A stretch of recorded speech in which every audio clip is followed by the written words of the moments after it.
just puts you in situations, and it just builds that confidence within yourself. So you're like, yeah, I've been in a situation like this before. We've done it before, guys. We can do it.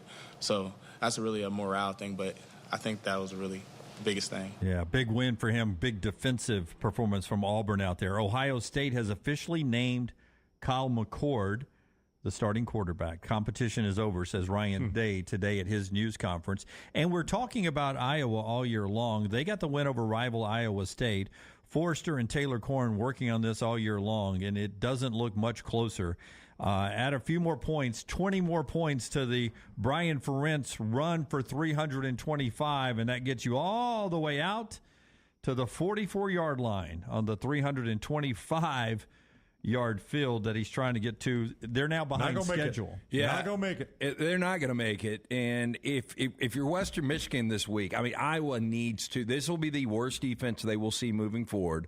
They need to do whatever they can to run this thing up. Iowa's all about stability. You know, since 1979, there's only been two coaches, Hayden Fry, Kirk Ferentz. Ferentz takes over in 99. He's only had 3 offensive coordinators and 2 defensive coordinators. So they hate firing people, especially, I'm sure, his son.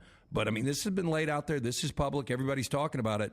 But after Western Michigan, you go to Penn State, I could see them get shut out. No, there's no doubt about that. Penn State's good. You got Michigan State who's up in the air. I mean, Wisconsin on the horizon. Right Minnesota's now, got a good defense. Right now, you still just need to average 25.6 points a game. So you're not that far behind. And Western Michigan this week is giving up 48 points a game. But this is the easy part of his schedule, and he hasn't even hit 25 yet. I mean, that's the problem. It's weird watching them. You know, against Utah State, they scored on their first 2 drives. Against Iowa State, they scored on their first 2 drives. Second, third, and fourth quarters, anemic. Yeah. Most people do not think Kirk Ferentz will fire Brian, that they'll remove him from offensive coordinator, reassign him on the coaching staff, or he'll just retire and not have to fire his son. I could see that. Kirk would just walk away. If they try to hold him to this. If they keep winning and they don't end up at 325 points, I don't think they will care. Oh, I agree. Yeah. But I don't know that they can keep winning and not score those kind of points, though. You usually That's can't the problem. in football in 2023. All right, coming up is the burnout at the top of the hour here. That's Peter Burns and Ryan Brown reacting to Week 2, looking ahead to Week 3 of college football, and a lot more. So sit back without even having to change anything. Don't have to change the link or anything. This free look at video from Disrupt the Media. When you're done watching, go follow us, Disrupt the Media, on that YouTube channel. Until next time, God bless you and God bless America.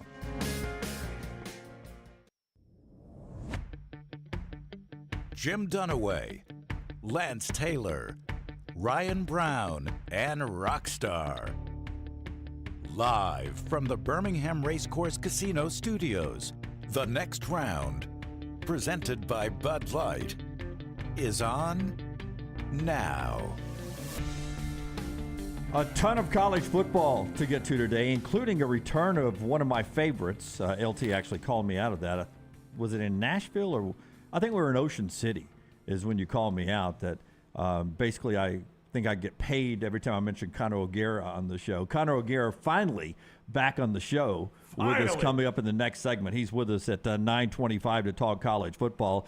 Our Alabama Power jump into the conversation today, brought to you by Alabama Power, making it easier than ever for you to manage your payment with Digital Wallet.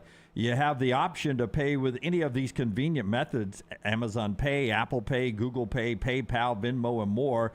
It's easy, it's secure, and it's just so convenient. Just get more details when you go to alabamapower.com/myaccount, alabamapower.com/myaccount.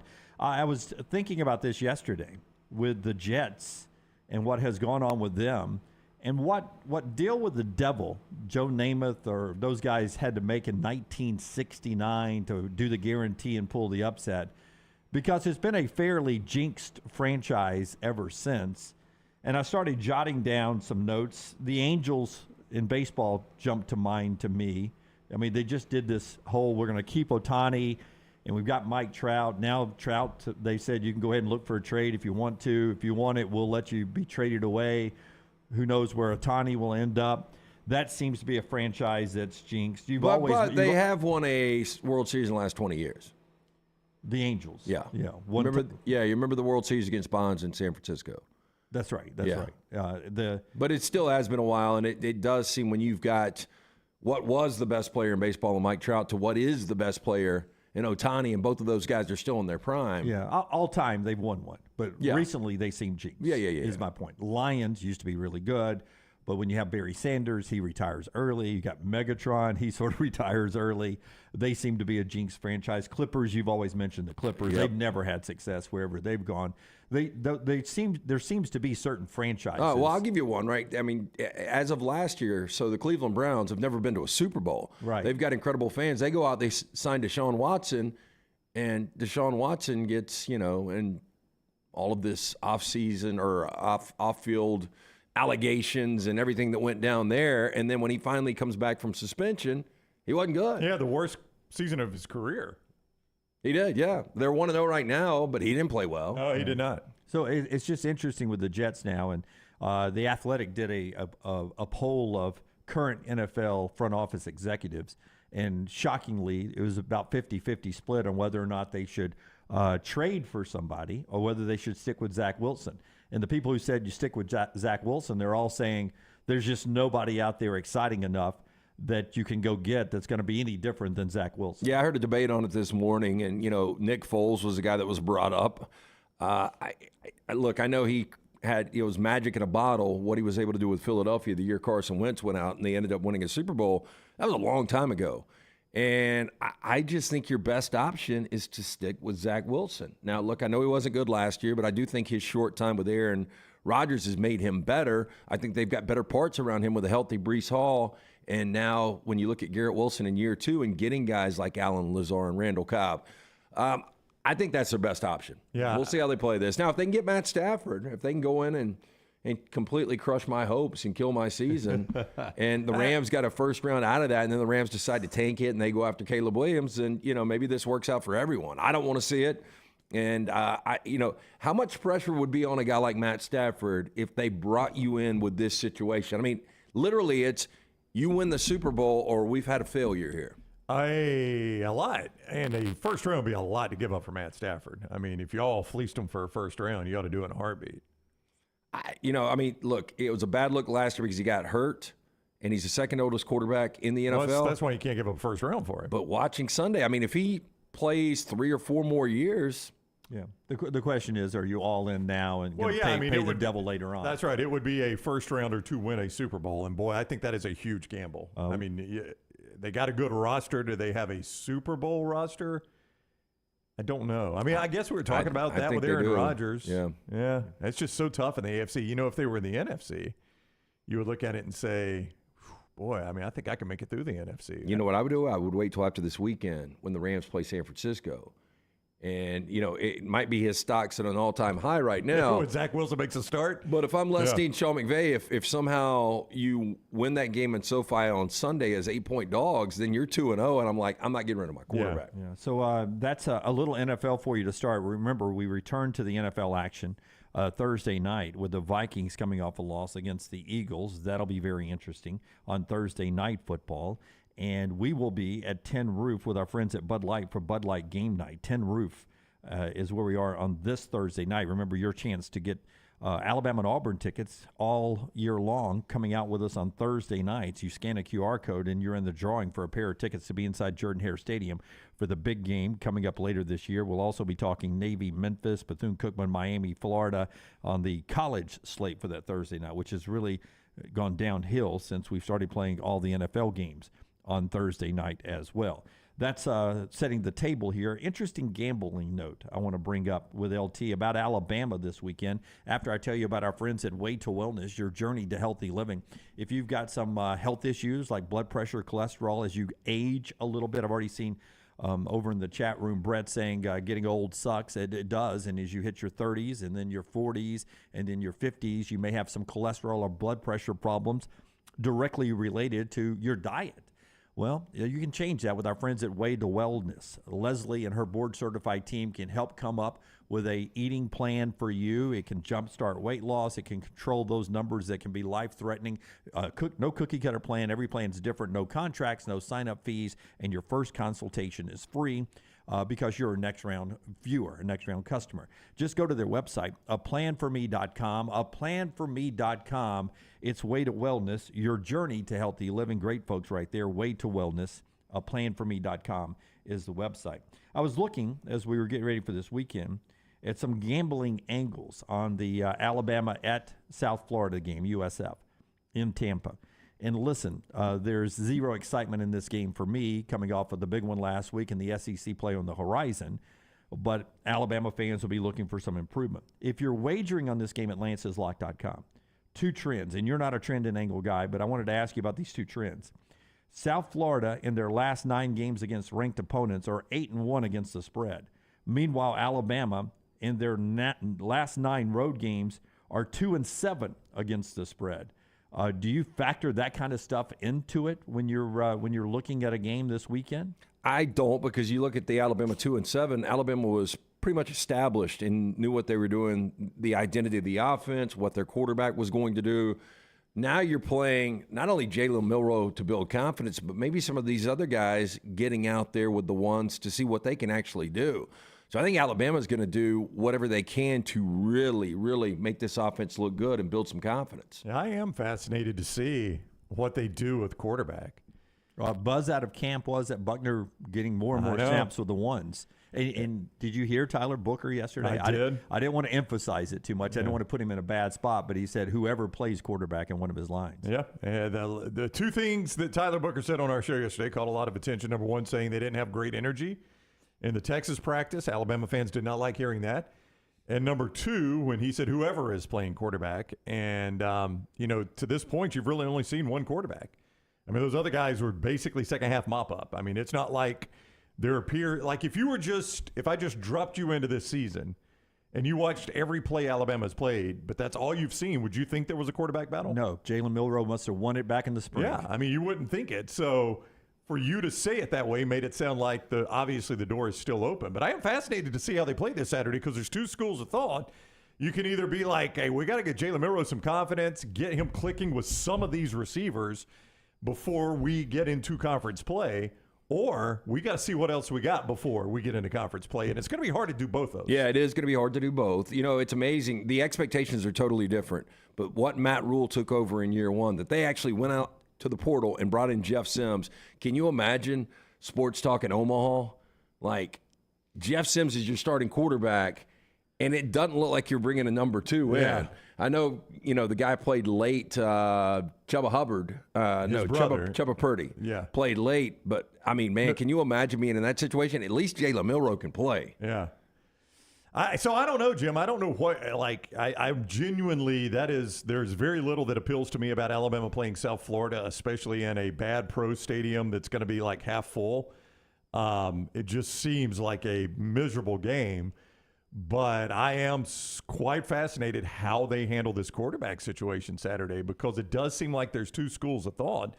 And this is really your last chance to do this. I mean, well, I've been asked, is Buckner going to start? Can you imagine how everything is thrown off if Buckner does get the start? It's interesting, though, as we talked about, we do so many shows now, I can't remember when I've talked about this, but, Jake Coker, I think it was Saturday night we talked about this. Jake Coker was the starting quarterback. And they come in right before the Ole Miss game, and Lane Kiffin, for whatever reason, thinks he wants Cooper Bateman to start, right? So he convinces Saban. Saban lets Cooper Bateman start the game. Disaster. It was awful. Cooper Bateman was not ready for the moment. Alabama's offense was terrible, so they have to go back to Coker. This is in 2015. And Coker wins the job that night, holds the job the rest of the season, does not lose another game, plays well, and they win a national championship. And I wonder for Coker, how much of that was, okay, I've seen the backup. Now, I'm obviously the starter. There is no reason to look over my shoulder anymore. They saw it. I saw it. I know I'm the best quarterback. And if Milroe, even if Buckner and Simpson and Lonergan or whoever you want to rolls out there and struggles, that might actually be the thing where Milroe's like, okay, I could settle down and not look over my shoulder anymore. This is 100% my job. I've seen my replacements. They've seen my replacements. I'm obviously the best quarterback on this team. Now I need to play like it. That's such a mental position. You wonder how something like that mentally would play for Milroe. Or he could go out there and tear it up, and then he gets his confidence back. But I think your fear is then it's just false confidence. I guess it's got to be hard for Alabama fans watching Sam Hartman on Saturdays, watching Tyler Van Dyke on Saturdays. Boy, Van Dyke was the one, though. You didn't hear a ton. Well, and for some, Drake May. Because there was always that Drake May I rumor never thought in the Drake offseason. May was going to leave because of his ties to North Carolina. But there was always that rumor Yeah. in the offseason. But Van Dyke was the one that really seemed like it caught a lot of steam. You never heard anything about Sam Hartman. I mean, he was going to Notre Dame so quick. That has all been hindsight there. But for a minute, it looked like Tyler Van Dyne was considering coming to Alabama very strongly, and before Miami stepped in to keep him. And if you watched him against A&M Saturday, he's a better quarterback than Milroe. Or he was Saturday. But if you watched him last year, you'd had about as excitement as you would have had for Tyler Buckner or Start. You would have said, I'd rather go with my quarterbacks that we've recruited than what Tyler Van Dyke looked like last year. But if you had gotten the Tyler Van Dyke that played Saturday against Texas A&M, now that's a different animal right there. That's the best he's ever looked. Yeah. Probably the best Miami has looked since Cristobal's been the coach, period. Oh, yeah. I'm still amazed that the offensive play calling never looked like when Jalen Hurts was the quarterback. It seems like they designed some plays that were built around Jalen Hurts running the football, and they just didn't do as much of that, or relatively speaking, any of that Saturday night against Texas. It never looked like they just snapped it to Milroe, and the play was he was going to sweep it around the right side off tackle, and they were just going to bulldoze it with Milroe running the football. It seemed like when Jalen Hurts was in there, the play calling and the playbook was designed for his skill set, and it looked like the other night like they were trying to turn Jalen Milroe, whose biggest asset is running the football, into a pocket passer. And that's what was confusing to me in such a high-profile game. If you want to work on that throughout the year, in games like USF this weekend, I understand that. Well, you have to develop a complete skill set if you're going to get where you want to go. But in that game the other night, especially after that first pick, I was surprised more and more that they just didn't, I'm not saying, the old wing T or anything, but at least slow down the pass rush a little bit. At least make them think he could run a quarterback draw or a quarterback sweep. Well, I think you got to design offense and plays around the strengths of your quarterback. And I'm like you, I forget where this was said, and it might have been all of us talking about it, and you guys might be able to help me out with this. But there was an offensive coordinator that went to his quarterback recently and said, hey, look, you tell me what you like and what you don't like here. Yeah, well, it was Monday Night Football because it was going to halftime. After the injury, everyone was talking at halftime and in the broadcast. In that situation, you go into the locker room and you sit down with Zach Wilson, who the plan wasn't for him to play at all, and you say, all right, here's the playbook. You tell me what you feel comfortable doing. You tell me what you think you can make work out here, and that's what we'll call in the second half. And a lot of people think that's what they did. Yeah. Well, there was that example, but there was one in the college ranks last week or the week before. But I think any good offensive coordinator does that, right? I mean, any good offensive coordinator knows what his player is the most comfortable with.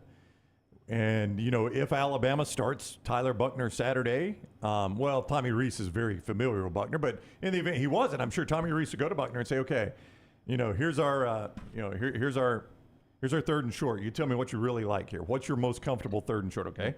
I'll put that at the top. Give me another one you like, okay? Let's just start with what you're not uncomfortable with. Yeah. That's why I would go. You tell me what you're not good at. Okay, so you don't like the quarterback draw? Okay, we won't call that on third and short. You don't have to worry about me signaling that one in. Yeah. Our friends at NASCAR getting ready for the big racing coming up here at the end of the month, September 30th and October 1st for the 2 playoff races at Talladega. We're about to get to some Alabama sound, and we'll see how quickly someone can get the catchphrase of the week from the coaching staff to the players. NASCAR fast. Just you guys buzz in as NASCAR fast as you can to let me know if you know what the catchphrase is this week. You've heard it about 1,000 times since the loss to Texas. 1,000 times I will tell you before September 30th that the best people watching in the world is Talladega Superspeedway for the great racing over there. Saturday's the playoff race in the Truck Series. Sunday's the playoff race in the Cup Series. September 30th, October 1st. Get your tickets at TalladagaSuperspeedway.com, TalladagaSuperspeedway.com, and don't forget Hardy in concert on Saturday night. Your tickets to the race get you in to see Hardy, TalladagaSuperspeedway.com. Here is Kool-Aid Mckinstry. Real quickly, guys, when you hear the phrase that pays, ring it. You be caller 107 right now, and you'll win tickets to see Kool-Aid Mckinstry. I'm kidding on the call-in, but here's Kool-Aid Mckinstry with a phrase that pays. What are you telling your guys now as a leader in that room to get back to focus and kind of, the future is now, as Coach Saban said yesterday? Like you just said, the future is now. I mean, like you said, no one's ever won a national championship in week 2 or lost it. So I feel like we have to come together and make sure that we got everything together. And the season is still ahead of us. You know, SEC players still ahead. We still have opportunities to do exactly what we want to still do as a team. So, like you guys said, week 2, I mean, it's a big game, and it's a game and all. It's a game that we definitely want to win, but it don't win a national championship or lose it. Yeah, the future is now. That's Okay. Nick Saban is saying it. The players are saying it. The reporters are now asking questions with the future is now. That's the phrase that pays this week in Tuscaloosa. Well, you know what people are going to buy into that is Nick Saban's created this, and this is another example that this is his last year. The future is now. We need some urgency. I got to win today, man. Hey, so on Kool-Aid, on the green and the red stripe, I like it. I've always wondered how you do. Do you dye one, or do you actually just spray paint it? I don't know the answer to that, but I noticed that too, and I was wondering, like, can we get a still shot of that one real quick of Kool-Aid there at the news conference? But, you know, the great sponsorship, the NIL with Kool-Aid, the product that we all enjoyed, would that be cherry or tropical punch on the left and cool breeze or raspberry on the right? So And you those remember- colors, you you could change the remember- colors each week for whatever the Kool-Aid of the week is. Color of the week. Well, you were- Orange Crush. Go orange one week. You remember Farrell's in Brookwood Mall? Yep. And they had the different candy cane flavors. They had like 1,000 of them, and they looked swirled like that. Yeah, they did. Like, you know, the passion fruit and blueberry lemonade. You know what jumped out at me? He's thick. Oh, he is. Yeah. He's got an NFL body. Yeah, he is put together, isn't he? And I know he sat with us on set at Nashville, but he was wearing a suit, so you didn't quite see it as much. But boy, that's what jumped out at me. Outside of pads, that's a good-looking football player right there. Yeah. He'll be an early first round, as he is in mock drafts right now. Does he have, what are the little things on the end of shoelaces? Aglets. Aglets. Does he have an aglet at the bottom of Potentially of the dread? I think you have to keep it together. Okay. Yeah. Again, now I am far from an expert in this field, but I think you have to. Kool-Aid Mckinstry there for Alabama, one of the captains getting ready for the Tide to play at USF this weekend. As South Florida, if you're wondering about them, their pass game is horrific so far. So it should play right into Alabama's defense.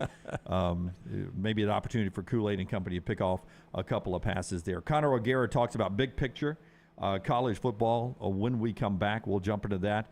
The Braves' Matt Olson with home run number 51 yesterday, tying Andrew Jones as the all-time home run leader in an Atlanta Braves season. So we'll see if he can break that somewhere down the stretch here as the Braves get the win last night, 7-6. It's hard to believe, and I knew this to be the case, that Henry Aaron hit 755 home runs and never hit more than 50. That's right. In a season. Isn't that crazy? I mean, that was the model of home run consistency right there. That really is, 40 plus every year? Every year, but never hit more than 50. Yeah, so the Braves back at it with Philadelphia tonight. If Atlanta wins, they are your National League Eastern Division champions. By the way, it's going to happen eventually anyway because it just takes one more Philly loss or one more Braves win, but it could happen actually head-to-head tonight as they play each other. So that's always exciting. The Braves can pop the champagne tonight against the Phillies with a victory. All right, when we come back, we'll talk to Connor O'Gara. The show being brought to you by our friends at Michelson Laser Vision. Hey, mention our name when you go in there. Yeah, of course. Dr. Mark Michelson, Dr. Jen Michelson, best in the business. Again, I got the procedure done over 20 years ago. I had 2200 vision. I was legally blind without the aid of contacts. I still have 2015 vision, better than 2020. Make the phone call I made, 205-969-8100. Ask for Amy. She will hook you up with an absolutely free consultation. Zero to lose to find out if LASIK is right for you. Again, 205-969-8100 or online, michelsonlaservision.com. Take the next round anywhere you go with official Next Round gear. Buy yours today at nextround.store. The 9 o'clock hour is brought to you by the Yellowwood 500. It's the NASCAR Playoff Series at Talladega Superspeedway on September 30th and October 1st. Get your tickets at TalladegaSuperspeedway.com. DryTech Water Restoration is a locally owned company that specializes in mold remediation, fire and water damage cleanup, and SteraMist services. DryTech's goal is to provide clients with expert guidance when dealing with any home disaster. DryTech's highly trained specialists are available 24 hours a day, 365 days a year. They will work closely with you and your insurance company to make sure the process is stress-free as possible. Call DryTech today, 205-637-0143. The moment you discover damage to your home, DryTech's team will handle the rest. Hey, Lance Taylor from the Next Round to tell you about our friends at Gutter Cap. Gutter Cap's that patented aluminum cover system that fits over most existing gutters to keep out debris and eliminate that gutter cleaning. It's backed with a lifetime warranty, almost 20-year service record right here in Birmingham. Stay off that dangerous ladder forever. 45% off the retail price now if you call guttercapbirmingham.com. Call my good friend Chris Stewart now, 205-823-2212. Cap it, don't snap it. It's Gutter Cap. As summer bids adieu, get ready to welcome the arrival of fall. But hey, it's not just football season making an entrance. In the world of pest, it's fall invader season. Hold on tight, because we got 4 major troublemakers stepping into the spotlight: box elder bugs, kudzu bugs, ladybugs, and stink bugs. These pests don't just knock, they barge in like they own the place. But fear not, dial up Wayne's Pest Control now, 865-588-6686, and show those fall invaders who's boss. Don't let pests crash your fall. Take charge today. If you're looking for a fun golf atmosphere that is laid back with a peaceful environment, the Meadows Golf Course in Harpersville, right off of Highway 280, is perfect for you. Just a short drive from Birmingham, this 18-hole, 200-acre track with rolling fairways and ample greens is the definition of peacefulness of the country, just miles from the city. Enjoy a great lunch before your round and a cocktail on the wraparound porch after 18. Come see us today. The Meadows Golf Course in Harpersville, right off of Highway 280. Hey, Lance Taylor from the Next Round to tell you about one of our favorite places for breakfast, lunch, and dinner. That is Hamburger Heaven since 1982. Hamburger Heaven has been serving Birmingham's best hamburgers, cheeseburgers, French fries, hand-spun milkshakes, and sandwiches made fresh to order. All of their ingredients are fresh and prepared daily. This includes their beef, always fresh, never frozen, hand-pattied each and every day. For breakfast, lunch, or dinner, visit any of the 4 locations: Highway 280, Irondale, Gardendale, and Homewood. Start your day online with our website, nextroundlive.com, for the latest videos, podcasts, and college football stories. It's also a great way to stream the show or shop in the Next Round store. Stay connected by visiting nextroundlive.com.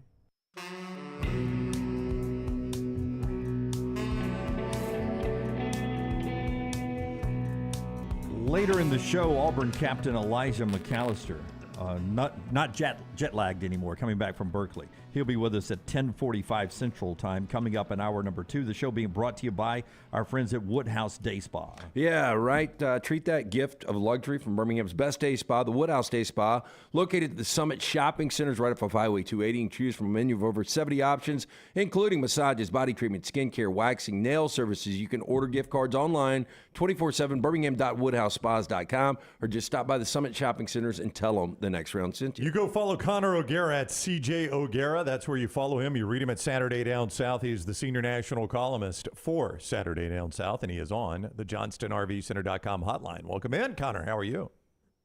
Gentlemen, doing really, really well. I'm going to be honest. This first 2 weeks kind of kicked my butt, college football. Like week 2, I was hurting Sunday and Monday. I don't know about you guys, but like I hit a wall that I have not hit in a very long time. I am not in midseason form yet, and I'm ashamed to admit it. Yeah, that first week is kind of tough, because you go Thursday all the way through Monday, and then you're like, I got the NFL Thursday night now. I got to refuel somehow, and then you get to Thursday night, and it's Thursday all the way through Monday again. And you're like, okay, this is the rest of my fall. I'm going to do this every week now. Yeah, that Sunday night game too, because that Sunday night game, Florida State, LSU, I was covering that here in Orlando. So like that first full weekend, I was like, man, we're just like going from Thursday all the way through Sunday. And then I hit a moment where actually I was down and out on Monday. I had food poisoning Sunday going into Monday. And so I was out of commission, and it was really rough. And I think part of it was probably the fact that I got like 4 hours of sleep Saturday going into Sunday. So yeah, we're powering through, but we're back to I'm like 85-90% right now. All right. Do you think your food poisoning came from eating out or from eating in? And if it was eating out, will you DM me where it was? It was not eating out. Okay. It was not eating out. And my wife feels really guilty about this because it was a food that we had in our home, and I got food poisoning and she did not. I don't want to put this food on full blast, but let's just say I won't be eating any iceberg lettuce anytime soon. Ooh, yeah. Oh, high fiber food poisoning. Yeah, people piss on that, right? Wait, what? Yeah, I've heard that. Yep. Yeah. I heard it's not clean. My like father-in-law- people are out in the fields, they piss on it, and then the lettuce gets taken in, and if you don't wash it properly, which I'm sure your wife does. Yeah, did she wash She it? did. Okay. She did, but like you're telling me that I had pissed lettuce, and that's why I was out of commission for 24 hours. I think there's a possibility. Yeah, some people call that a vinaigrette. Dunaway. Okay, we're glad you survived. Yeah. If I asked you though, Texas 34, Alabama 24, bigger takeaway that Texas is championship ready, or Bama is just an above-average team this year? It's a good question. I think I learned more about Alabama than Texas. And part of it, I'll be honest, is hearing what Tyler Booker said on your show. And I like Tyler Booker. I've had the chance to speak to him as well and think that guy is a great face for the Alabama program. But my God, that was alarming hearing him talk about how they took winning for granted and that they didn't really have the best week of practice. Buddy, this is Texas. This is the game that everybody's had circled on their calendar the entire offseason. If Alabama, coming off of this offseason, wherein J.C. Latham shows up at SEC Media Days and he talks about disrespect, and they feel disrespected that they're not getting preseason national championship buzz, that they're not going to be the pick to win the SEC. If you can't get up for that, what are we doing here? What games are you going to get up for? Because to me, that just showed a lack of urgency that you're so unused to seeing. And I think Alabama has become a complacent football team. That's the biggest issue. Like, we can break down whether or not Alabama is the dynasty is dead and all these different things. And Texas deserves so much credit because if they don't show that kind of poise and have that kind of confidence with Steve Sarkisian leading the way, they don't go into Tuscaloosa and win that football game. But man, I came away from that thinking like, this is really what Alabama did after they've had this type of offseason, and they've been like, oh, they've had this quiet confidence. We didn't see any of that on display on Saturday night. And to me, it was a sign that Alabama's not a championship level team. Okay, but you lose the game. And first of all, I apologize. I think I say Connor O'Gara on the show way too much at one point that you've been sort of in the penalty box here on the show a little bit. That is not true. No. We've had sort of a Connor O'Gara hiatus for a while. It's become a drinking game, though, for alcoholics that love to drink in the morning. When they hear your name, they've got to drink listening to this show. I say Wait, it a lot. for good or bad reasons? I'm curious. Oh, no, for good. Dunaway's just in love with you. No, I read your stuff. Okay. I read your stuff every day, sometimes, over and over again before I go to sleep at night. But that's a different story. Okay. I read it a lot, and you have such good information at Saturday Down South. And I just, I said it a lot, and LT called me out at Ocean City because one day I had like 4 stories in 1 hour from Connor O'Gara. And I just like it, Okay, but Connor was on August 7th. I'm looking back at our text thread. That was the last time, August 7th. Connor basically does once a month with us. Yeah. I mean, is that okay, Connor? Once a month? Is that okay? Should I do my try not to wear out our welcome, Jim? We're a very abrasive group of people. You don't like to invite this show over for dinner all the time. I'm just trying to know my boundaries, Connor. No, you're good. You're good. I actually I've gotten to a place now, and I'll be like fully candid with you guys. I kind of stopped doing. There's only one program, and I won't name the program. It's a competitor that I do a once a week deal with, and I've kind of stopped doing every single week with certain shows just because I don't have the time anymore. Like my days are so much more condensed. But like once a month, no. Okay, we're good. On my show, I don't have people on more than 2 or maybe 3 times a year, with the exception of Matt Hayes because he does stuff obviously for SDS. But yeah, once a month we could do even more than once a month. Once a week is a commitment. And were you surprised that Nick Saban agreed? And I know it's all about recruiting, but to do Pat McAfee's show once a week, I mean, that's a commitment for a guy that has little time like Nick Saban. I was really surprised to see that. Yeah, that's not something he's done in his career on that type of platform. It's one thing to do, Jim, obviously, like, you've been doing his show for a long time. You kind of understand that dynamic, but everybody has that. I think it's a little bit different to do what he's doing with McAfee, with ESPN, to be as out there as he is. And there is definitely a commitment where somebody behind closed doors said, hey, this would be a really good opportunity to continue that improvement. You look at the demographic that McAfee has right now in this industry, and whether you like him or not, he has carved out a very significant market. And obviously Saban wants eyeballs. It's all about recruiting. That's what it all comes back to. And I think seeing the Rodgers thing, the way that that's kind of benefited him and his media profile, so to speak, I think there's definitely significance behind that. And I was surprised when that came out. Or if you're Brian Kelly and Kirby Smart, you bill it as that's another sign that maybe this is it for Coach. But, that's for the people who are recruiting against Nick Saban. I am not that guy. I'll ask you this, though. By the way, I'll be on Coach's show Thursday night on the Crimson Tide Sports Network. Hey, Coach, so tune in for that. Will you wear a tank top and a big belt buckle like back? Oh, please do. What would you look like in a black tank top? I think you just need to try that out. I thought this is the way you like your media person. I thought this is what you wanted, Coach. I am so sorry. Yeah, I would look like great value. I'd be Diet McAfee is what I would be with these skinny arms of mine. But you talk about the urgency of this team and championship team. If you look at the teams left on the schedule, could you see Alabama running the table, though? Could they still be the team in Atlanta to play the Georgia Bulldogs? I think that's still possible, but I don't see them running the table. I have a tough time being able to put faith in any one element of this team. If you are saying that Alabama has one thing that it does better than anybody, and they can hang their hat on it, what is it? Because it was supposed to be that offensive line. Nuh-uh, that's not it. It was supposed to be that defense, that pass rush. Nuh-uh, that's not it. These receivers were supposed to be much better. Maybe they're better. They're still not that game-changing first-round guy yet. And at least we haven't seen that guy surface. It's not at the quarterback position. It's not in the secondary, which had coverage busts, much like what we saw last year. And I'm just kind of wondering, what's the thing that's going to get them out? What's going to get them right in these tough moments? Because people keep talking about last year and how, oh, you know what, they were 2 plays away from making the college football playoff and being undefeated in the regular season. No, that's BS. What's so overlooked is that this team in SEC competition the last 2 years had 12 of 16 games that were 1-score games in the fourth quarter.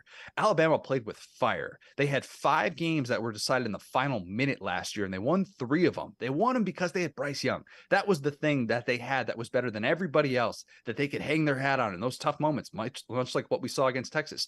They could turn to him in those moments. They don't have that thing this year. And you saw it against Texas when they got down, and they had some nice moments late in the third quarter, early in the fourth quarter. And that was kind of it. So I can't get on board with them being undefeated going into, or having no more losses going into the SEC championship. Connor O'Gara, Saturday Down South at CG O'Gara on Twitter. He's on the JohnstonRVCenter.com hotline. I'll give you another more likely to happen question. More likely that Saturday at 2:30, when CBS returns to the SEC for one final lap, Georgia makes us forget their sloppy first halves against these 2-0s they have played, or Georgia makes us think, okay, maybe they're mortal this year? Oh, I think we look at Georgia and say they're mortal, because I think they get off to another slow start. I do. I think that happens against South Carolina, despite the fact that number is really, really big. Big number. I mean, like 4 touchdowns, and I understand the obvious mismatch. You look at it on paper, you're like, how in the world is South Carolina's offensive line going to block Georgia? It looks like South Carolina's offense, like a lot of the stuff that they're doing, is just out in the flat, and it's really difficult for Spencer Rattler, who looks improved, to actually get the time. And against that secondary, that could be bad news bears. But I wonder if Georgia, once again, offensively, it's just not there. Like I kept saying all offseason, the Mike Bobo thing is going to be a massive experiment. And for those thinking that he's just going to pick up where Todd Monken left off, to me, you have your blinders on. Your Georgia blinders are clearly on. And I question whether or not he's going to be able to maximize the offensive potential of this team. Carson Beck has looked shaky early on. I think they've missed Ladd McConkey. That's what not enough people are talking about. Him being out with the back issue, who knows that in this game in week 3, but I could see a world in which maybe they don't have him out there again. They get off to another slow start, and everybody's kind of wondering, like, man, like, when's Georgia really going to kick it into high gear? And then they'll still end up winning by 30 and covering or something like that. But yeah, I could see a world in which Georgia gets off to a slow start, and we're kind of wondering, how mortal is this team? Connor, I traditionally stay away from 11 o'clock games. For whatever reason, I'm jinxed in that window on Saturday mornings, but LSU heads to Starkville. And I think you're getting pretty good value in this spot with LSU, because watching Mississippi State, look, they won against Arizona Saturday night, but Jaden DeLara tried to hand them the game early. 3 interceptions in the first quarter, 5 total turnovers, and they still barely escape in overtime at home. I think you're getting value with LSU coming to town. It's a weird matchup, though. It's a weird matchup. What if I told you that LSU was only 7-5 against Power 5 competition with Brian Kelly? Are you starting a 30 for 30 documentary? What if I told you? What if I told you? They might. I mean, who knows how the way this thing is going to play out. It's a weird matchup because I was looking at some of the LSU rushing numbers. You guys realize in the first half of games, they are the worst in Power 5 defending the run, allowing 6.6 yards per carry in the first half of these games. What has Mississippi State done well to start off the year? Not necessarily throw the ball, not necessarily get all those big third down stops on defense. They've ran the football really well. Woody Marks is the highest graded running back in FBS according to PFF, and he has looked the part so far. So if they get off to one of these starts where LSU's run defense still looks really bad, like I could see a world in which they keep it really close. People forget that Mississippi State was winning in that game in the fourth quarter last year in Death Valley, and then LSU scores 21 consecutive points to end the game. But I don't know, man. Like, that's a tricky line. Like, I would kind of stay away from that one because I have doubts about LSU. I think their floor is lower than we probably realize. And I could see a world in which Mississippi State at least covers that game and keeps it somewhat close. A couple of more questions with Connor O'Gara from Saturday Down South before he returns to the show for Oktoberfest coming up a month from now. For all your plumbing, cooling, and heating needs, trust the name Birmingham's trusted since 1954. Hemp Hill Services, 205-229-2090. 229-2090. Hemp Hill, very excited to promote and sponsor Connor's rare appearance on our show. And by the way, that's going to decline a lot now if you're going to continue to talk bad about Alabama. But neither here or there. With that said, best win so far in college football this year. Is it Texas over Alabama? Is it Florida State over LSU? Or is it someone else? It's Texas over Alabama. It's got to be. It's winning that game by double digits too. There's nothing fluky about that. I think if that game had come down to a final play or something like that, or if it was just like one of those games where, you know, maybe Jalen Milroe gets hurt in the fourth quarter or something, and there's this asterisk over it. No, there was nothing fluky about that game. But here this is you national media guys. You want to kick Alabama in the balls on one side and then praise the team that beats Alabama on the other side. It cannot be both. Alabama can't be a wounded animal, and it can't be a great win. I would say Florida State over LSU. By the way, all of you national people talk about Alabama. True or false? True or false? True or false? Go. Up until last Saturday, Alabama's lone home loss since the start of 2016 was against arguably the best college football team of all time. True or false? True. That's a truth. True. All right. Yeah. True or false? Alabama still had the most talented roster in college football, according to 247 Sports Composite, with the greatest coach in the history of college football. True or false? That's a truth. True. I go by on three, but yes, true. Okay.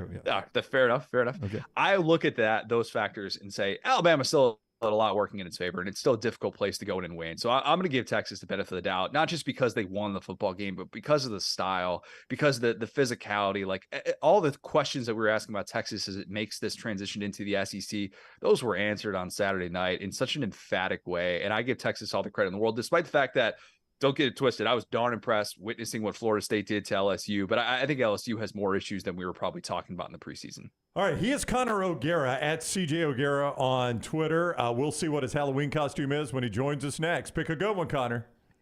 Yeah, I know we gotta do like the baby mom costume. It's gonna be a whole thing. We're still figuring out what. Okay, I'm pinning our Taylor Swift breakup song since you and I are no longer a thing as you trash Alabama. Should it be off of her Red album? Like I would just title Little Country. I should title it Crimson instead of Red. You could do or that. should the breakup be just blank spaces? Because that's what he is to me now. Why you got to be so mean? Hey, are you wearing? I'm just trying to shake it up, man. I'm sorry. Oh God, are you wearing Rhoback?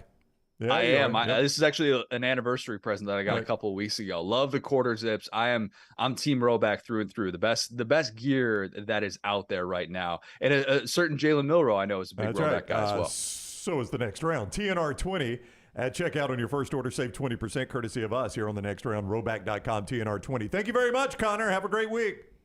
Appreciate it, guys. All right, buddy. See you. Connor O'Gara with us on the JohnstonRVCenter.com hotline. And the show being brought to you by our friends at Bromberg's for any occasion. It's our friends at Bromberg's. Yeah, again, family owned and operated since 1836. Bromberg's is established as your diamond specialist out there. Make sure you stop into one of those two great locations, Mountain Brook and the Summit. Again, solid reputation, fine purveyor of quality diamonds as well as jewelry, timepieces, and gifts. They've also got an extensive giftware department to service the registry of brides and grooms. Shop online, brombergs.com, or stop in one of those two locations, Mountain Brook and the Summit. Ruffum 15 in the Vulcan Tire and Automotive chat room is exactly right when he talks about what Josh Pate did last night on his show. Late Kick Josh. He talked about something that has been discussed many, many times in conversations I've had in the last couple of years. And if you want to go check Josh out, you can. But it's about the coaching staff and how Nick Saban, who is the greatest coach of all time, has been hiring some assistant coaches that have been recommended to him by maybe his agent that are not up to the coaching staff. As Josh pointed out, at one point you had Kirby Smart, Mario Cristobal. You just start listing all on one coaching staff. The guys who are head coaches of really good programs right now, they were all on one coaching staff in 2015. They were, but I think they're all represented by that same guy, too. I think they're all Jimmy Sexton guys, which I understand the criticism, but there were times that worked, right? It was. I mean, let's talk more about it on the other side, because you've got some thoughts on it. I'd love to hear what you guys think. But, Pate, I think, was talking last night about things he has heard privately and brought it to light last night about, the changeover in coaches. It's been part of this dynasty in Tuscaloosa. Eventually, it catches up to you. And how good is this coaching staff? We're going to find out, right? Because they're challenged. They got to challenge this team to get a little bit better down the road here. As Nick Saban has been saying, the future is now. The future is now. We're back in a moment right here on TNR. Call the Next Round now at 205-734-0923. Stop by the New York Butcher Shop and pick up the finest in certified Angus prime beef steaks and burgers, premium pork chops, ribs, and all-natural chicken cut to order just for you. Their chef-prepared entrees and side dishes are the perfect dinner-to-go choice for your family and are ready to heat at home. With a great selection of fine wines and desserts, the New York Butcher Shop is your one-stop dinner shop. 2 locations to serve you, Cahaba Heights and on Highway 119 in Greystone. The New York Butcher Shop, rare quality, well-done service. The Next Round Golf Cart is here. Your chance to play 4 area golf courses for just $89. Get 18 holes of golf and cart at Limestone Springs, Frost Creek, The Meadows, and the newly renovated Woodward Golf Club. That's a value of $247 for just $89. Or get the Next Round Deluxe Golf Cart for just $119. It gets you all 4 courses with cart, plus an exclusive Next Round Golf t-shirt, koozie, golf tees, and a sticker. There are no restrictions. The cart is good through September 2024. Get your golf cart now at nextround.store. Hey, Lance Taylor from the Next Round to tell you about our friends at Gutter Cap. Gutter Cap's that patented aluminum cover system that fits over most existing gutters to keep out debris and eliminate that gutter cleaning. It's backed with a lifetime warranty, almost 20-year service record right here in Birmingham. Stay off that dangerous ladder forever. 45% off the retail price now if you call guttercapbirmingham.com. Call my good friend Chris Stewart now, 205-823-2212. Cap it, don't snap it. It's Gutter Cap. The Next Round store is live and loaded. Check out the latest logo t-shirts and hoodies. Get your favorite team colors, the Next Round flag shirt, or grab the popular Y'all Can Have the Rest t-shirts. Go to nextround.store. That's nextround.store. The Next Round is brought to you in part by the biggest, baddest track in NASCAR, Talladega Superspeedway. This beast is 2.5 miles of nothing but pure speed and always puts on a great show for the fans. The Yellowwood 500 NASCAR Playoffs weekend is coming and you do not want to miss it. Saturday, September 30th is the Craftsman Truck Series Playoffs race, followed by Sunday's Yellowwood 500 in the NASCAR Cup Series Playoffs. Be there to see drivers battle 500 miles to survive. Get your tickets now at TalladegaSuperspeedway.com. IV therapy, B12 injections, cryotherapy, and compression therapy all under one roof. It's our friends at HydroLive. Mention Next Round at checkout. Save 20% off any service. HydroLive's got 3 locations, Homewood, Tuscaloosa, and coming soon to Greystone. As summer starts to fade, get ready to welcome the arrival of fall. But hey, it's not just football season making an entrance. In the world of pests, it's fall invader season. Hold on tight because we've got 4 major troublemakers stepping into the spotlight.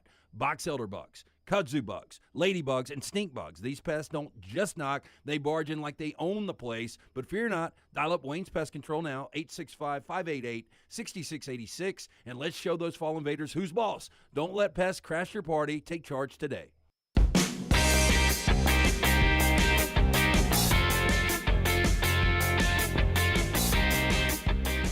All right, more on Alabama as we get ready for the weekend. After talking to Connor O'Gara, Auburn's Elijah McAllister coming up at 10:45. Talking to my buddies who went out to Berkeley for that Auburn trip.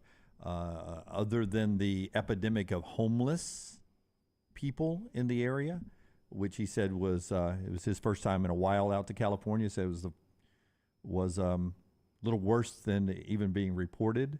The number of homeless people, the epidemic of homelessness in California. It's a sad situation. Is that in San Francisco or in Berkeley or just everywhere? No, everywhere he went. San Francisco was a lot.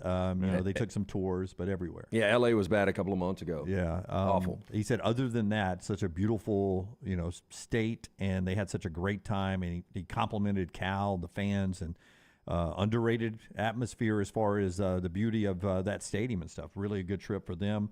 What's one of those? They ended up getting a flight canceled on the way out there. Almost missed the game. God, I can't remember the name of it. It's not one of your name brand airlines.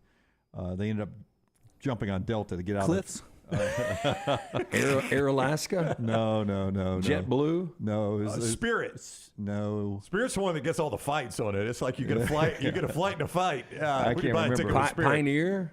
It was something like that. And I was like, did you feel safe on the plane? He's like, oh, it's a brand new plane. I was like, oh. No, the pilot, not so much. It was a brand new pilot, too. He just got his driver's license. Hey, guys, I'm here. What's the stick on the right? Frontier. Thank you. Frontier. Thank you. Thank you. Was it Frontier we were on coming back from Ocean City and we had Carol Burnett as our flight attendant? No, it's some regional airline. I can't remember the name of it. All right. Part of the show brought to you by our friends at Chicken Cock. Hey, Chicken Cock Whiskey. They've been stacking up gold and spirit industry awards, including gold from Beverage Tasting Institute, 95 out of 100 from the Spirits Challenge, 95 out of 100 from the Tasting Panel magazine, in addition to praise from Rolling Stone, Newsweek, and our man, Bro Bible. Again, bourbon and rye available right here in Alabama. You can get all expressions, special order at your local ABC store, or order online and get more information about this great product, chickencockwhiskey.com. Okay, you had some thoughts about what Josh said last night on Late Kick Josh, the coaching staff in Tuscaloosa, and maybe the influence of an agent who has sort of fed into your coaching staff and helped you manage the changeover over the years. He's caused it, but helped manage it over the years. Yeah, there has been a belief in Tuscaloosa, and I listen, something I've never asked Nick Saban about. I've obviously never seen him speak about this, but I have heard it from numerous people that there are some in Tuscaloosa that feel like, or around that Alabama program, that feel like that maybe Jimmy Sexton has an outsized influence when it comes to Nick Saban hiring assistant coaches, which he has to do often. Now, the fact that he has to do it often is not necessarily a terrible thing. I mean, a lot of those guys have gone to better jobs. Their performance in Tuscaloosa has gotten them a better job. So it's not the worst thing in the world that you're having to hire assistants. In fact, sometimes I think it's a good thing. I think sometimes getting that fresh blood in there. But if you have to do it a lot, you're not going to bat 1,000. I mean, you're going to get bad guys. And some would say Alabama just got rid of one with Bill O'Brien. Doug Marrone was an NFL head coach that went to an offensive line coach, and I thought that was a disaster for Alabama, right? So you're not always going to get good hires. I mean, somebody pointed out to me, Robert Bala, that is the inside linebacker coach. Now, I can't swear that he's Jimmy Sexton guy. I don't know this, but somebody was like, who is this guy? Like, I was watching us Saturday night, and I went to look who was coaching our linebackers, and I found this guy. He was a defensive analyst at Liberty. He was like, Hugh Freeze didn't even want him at Auburn. And I was like, I mean, maybe you're overreacting. Maybe Saban saw something in this guy. I don't know. But I did go look at his resume, and I'm like, this guy had coached a whole lot of good places. It was kind of a weird hire. The waters are incestuous when you talk about how many different coaches he's representing out there.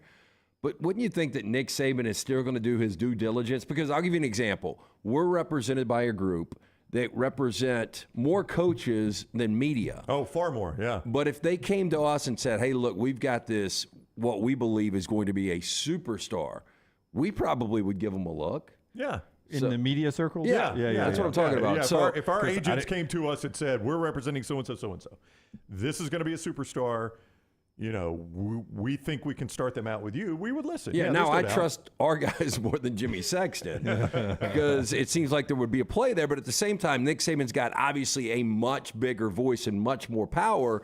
So I find it hard to believe. Now, I'm not disagreeing that they have not gotten some of these wrong.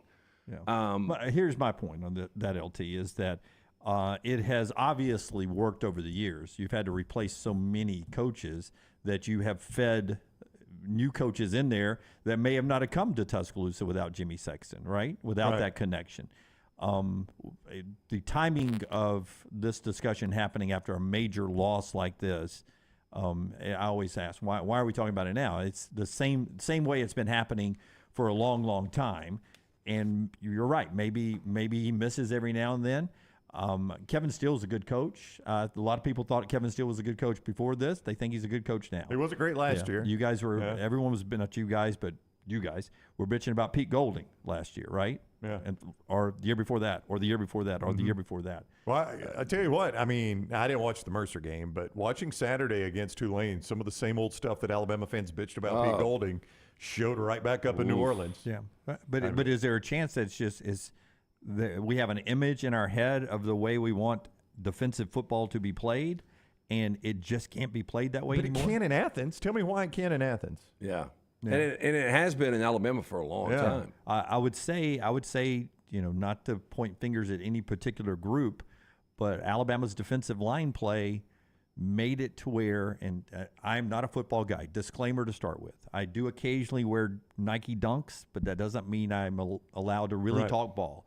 I do it on television and radio and this digital platform occasionally, but I'm not a professional. But I would tell you, when you're rushing 3 or 4 people like Alabama did a lot, and you can't pressure the quarterback, Quinn Ewers was sacked how many times? 0 times. That'd be none, yeah. 0 times. Well, that's when you make adjustments as a defensive coordinator. But Alabama's used to rushing 3 or 4 and putting pressure on the quarterback because they had who? They had Jonathan Allen. And Quentin Williams. Yeah, all those people. And those people haven't been there. Where have they been the last couple of years? The NFL. Georgia. Oh. And to the NFL. I mean, Jalen Carter is already in everybody's mug 1 week into the NFL season. They've had those guys in Athens the last few years. They haven't had those type then guys you've missed in on Tuscaloosa. recruiting, and you do have to make adjustments because Alabama's defense was at its worst in what quarter Saturday? Fourth. In the fourth. They took the lead to the fourth quarter, and at that point, Texas only scored 13 points. So that was a 16-13 game. Now, the way I hear the Steele hire came down was, Nick spent a ton of time with Pete Golding and knew that Kevin Steele could have more autonomy and be able to handle it himself. I don't know how much do it of the that. way Nick wanted without Nick having to hold his hand. But keep in mind now, I don't know this, but I think Nick Saban viewed Austin Armstrong as a little bit of a quote-unquote co-defensive coordinator, defensive coordinator in waiting. Yeah, and we saw that opening night against Utah. Was it great? He didn't get a whole lot of offensive support, though, Lance. But I think he hired Austin Armstrong, who's the coordinator at Southern Miss, to come in and be a position coach by name. But I think a lot of people in Tuscaloosa felt like this was Kevin Steele coming in to mold Austin Armstrong into the defensive coordinator he knows Nick Saban wants. Right. And Austin comes alongside me. We handle this together. And then Austin Armstrong got the opportunity in Florida. You cannot criticize him for taking that.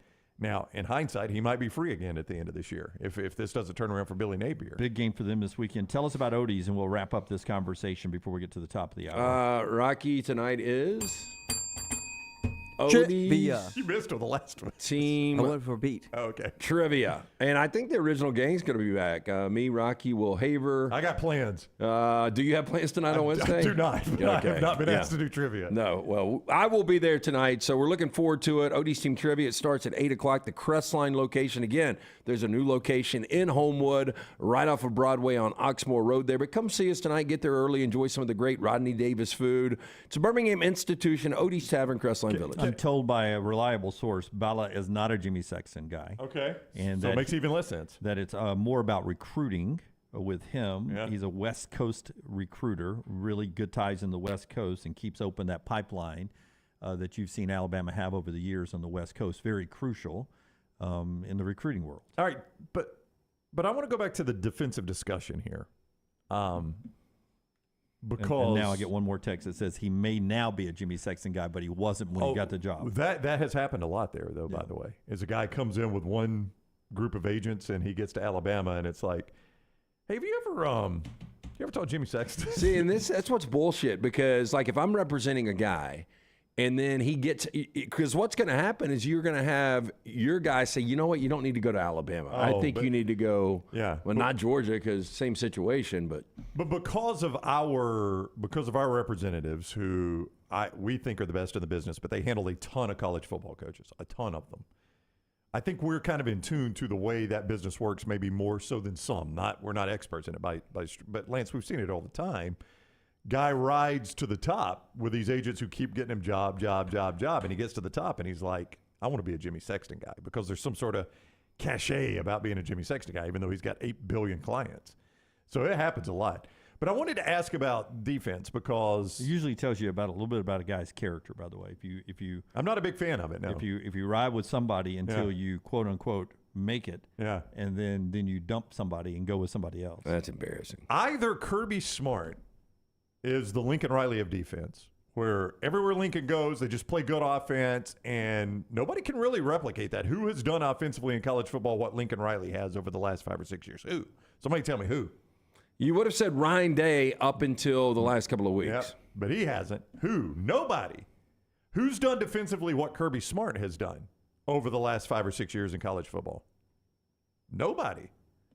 So why is it that these two guys could get those sides of the ball right? Are they just that good at it? Is Lincoln Riley just a better offensive coach than everybody else in all of football? He's just better. And is Kirby Smart just a better defensive coach than everybody else in all of football? Or has the game changed where I can't be that way defensively or that way? I don't know. I don't know the answer to that question. It's a rhetorical question, but it's an interesting question, because why can Kirby continue to coach defense that way and Alabama cannot? Who do you consider to be the best defensive line coach in college football? Oh, I mean, I don't know. Bo Davis. Bo Davis is good. Where's he coaching now? He's at Texas. He's a really How good recruiter. Those guys look the other night. I mean, Alabama likes him. I know that. Yeah. I mean, anywhere Rocker has been, he's been well respected. Obviously, Rodney Garner is a good recruiter. He's been. I mean, there's a lot of them, but Orgeron was good back in the day. Yeah, Orgeron was good when he topped out right there. That should have been where he stopped. Yeah, Bo Davis, pretty darn good. His unit looks really good at Texas this year. Good enough maybe to win the national championship. I want to do this when we come back. Andy Staples is doing this. I think this is the way Brown would do his AP poll. Yes, sir. Okay. Andy's a smart man. When we come back, Andy does this every week now on On3 Sports. I'd like you to pull out the dry erase board and you guys give me your top 5 if you were voting in a poll that only goes by what you've seen teams do on the field. Resume top 5. This is the way you say you vote. That's right. My dry erase board's already tied up on my sneaky good game. I'm gonna have to do it on something else. I'll do it on something else. No, I'll let you use my dry erase board. Okay, you'll just moderate the conversation. I thought we had 4. I think Rockstar has one. Oh, do you, Rocky? Yeah. Can I borrow yours? I got one. What's your Venmo? Yeah. Oh, that's right. I need to Venmo my gambling debt from yesterday. Oh, Jim. I got woodshedded yesterday. Whipped on the golf course, did you? Yes, woodshedded. I didn't know our game could get that high. That's how bad I got beat yesterday. Usually it's like 60 cents or $1.10. Yeah, buy me a Coke. Who's on the face of a 20 is what I need to know right now. Luckily, Venmo doesn't have faces. Tell us about Hemp Hill. Gets us to the top of the hour, man. Still hot. I mean, I was hot on the golf course yesterday, but it's about to cool off. You need that system checked. Right. And right now, they're still offering the 0% for 60 months for qualified customers, plus free 10-year labor warranty when you mention the next round. Call Adam, Chad, Andrew, the guys at Hemp Hill Services. Make sure that HVAC unit ready to keep up with this changing weather. Again, for all of your plumbing, heating, and cooling needs, call Hemp Hill Services. Hard to stop a train. Do it now. 205-229-2090. That's 205-229-2090 or hemphillservices.com. Everything Next Round is on demand now in the podcast section at nextroundlive.com. The wait is over. Tonale has arrived. Beautifully distinctive Italian styling and performance. Come test drive the all-new 2024 Alfa Romeo Tonale plug-in hybrid at Alfa Romeo of Birmingham. The all-new Tonale offers best-in-class horsepower and torque, fastest 0 to 60 times in its class, plus best-in-class range with full electric charge. And best of all, qualified Tonale leasees are eligible for up to $7,500 EV tax credit factored into your lease. Hurry down to Alfa Romeo of Birmingham and experience the all-new Tonale. The next round brought to you by the biggest and baddest track in NASCAR, the Talladega Superspeedway. The Yellowwood 500 NASCAR Playoffs weekend is coming up. You don't want to miss it. The action kicks off Saturday, September 30th with the Craftsman Truck Series Playoffs race, all leading up to the NASCAR Cup Series Playoffs on Sunday, October the 1st. Be there to see these drivers battle for 500 miles to survive and advance to the next round of the playoffs. Get your tickets now at TalladegaSuperspeedway.com. Again, that is TalladegaSuperspeedway.com. Hey, Lance Taylor from the next round to tell you about our friends at Gutter Cap. Gutter Cap's that patented aluminum cover system that fits over most existing gutters to keep out debris and eliminate that gutter cleaning. It's backed with a lifetime warranty, almost 20-year service record right here in Birmingham. Stay off that dangerous ladder forever. 45% off the retail price now if you call GutterCapBirmingham.com. Call my good friend Chris Stewart now, 205-823-2212. Cap it, don't snap it. It's Gutter Cap. The extra hours of sunshine are back on the clock, and that means it's time for golf at Timberline, a short drive from Birmingham or Montgomery. Go to timberlinegc.com to book your tee times, schedule a lesson, or just drop by and use the TrackMan technology on the driving range. The course is always fun, in great shape, and you can even become a member. Get all the details at timberlinegc.com. It's time to get your golf on with our friends at Timberline. Hey, Lance Taylor from the next round. You've heard me for years talk about our friends at Bromberg's Jewelers, and we welcome you to stop by and see that great customer service at the Mountain Brook and Summit locations. But we'd also love for you to check out their new online shop. They've got plenty to choose from. Great gifts, big and small. Available online, they've got David Yurman, Tudor watches, select diamond and gemstone jewelry, William Henry, seasonal and favorite giftware items and baby gifts as well. They've even got an online sale section. For more information, Brombergs.com. Hey, if you're looking for Birmingham's best pizza, you need to stop in and see our friends at Slice Pizza and Brew. It's as local as you can get, from the ingredients that go into every pizza to the beer on tap. For a great lunch or dinner, go see our friends today, Vestavia or Lakeview at Slice. Start your day online at nextroundlive.com. Get all the latest videos, podcasts, and college football stories. And it's also a great way to stream the show or shop in the Next Round store. Stay connected by visiting nextroundlive.com. Jim Dunaway, Lance Taylor, Ryan Brown, and Rockstar. Live from the Birmingham Racecourse Casino Studios, the Next Round, presented by Bud Light, is on now. If you've been listening to our show for 13 years, we're huge fans of Coca-Cola, the Coca-Cola products. Oh, yeah. And for whatever reason, the Coke mix at McDonald's, and this is well documented, always tastes fantastic. Mm-hmm. They got the best Diet Coke out there, I agree. Yeah. The syrup, the CO2, whatever it is, it's mixed spectacularly. You know, even better than that, it's a steakhouse right close to us that we used to talk about a little bit. They got a good Diet Coke mix? Their Coke mix is incredible. Really? Yeah. That being said, McDonald's reporting yesterday they're going to remove the self-serve soda machines in their stores because of declining numbers of people who dine in their restaurants. So they're saying no use to keep up with that. They're going to pull them all back behind the counter, and they're going to get rid of that self-serve. There's a local joint I occasionally go to that I like and my family likes, and they used to have their drink machine turned so you could come get it yourself, and they decided to turn it back around so you had to ask for a refill. Complete disaster. I think if you're going to have soft drinks, it all should be self-serve. Yeah. Every bit of it. I'm fine with you handing me the cup. I know I don't work there, but you hand me the cup because then I can get the amount of ice I want. I can make sure it tastes right before I fill it all the way up. I can refill it at any time. Don't have to bother you again. Yeah. It should all be self-serve. They're pulling them out right there at McDonald's. Speaking of pulling out, LT, if What? someone wanted to, will have enough hair to pull out at some point. Woo. Wow. Okay. Let him get to it. You got to let me finish the sentence. Okay. All right. He hadn't had that problem for 20 years. He doesn't even know where he's going. Wow. T3hair.net. That is the website where you can check out more information on Dr. Beckenstein. Again, I got a personal call just a couple of days ago asking me a ton of questions about the different treatments that I'm getting right now. Again, it's a non-invasive treatment. I sit on the couch. I do it 3 times a week, 30 minutes each time.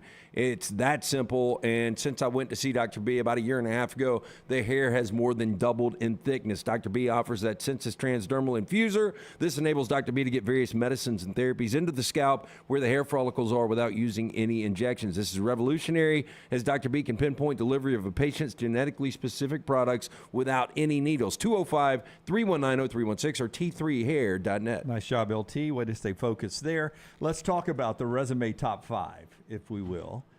Brownie has his, barring Rockstar's dry erase board, which may have never been used. Did you pull a wrapper off of it? I've used it before. Yeah. They used to do his headline on it, so I blew the dust off. I'll go first. LT's finishing up his here. This is no history involved, only what you've seen on the field this year. Here's mine. First of all, tears crying out of the eyes here because of what is not in my top 5. Alabama? No SEC. Oh.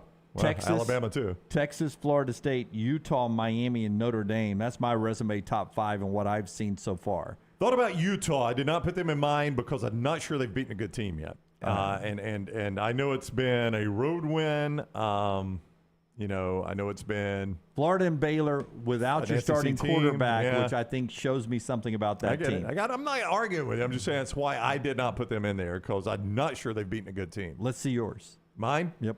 All right. I got Texas, Florida State. Sorry. It's got Texas, Florida State, Miami, Duke, and Notre Dame. I like Duke. That was a mistake on my part. Duke beat Clemson. I got to confess with you, I'm not entirely sure what they did week 2. I quit paying attention to them after they beat Clemson. They won. Yeah, they're 2-0. Yeah. They you want any more?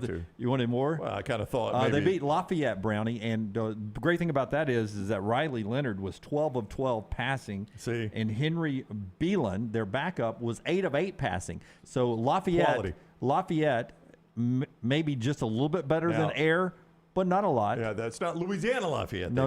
It's Lafayette. It's plain Lafayette. It's Eastern Seaboard. Yeah. Lafayette. The Lions, I believe. 42-7. They got Northwestern this week. Then they're at UConn. There's a chance they're 4-0 when they play Notre Dame, who I've got number 5. That's a top 5 matchup for me. On your board, yeah. Duke and Notre Dame. Yeah. By the way, coming up.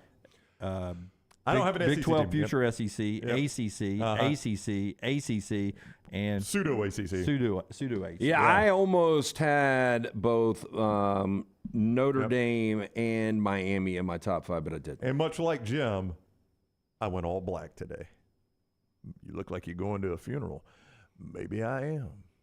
Okay, I can't take history out of it. And by the way, they've won by a combined score of 93-10 against the Bulldogs. So this is what they've done this year. So Ball State and I've got no problem with UT this. Martin win. Yeah, and you look at Carson Beck, although we don't think he's looked great, he's thrown for 577 yards, and he hasn't turned the football over. Number 2 would be Florida State.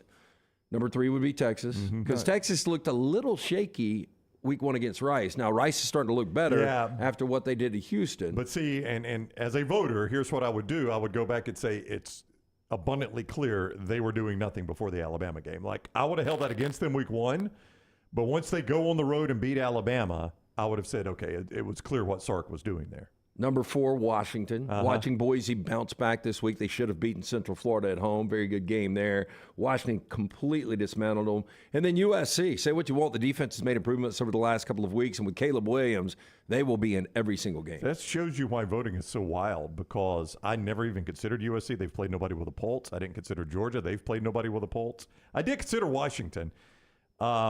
I'd like to know how good Boise is, because that was one of the better wins of week 1. Oh, yeah. I just don't know how good Boise is, but they smashed them in Seattle. By the way, USC was a very early, because they played week 0, very early bye happening this week. They're the only top 25 team. not in action. We'd love and to as see. you would say, they've already paid 25% of their regular season. That's right. We would love to go ahead and see your resume top 5 as well. Some of you saying, what about Coach Prime and the Buffs? That was going to be my question, you guys. How close was Colorado for you guys? I considered them because I was playing around with the top 10. It's interesting because in my book, they've done much more than Georgia. But they don't have the history. You said it yourself. I can't flush the fact that Georgia's back-to-back national champion. But if Georgia would have played like opponents, if they would have played exactly what Colorado did in week 1 against TCU and in week 2 at home in Athens against Nebraska, it wouldn't be any different. It would probably be worse. Yeah, I know, but I never voted that way because I can't say that. I mean, I don't see it. I mean, Georgia's played UT Martin and Ball State. I can't make them number 1 in the nation for beating UT Martin and Ball State. What have they done? Yeah. What has Georgia done? And that's just, and Andy was talking about he voted that way. That's the way I vote. Texas, and the reason I put them in front of Florida State, I would have had Florida State number 1 after week 1. I would have flipped Texas to number 1 this week because they went on the road and did it. Florida State did it in neutral site. Texas went on the road. Why are you smiling? Because you can always talk yourself into a bad place. Because if you're filling out a ballot then of 25 teams, at some point you're putting Georgia in there. And why are you putting them in there? Because they played nobody. There are 25 teams that have played better teams than Georgia. Yeah. So at some point, you're putting Georgia in only because of who they are. But with Georgia, but you say that, but I can also. Are you going to do a ballot without Georgia on it? No, right now? no. Okay. I would have Georgia in there because I can also look at Georgia. Now, like, give me an example. Give me a team to compare to Georgia. Where would you have Georgia right now? And as you think about this, I see. I'm like, I got to go eye test. But I give the eye test more credit as the season goes on because I feel like I know more. I agree. But I think you've got to go based on your gut and a little history as well. See, I don't think history should factor into it at all. Well, I think it should because Georgia has been dominant the last 2 seasons. Yeah, but those polls told me that. Yeah. This poll is telling me what you are. No, this but season. I've watched them the last couple of years, and I know how Kirby recruits, so I fully expect them, worst case, to be a top 5 team. What he is saying, I think, when he says history is the players who are on this Georgia team, he has seen them, some of them the last 2 years, so he factors in, he knows how good those players are. But that did not work when you used history for Alabama last year. Or this year, if you used history for Alabama, right? So I mean, history's not undefeated either. You would have given Alabama the same exact benefit of the doubt last year, and they lost 2 games. But they would have been in the top 5 at this point. And after the week 2 win or week 3 win, whatever it was against Texas last year, they would have been at the bottom half of the 5. And then when they lose a game, it would have filtered out to about where Alabama was. That's the point. When people are like, how could you have Duke in your top 4? If Duke, here's my point again. If Duke goes 13-0 and is the ACC national champion, is Duke in the playoffs? They are, but let me ask you this. Oh, hang on. If they go 13-0 and they're national, but if they don't, you know where they'll go? They'll drop down the poll. When they start losing, they fall. That's why I don't understand why everybody gets wound up about a week 2 poll. Do you believe that your top 5 is going to look anything like that at the end of the year? No, but this is not the end of the year. This is week 2. This is my top 5 for week 2. Yeah, see, I don't disagree with him there, but his argument about it should be only resume who you've played and stuff, that's when you get into a bad, because Georgia hasn't played anybody. You can find 25 better wins. Yeah, see, I'm playing the best 5 teams in college football. I guarantee you we can go through here and you can find teams that don't belong in the top 25 that would be in there right now based on 2 weeks. Of course. Yeah. Again, now, let me be clear. Michigan's another great roster. They've played nobody. We've proven by who was on the team last year, who's back this year, that they are good players. You'd have to have Michigan and if you very high. And if I were actually an AP voter, I would have Georgia and Michigan high because, again, to Lance's point, I can also use the eye test, which I have to do with those teams because they've played nobody. And I can look at those teams and say, they look like a really good team. But again, when people used to bitch about my AP poll, I would say, the only one that matters is the last one, right? The rest of them don't matter one bit. Why are you so wound up about it? But how many different teams did you have ranked? I'm just interested. Do you have any idea? Oh, like how many teams I had number 1? That year. No, not number 1. Just I'm talking about out of 25. Oh, I have no idea. Like how many different teams I ranked it. Oh, there's a lot. And teams would drop out and their fan base would get all mad. Everybody says they don't care about the AP poll until you vote in it and you find out people do care because they would bitch at you for leaving their team out. And I would understand why you would be upset if you put us in our top 25 last week and all we did was beat the opponent we were supposed to play this week who may have been a lesser opponent, then all of a sudden we're not in the top 25. I've never understood how that doesn't make sense. I mean, now I'm not a top 25 team? Somebody had a better win than you. I had to make room for it. Where would you guys have Oklahoma right now? I'd have Oklahoma in my teens. Kansas State? Kansas State, probably in my teens. I mean, I have to sit and pencil all this out. I don't really know. Yeah. But, I mean, that's my gut tells me it'd probably be in my teens. Yeah. Keep in mind, 10, 11, and 12 do not count teens, so you're very limited on the numbers you can have in your teens. Yeah, it's below 10. Let me just say below 10. Can I say it that way? Ohio State? I'd have Ohio State would be clinging inside my top 10. They have not been impressive at all. That's another eye test. They would be behind Georgia and Michigan. Absolutely behind Georgia and Michigan. So now I've got you Georgia and Michigan's top 10 teams. Oh, I just said that. I literally said if I'm voting, they're probably in my top 5 because I got to use the eye test for them. And the eye test for Ohio State does not play well. You know why? Because they're not very good at quarterback this year. I watched them against Indiana. I watched some of Youngstown State. It doesn't play well. How about the fact I knew the passing from the Duke guys against Lafayette? That was very impressive. When you needed it right there. That's right. That was very impressive, Jim. You do your homework. Hey, a spirited week of practice for me is what you've gotten. Riley Leonard, man. Our friends at NASCAR ready to go.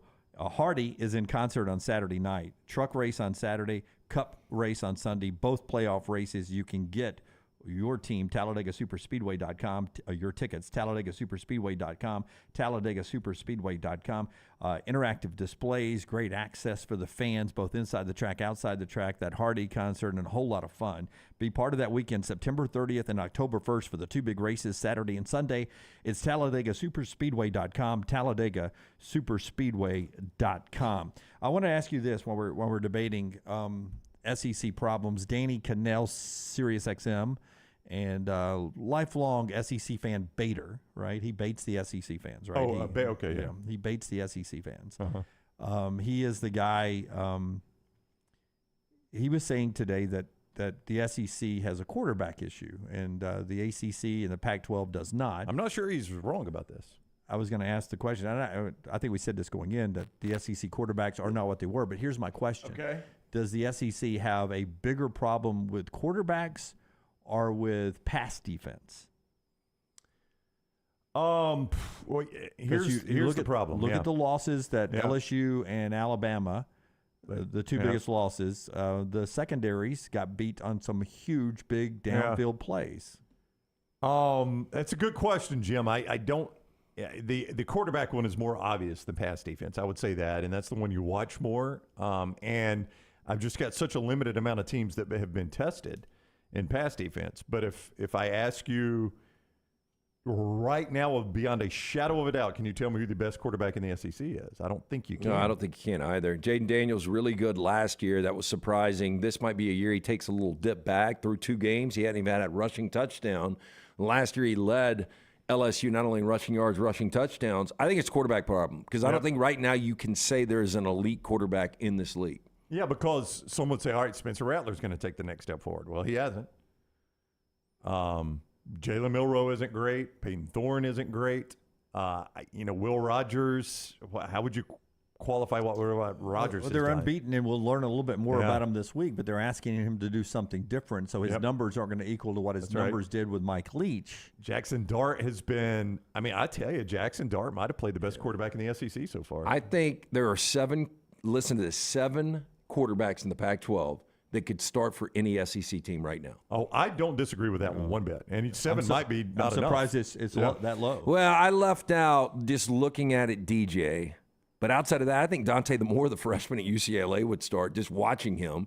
I know Cam Ward would, 100%. Michael Penix, a healthy Cam Rising, Bo Nix, which is crazy to say. It is crazy to think about. Yeah, couldn't even really be the best quarterback when he was at Auburn, and he might be the best this year. Shedeur Sanders definitely behind an offensive line in the SEC with that skill set, and then Caleb Williams. Yeah.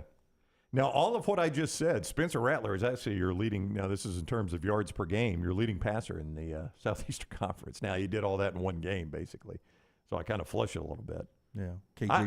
KJ Jefferson's playing good so far. I mean, he's played okay, but we'll see more about, KJ Jefferson's only thrown for 191 yards a game and 5 touchdowns, no picks, but they haven't played anybody either. He gets a little bigger test this week against Brigham Young.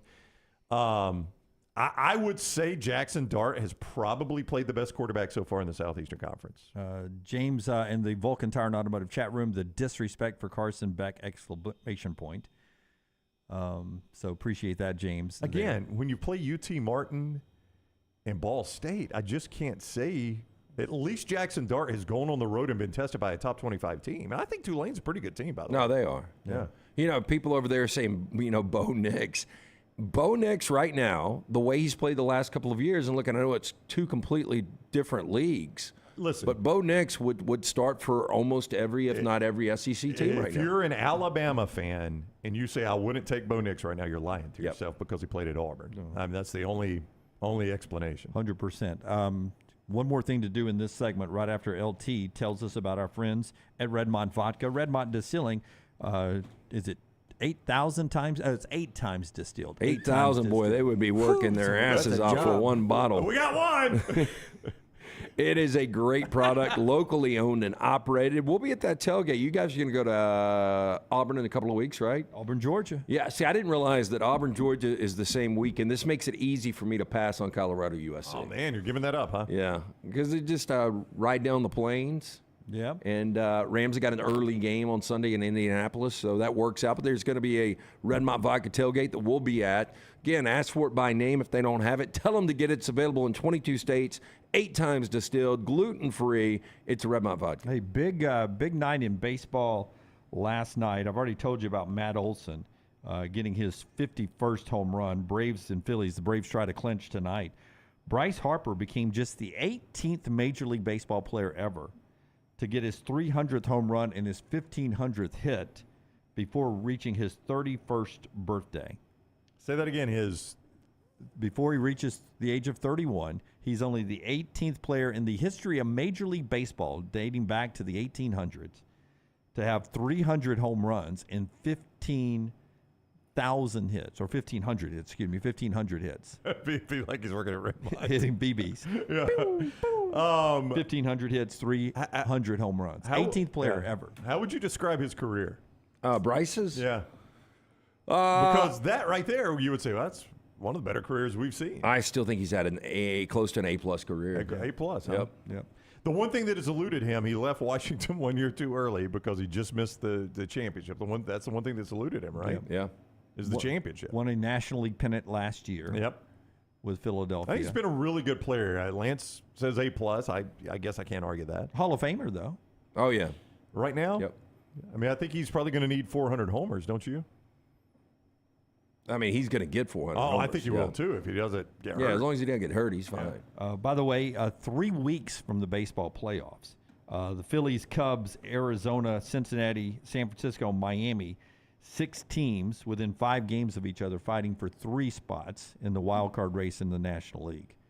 So it's coming down to this is what, baseball purists didn't want this, but boy, it makes the end of the when we had a lot of people won't remember this, it's going to show age, but when we had the East and West in the American League and the National League, and that's all you had. And these things were already locked down because right now, let's just look at it. National League was done in August 1. Yeah, it was. Dodgers, Braves. Boom. Yeah. Don't you remember, it was one of the first years the Braves went to the postseason and them and the Giants came down to the final day of the regular season. Yep.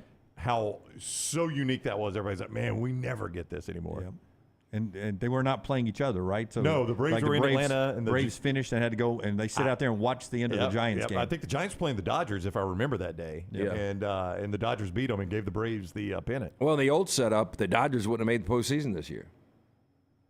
Because the old setup had the Braves in the West. Yeah. Yep. Yeah, absolutely. And that happened a lot, too. Second best team was in the same division.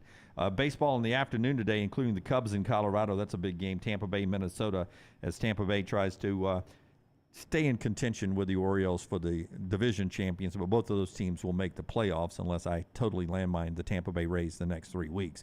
When we come back, we will do our sneaky good game, and still to come this hour, we've got Elijah McAllister of Auburn who will join the show. That is being brought to you by our friends at JohnsonRVCenter.com. What a great time. We got a Saturday that we'll be up there pretty soon. Yeah, we've got to get with Nick and find that out. We'll do the pregame show from one of their RVs like we did last year. It's a fun trip up there. Let's do it this Saturday, man. I'll see if Nick wants us to. Yeah. We can figure that out. Cherokee is the number 1 selling brand in the country, the number 1 selling brand in the state, and the number 1 Cherokee dealer in the state of Alabama is Johnston RV Center. Travel trailers like the Gray Wolf, the Alpha Wolf, fifth wheels like the Arctic Wolf, toy haulers like the Wolf Pack. Cherokee offers something for every single person and payments that start as low as $199 a month. I-65, exit 304 in Coleman, 334 indicator. As Jim just told you, we'll be there soon. JohnstonRVCenter.com. That is JohnstonRVCenter.com. Follow Rockstar on Twitter @RockstarBHM. Don't miss your chance to win at Birmingham Racecourse Casino. Open 24/7, so come on in for non-stop gaming action. You'll find the latest, hottest, most exciting games around, and you'll love the fun bonuses and big jackpots. Plus, you can watch and wager on horse and greyhound races from all over the world. Your best bet for big wins is just minutes away at Birmingham Racecourse Casino, where you can be a winner too. Birmingham Racecourse Casino off I-459, exit 31 Derby Parkway. Must be 21 or older. Want more of the show? Download the app or visit nextroundlive.com for the latest podcast. The Mystery Fifth Hour, our Not For All Ages podcast, The Last Call, and our entire Double Down Media podcast family. All at nextroundlive.com and on the Next Round app. Do you need extra cash handy? Look no further than Legacy Credit Union for whatever loan your lifestyle requires. It only takes a few minutes to apply and request the amount you need to give you peace of mind.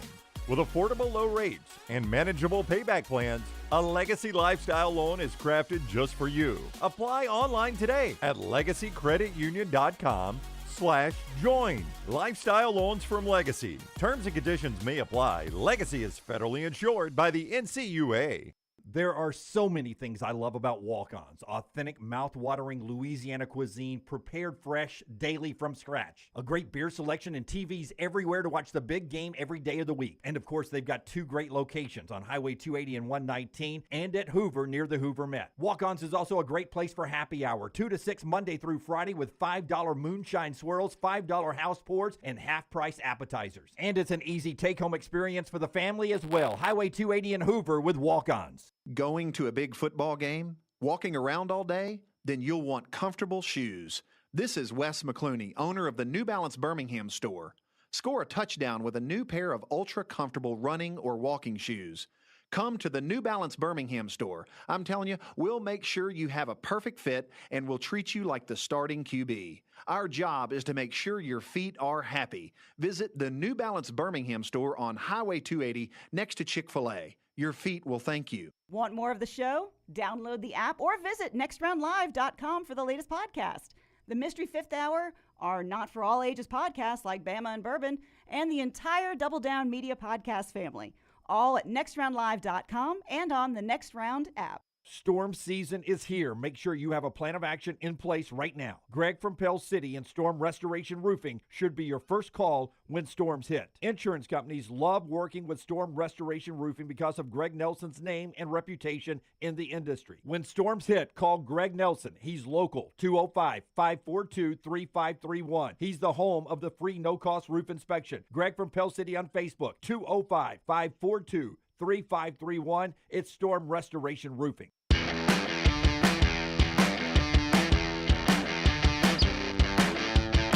New Life Art brings us Rockstar's viewing menu every day. LT will tell you about New Life Art in just a second. But right now, Rocky, what are you watching tonight?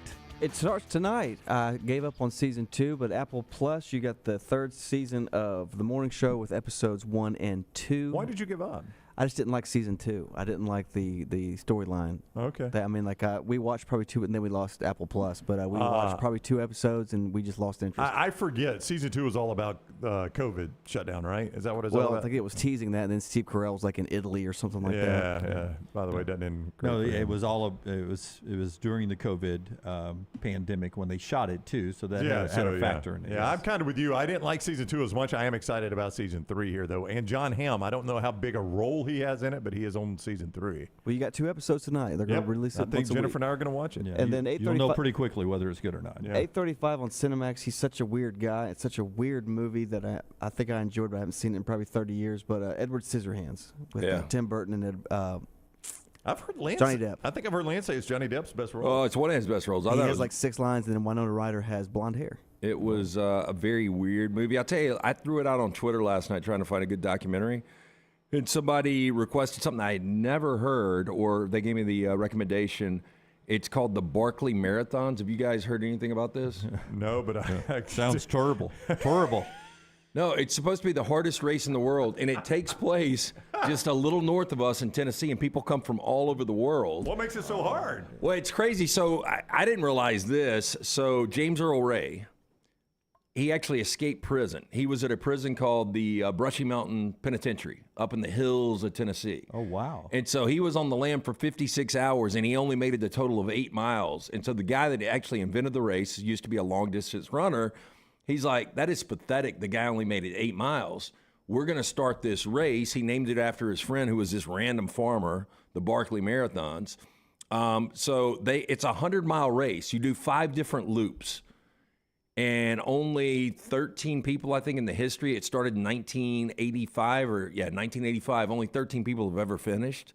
I mean, it's crazy. You go 100 miles. Is there like skeletons on the side of the course? There's not a course. So like Mount Everest. You get one hard map. It's only $1.60 to put your application in, but nobody knows how to get the application. Only 37 runners qualify each year. In one, they just do they call it a sacrificial lamb. This thing is insane, but so they'll give you the one map of the initial loop. They call them loops. You got to do 5 to complete it. You got to do it in 60 hours. And most people don't have any sleep that try to do this. And you got to see them by the time they finish. But it is just an amazing thing because once you do your one loop, the loops change continually. And they said it's like hiking up and down Everest because of the elevation, not once, but twice over 60 hours. Wow. So it's up and down Everest twice over 60 hours. Oh, yeah. And then nobody can finish that. People have. Is there banjos involved? No, they play a trumpet, though, taps when you tap out. Oh, wow. Yeah.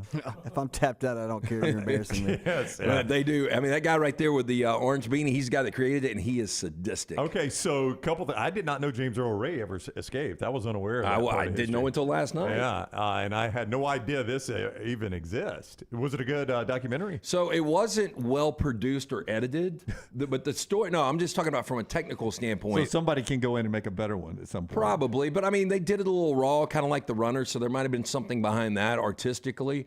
But it's well worth the watch because it is fascinating. I had no idea it existed. I reached out to our buddy Travis Grappo, who, by the way, has run not one, but 2 100-plus enduro races over the last 3 weeks. He said he would never try this. Would never even try it. And he's as in shape as anybody I even know Again, on he's this earth. run 200 miles the last 3 weeks. In 3 weeks, Is it one film? Or is it's one film, an hour and 29 minutes. That's why I looked at different recommendations. It seemed like an easy watch. It does. I may watch that. No, it's worth it. Yeah, I may watch that. All right. Is there any Blair Witch-like movement in it where I'll tell you the cool thing, the though. runners are running and I'm running with them and I get motion sick? You get a compass. You can't use GPS, obviously. Okay, I don't care about them. Real quick, do I get motion sick? Is it No. Okay, I go ahead with that. Wouldn't do that. Okay. But the fascinating thing is, in order to truly gauge if the runners actually did the loops, there are random books throughout the wilderness. And you have to find those books as well and tear, like if your entry number's 13, you got to tear page 13 out. And then you've got to have the 10 books on that loop to get back, and they've got to confirm it. My gosh. I mean, it's insane, and how they actually came up with this whole concept, it's well worth the watch. I'd want my own compass, though. They give me the compass, or I can bring my own compass? I think you can probably bring your own. Okay, because I'm not trusting this guy. But it's funny, early on watching it, and this one guy's like, because they were talking about how the brush and all these briars out there, and this guy's like, he's got like a pro, what are they called? GoPro? Yeah. And he's like, "Oh my God, these bushes and these briars are killing me." And I was like, "What a pussy!" And then after it, you see, it looks like these dudes have been like in tiger fights. They've got deep like gashes all over. I don't know how anybody finished it. So you with your red wine from your I backed up quickly. And your beautiful girlfriend sat there and said, "What a P word! Yeah, This I guy backed up worried about the quickly, though. briars." And then you were like, "Oh, okay." Yeah, and I was like, man, these people aren't even running. And then you look at it, and these guys are going without sleep for 60 hours. I mean, it's the ultimate endurance mental test. I couldn't make it 5 hours. So there's no actual trail. You're just making your own way. There's one trail, and then it goes, and everything goes off trail. Oh, geez. And I don't know how you figure it out. You've got pass. like a Belgium dentist, he's sitting down there. You got a rocket scientist, and they're trying to break down, this is where we think the trail is going to be. But a lot of people don't even get on the proper trail. I'm in Kentucky. How did that happen? I couldn't figure out the regular. I mean, I'd be out before I even started. That's all brought to you by our friends at New Life Art. Yeah, make sure you check out artist Daniel Moore's new masterwork in oils. Legacy continues. The sequel to Moore's 1992 sold-out painting. Crimson Legacy features iconic moments and memorabilia from the last 30 seasons of Tide football. Order online right now, DanielMooreArt.com. That's DanielMooreArt.com. Sneaky good game in just a second. You guys are reacting to it over here. Jason says loser of the bracket challenge this year has to go do this. Negative. I think it would be fair just if we would have a challenge set up if you can just get admitted to the race. Because, again, there's only 37 people that do worldwide. Yeah, I mean. Well, what do you have to do to get admitted to the race? Yeah, is it like first in, first in? No, you have to fill out an application on why you should be admitted to the Barkley Marathons, and then they send you a letter of condolence if you're one of the 37 chosen. But they pick one random, like if you were like, dude, I hadn't exercised forever, they'll pick one random person to be their sacrificial lamb. Oh, we could be the sacrificial lamb easy. I would just try to make it one loop. I don't think I could do it, but I would try to make it one loop. One loop takes about 12 to 15 hours. I lost the bracket challenge, and I am writing to you to ask your permission. lamb. Apple TV or Amazon Prime. That's where you get it. All right, Apple TV, Amazon Prime. All right, Rockstar.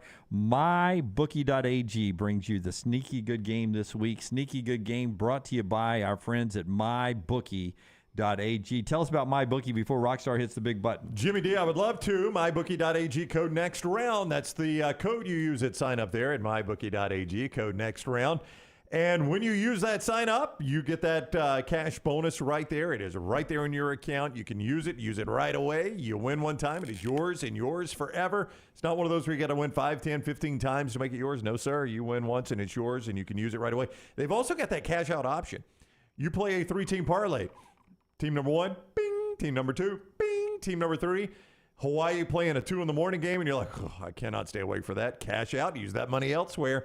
It's what you do at MyBookie.ag. When you use code NEXTROUND to sign up, you get that sign-on bonus. Bet anything, anytime, anywhere. MyBookie.ag, code NEXTROUND. MyBookie.ag, code NEXTROUND. The College Football Spotlight. This weekend's Sneaky Good Game. All right, I'll start us out. As you can tell by the icon, Sun Belt Championship implications in this game. That's exactly what I thought when I saw that. Sun Belt. By the way, this is what I'm leaning to for my next tattoo. Some kind of artistic play on the sun, because I'm always chasing the sun. That is very artistic. Yeah. Chasing the sun. Okay. Yeah. So like a 30A? Why don't you just get the 30A thing on your... I don't want to be so obvious. Okay. Always chasing the sun. Yeah. James Madison, JMU, the Dukes, and the Troy Trojans. Troy's got to get back up quick after losing earlier to Kansas State. Here we come in this contest. I think really maybe you factor in a little South Alabama, 3 of the better teams in a very competitive Sun Belt Conference. James Madison, Troy. Troy's a 3-point favorite thanks to my friends at MyBookie.ag. Great game, sneaky good game. 5 o'clock NFL Network. What? How's that a sneaky good game when it's a 3-point spread? Okay. Because you're not James Madison and Troy in your preseason top 25? No, I'm with Dunaway. Are they in your weekly top 25? That's the point of sneaky good. Power 5 game? No. Yeah. That's why it's sneaky good. Okay. It's a damn good game. Okay. I'm just saying last week I gave you a really sneaky good game where it was like an 18-point spread and it went to overtime. Yeah. Okay. Okay. Well, mine's a 1-point spread. You're going to discredit mine too? I'm just saying games you're not thinking of. That's the sneaky good game. Okay. James Madison, you saw what they did last week. They beat Virginia, and their fans rushed Virginia's field. Oh, bad blood. Did they?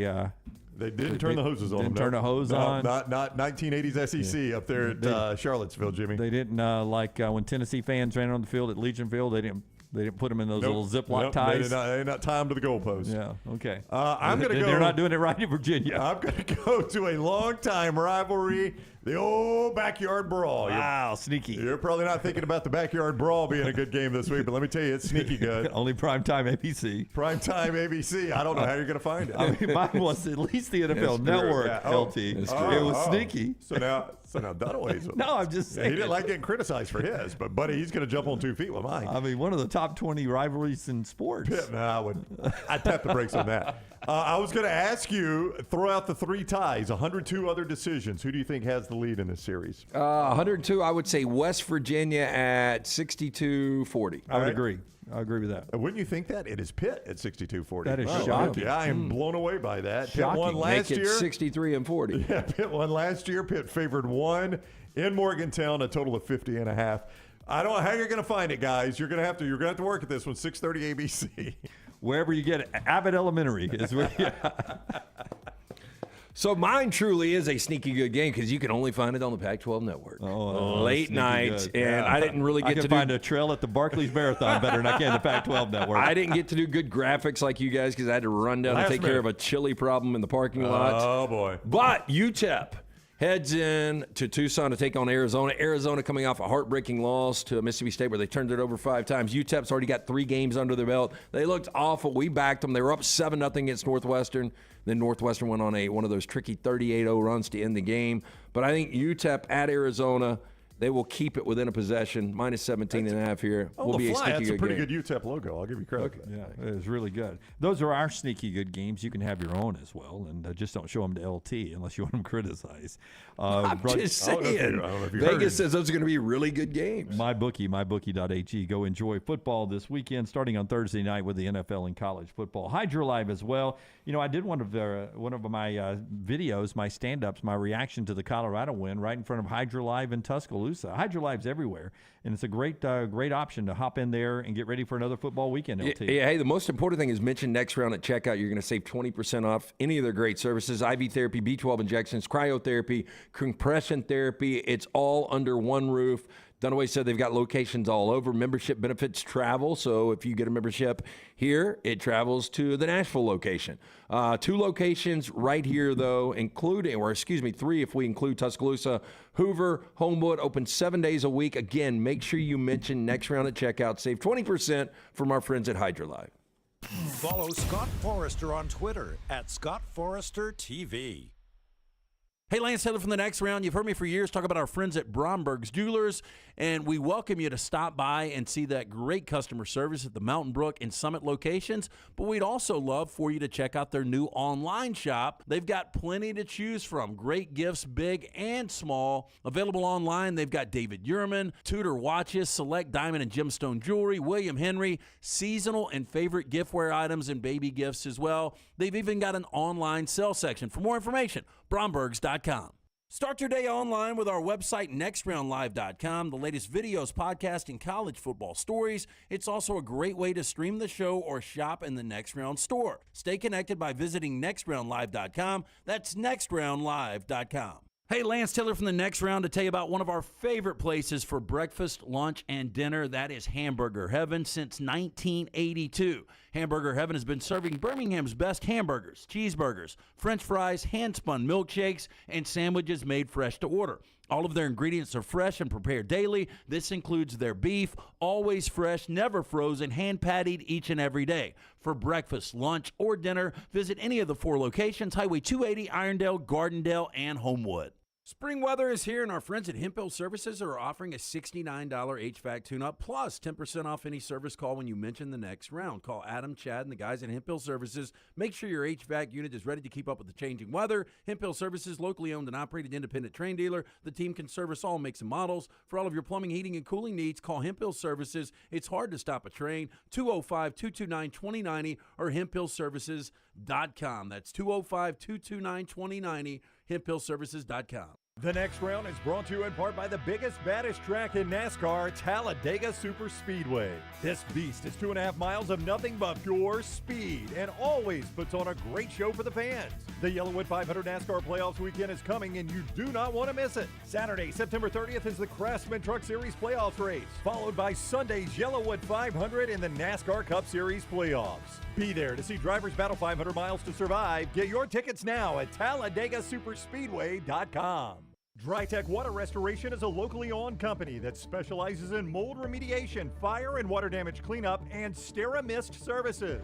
DryTech's goal is to provide clients with expert guidance when dealing with any home disaster. DryTech's highly trained specialists are available 24 hours a day, 365 days a year. They will work closely with you and your insurance company to make sure the process is stress-free as possible. Call DryTech today, 205-637-0143. The moment you discover damage to your home, DryTech's team will handle the rest. Want more of the show? Download the app or visit nextroundlive.com for the latest podcast, The Mystery Fifth Hour, our Not For All Ages podcast, The Last Call, and the entire Double Down Media podcast family. All at nextroundlive.com and on the Next Round app.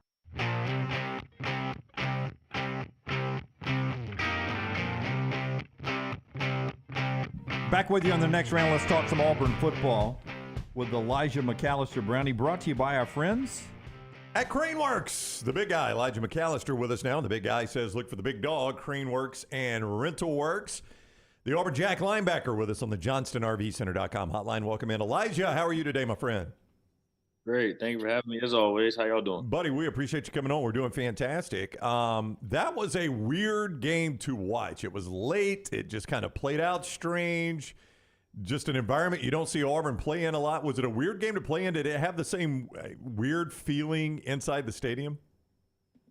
Honestly, not so much, because we had I think about 10,000 or more fans travel from all across the country to come support us in Cal. So it kind of felt like, like we were supported really well there, and it felt comfortable in that stadium. Obviously, with the travel and everything going on, that was a big emphasis on the week, but I felt like, we handled it pretty well and got the win, so that's a positive. So it didn't feel too crazy. Obviously, it's nothing like the SEC stadiums, but our fan traveled well, so it felt nice. Aesthetically, not a incredible game to watch if you like offense, but defensively, both defenses played good. You guys forced 3 turnovers. You only gave up 273 total yards. All in all, how did you guys feel about your performance on that side of the ball? Well, as a defensive guy, I felt great about our performance. I felt like we did a great job of stopping the run and creating turnovers, and also holding the other team to less points than us. So I felt like as a defense, we did really well. And then the offense, obviously, it wasn't, what they wanted to put out on tape because of a few turnovers and everything in between. Nonetheless, they still played pretty well. I know the guys watched the tape. They had some stuff they needed to improve on, but they felt like they still, performed at a decent level. And I was excited, again, like we're 2-0, and that's something that's in a way tough to do when you consider the travel and everything in between. That's still a Power 5 conference opponent. So I'm just happy our team played well. We got the win. So. Yeah, I want to ask you, because you've been through this league before. Was it an SEC-like rushing attack that Cal brought as you watched it on tape and then you experienced it? Do you think that'll help you when you face a physical SEC schedule coming up? And the other part of that was, with the offense not scoring as many points, do you think this game sort of helped build confidence on your side of the ball that when you get into the closer conference games that are ahead on your schedule, that you guys have to get stops, and you sort of proved you did that in this game? Those 2 points seem like it could carry a long way for you all season. Yeah, you build confidence throughout the season on both sides of the ball, all 3 phases. So I think that game is a great confidence builder for us. They ran the ball pretty well against North Texas the week before, so we knew their rushing attack was potent, and it could, strike if we didn't do our assignments and do what we needed to do. And we took care of business when we went out there on Saturday. And I just feel like, family helps each other out. And we talk about being brothers and being a family on the football field. So there's going to be times where we're going to need to pick up the offense like we did this past week. There's going to be times where they need to, score more points to the other team because, we're not doing what we need to do. But that's what family's for, right? We're going to, lean on each other and continue to bounce things off each other. But I was, happy about the way the defense performed and just continuing to stop the run and focusing on ourselves. And like I said, they had a great rushing attack, going in, and it was potent, and we knew that they were good. We handled our business, though. Auburn Jack linebacker Elijah McAllister with us. He joins us each week, courtesy of Craneworks. The big guy says check out the big dog at Craneworks and Rental Works. He's on the JohnstonRVCenter.com hotline. Eugene Asante, have you guys seen this in practice out of him? Because nobody's been prepared for this so far. Yeah, we call him Mr. Let's Work.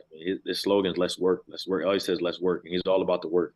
This guy has been putting in countless hours in the offseason countless hours in fall camp and just continuing to elevate himself as a player and also as a person, as a leader on his defense.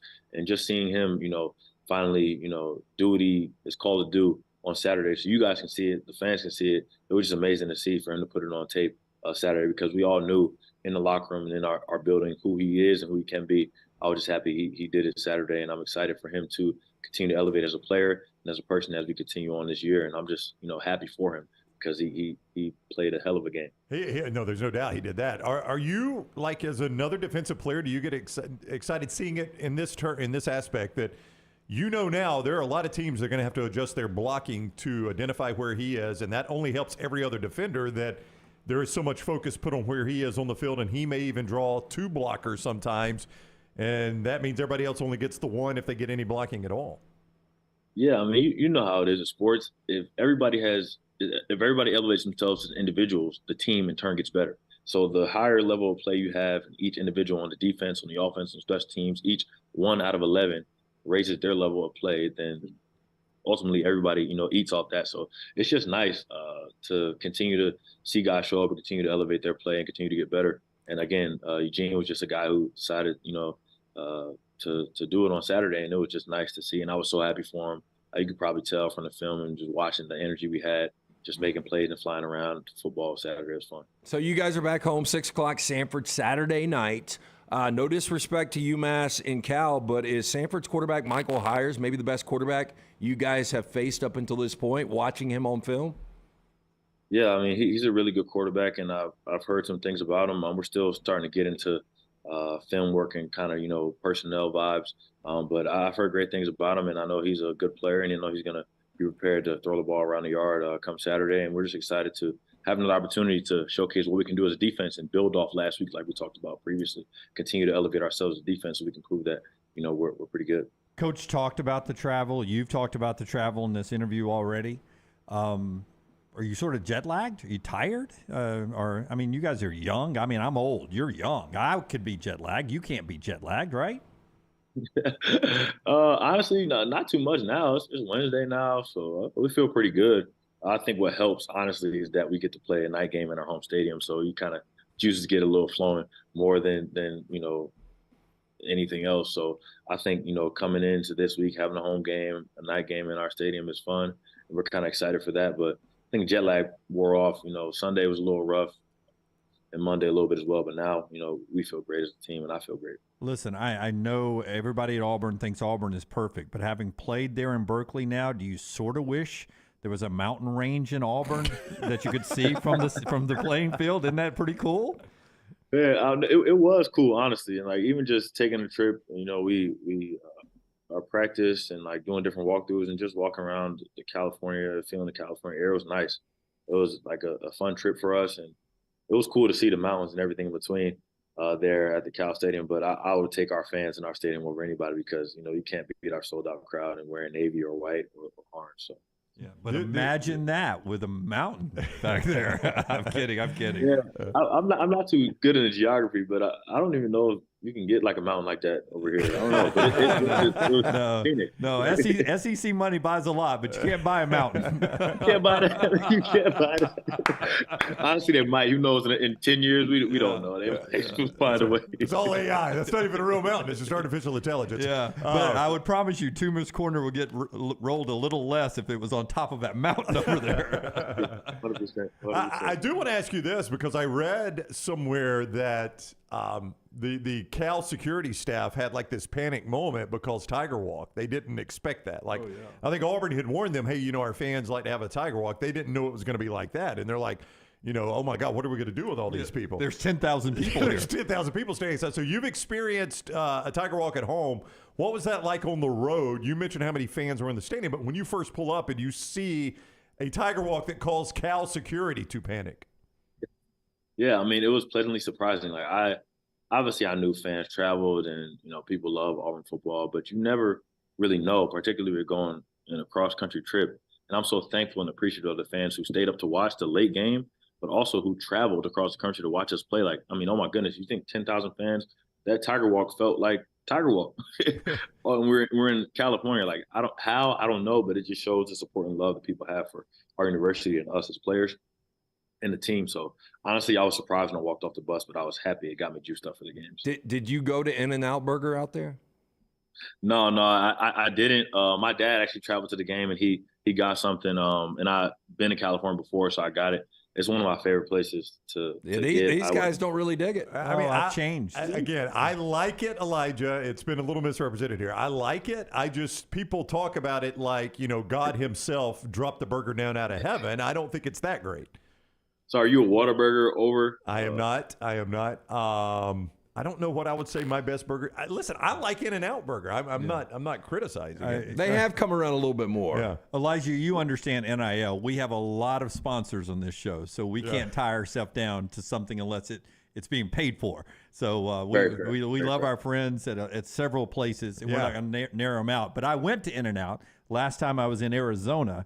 Went to one of the best In-N-Out locations I've ever went and loved the experience. And remember telling Lance about that. Yeah. But as I'm sure happens in some meeting rooms with you guys, we put it on the big board for them, and not everybody understands. Not doing. I've said I've changed on In-N-Out Burger there. Okay, he has come back a little bit. There was a point where these both said it was the most overrated fast food burger in history. Only because it's rated so high. I mean, when you're number one, Elijah, everybody's like, I don't know if they're really number one. But, but to your point, you just asked me a question. I don't know who I'd put number one right now. Yeah. Has Reese's reached out to you yet? We're pushing hard on the Reese's cups. Has anybody reached out?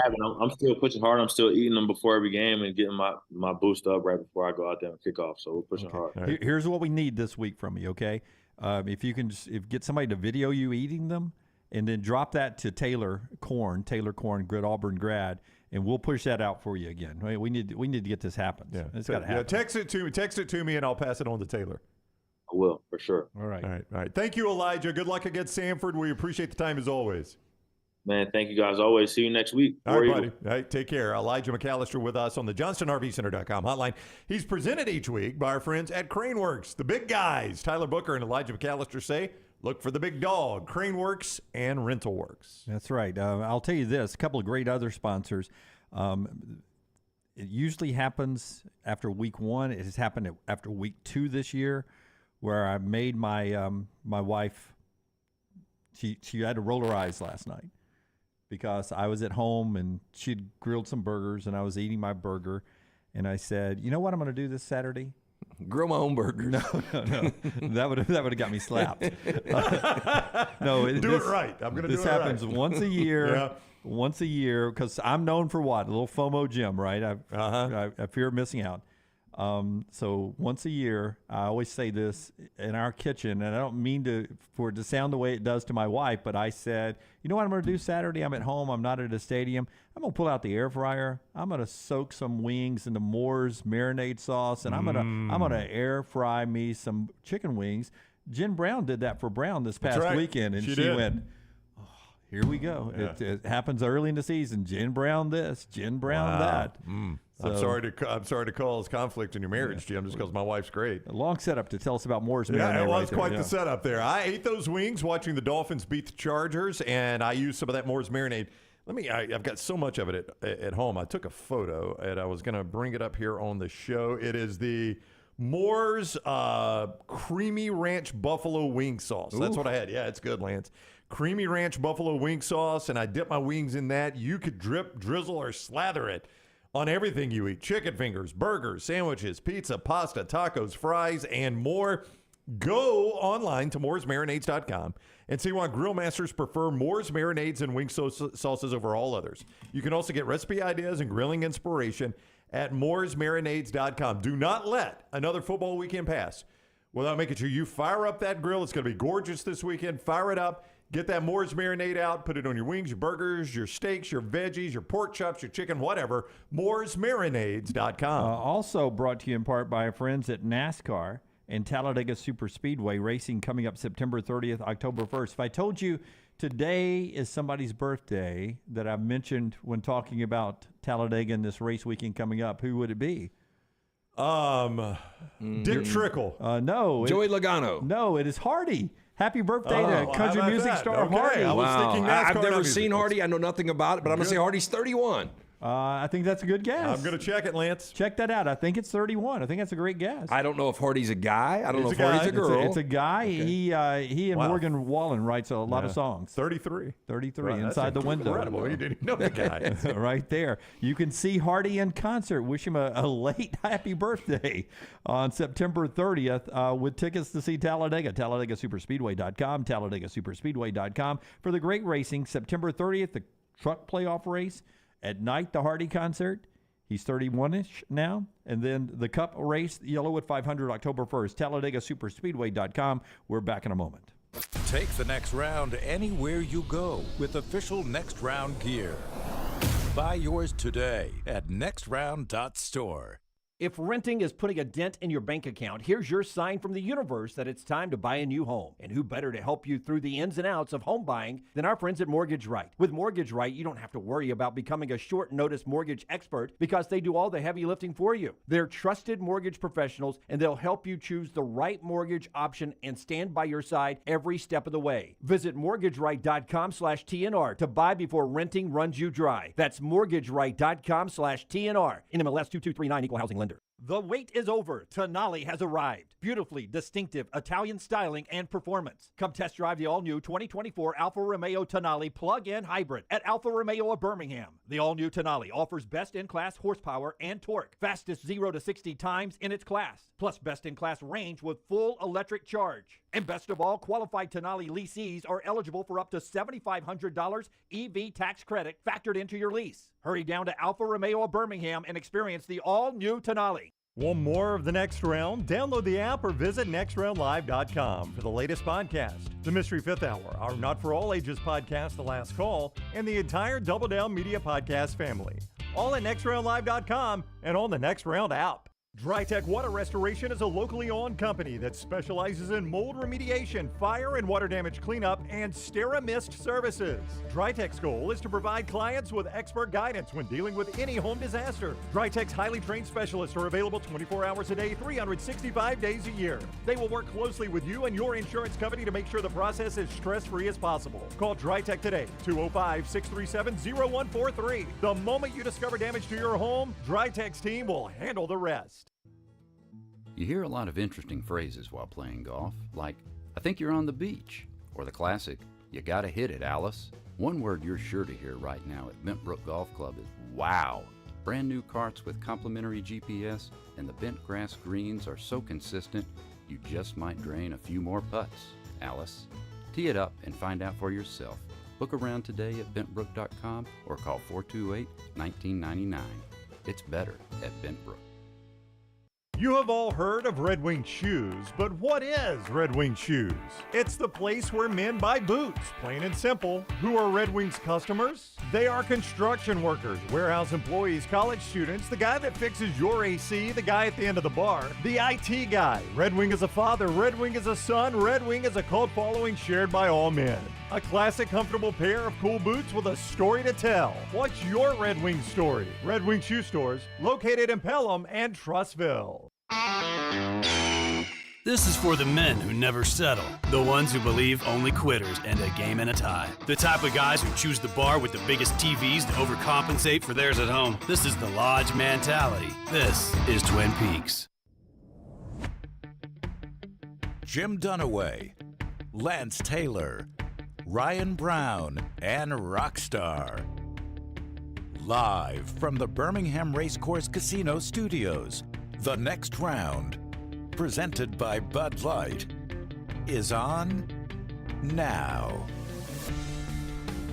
Nick Saban speaking at the SEC teleconference now. It's a weekly thing. Brown will let us know if after we do four downs, if anything important comes out about quarterback rotation or anything that has been said on our show all week. That is coming up here as we go to the final hour. Jim Dunaway, Lance Taylor, Ryan Brown, Rockstar. We did something yesterday when the show was over with. You got to watch without changing anything. Just keep rolling at 12 noon, 12 Central Time. You got to see the Burnout with Peter Burns and Ryan Brown for about an hour afterwards. Today we'll do it again. Brownie, I heard Brownie talking to somebody about it. It's Elephant in the Room today with Mick Gillespie and Jake Coker, right? Is that who it is That's today? right. It's in the email, yep. Yep, that'll be happening when we are done today. Coming up at 12 noon today, Elephant in the Room. So that is something for you when we're done at the end of this hour. So don't change. As part of Disrupt the Media, you can go follow that on the YouTube channel. It's also in the Roll Tide Pods. You can subscribe for that if you just want Alabama content, Roll Tide Pods. And you can also get War Dam Pods for just Auburn content. Disrupt the Media for all the content right there on our other platforms. Thursday night, we're at 10 Roof for the Bud Light Game Night. 10 Roof, Bud Light Game Night. Look forward to that coming up this Thursday night. And come out for that, a chance to get Alabama and Auburn tickets with a QR code. You just scan that QR code on location only. Scan that QR code, and you're in for the drawing to get a pair of tickets to watch Alabama and Auburn this year at Jordan-Hare Stadium. This hour of the show brought to you by Champy's, world-famous fried chicken. Highway 119 in Alabaster. Sterling and his crew cook to order Southern fried chicken. It is fantastic, great flavor, hand-cut chicken fingers, Mississippi Delta recipe tamales, and so much more. Champy's Chicken, Highway 119 in Alabaster. Before we get to trash, a couple of other college football notes to ask you about. Sleepy weekend coming up. Yeah. One of the worst weekends of all time. Of all time. Yeah. Well, I mean, seriously, there's really no major game that you can sit here and say there's a major game happening. Okay, give me a game each window if you guys have to watch that game. Okay. Can I ask the big picture question first, and we'll get to that. The big picture question is, traditionally, when you have a sleepy weekend like this, sometimes we get a chaos, a snow globe game, something that a huge upset, which is college football known for. Is there one game on the slate that could change the course of the season? Yeah, for my 11 o'clock window, I think it's one of those games. Like it would be LSU or Mississippi State. Now, that's a losable game for LSU. It absolutely is. And if they have 2 losses in September, their goose is cooked. Yeah, they're done. And the other, Kansas State, Chris Kleiman is building an incredible culture. This is a team that played Alabama last year in the Sugar Bowl. This is a team that won the Big 12 last year. And, boy, they look dominant over Troy. Now you bounce back, you go to Columbia. Didn't you tell me it's a skinny number? It opened at 1.5. It's gone up to 4.5, but people are still backing Kansas State. So I think it's a really dangerous game. That's the game I would watch on the SEC Network just because of national implications. Yeah, but in that 11 o'clock window, Missouri's got a fighting chance against Kansas State. It is not out of the realm of possibility for James Franklin's team to lay an egg on the road in Champaign. Boy, Illinois has not looked good. I'm with you, Dunaway. You can't completely eliminate it, but Drew Aller is playing elite-level quarterback right now. And then the LSU-Mississippi State game. You go to the 2:30 window, it would be so South Carolina to give Georgia a scare. You don't know about Carson Beck yet. Yeah. And South Carolina's got some weapons. Boy, they've looked bad. I know. Of all the upsets, you never know when an upset's coming. I know. I'm just pointing out that would be a course-changing upset.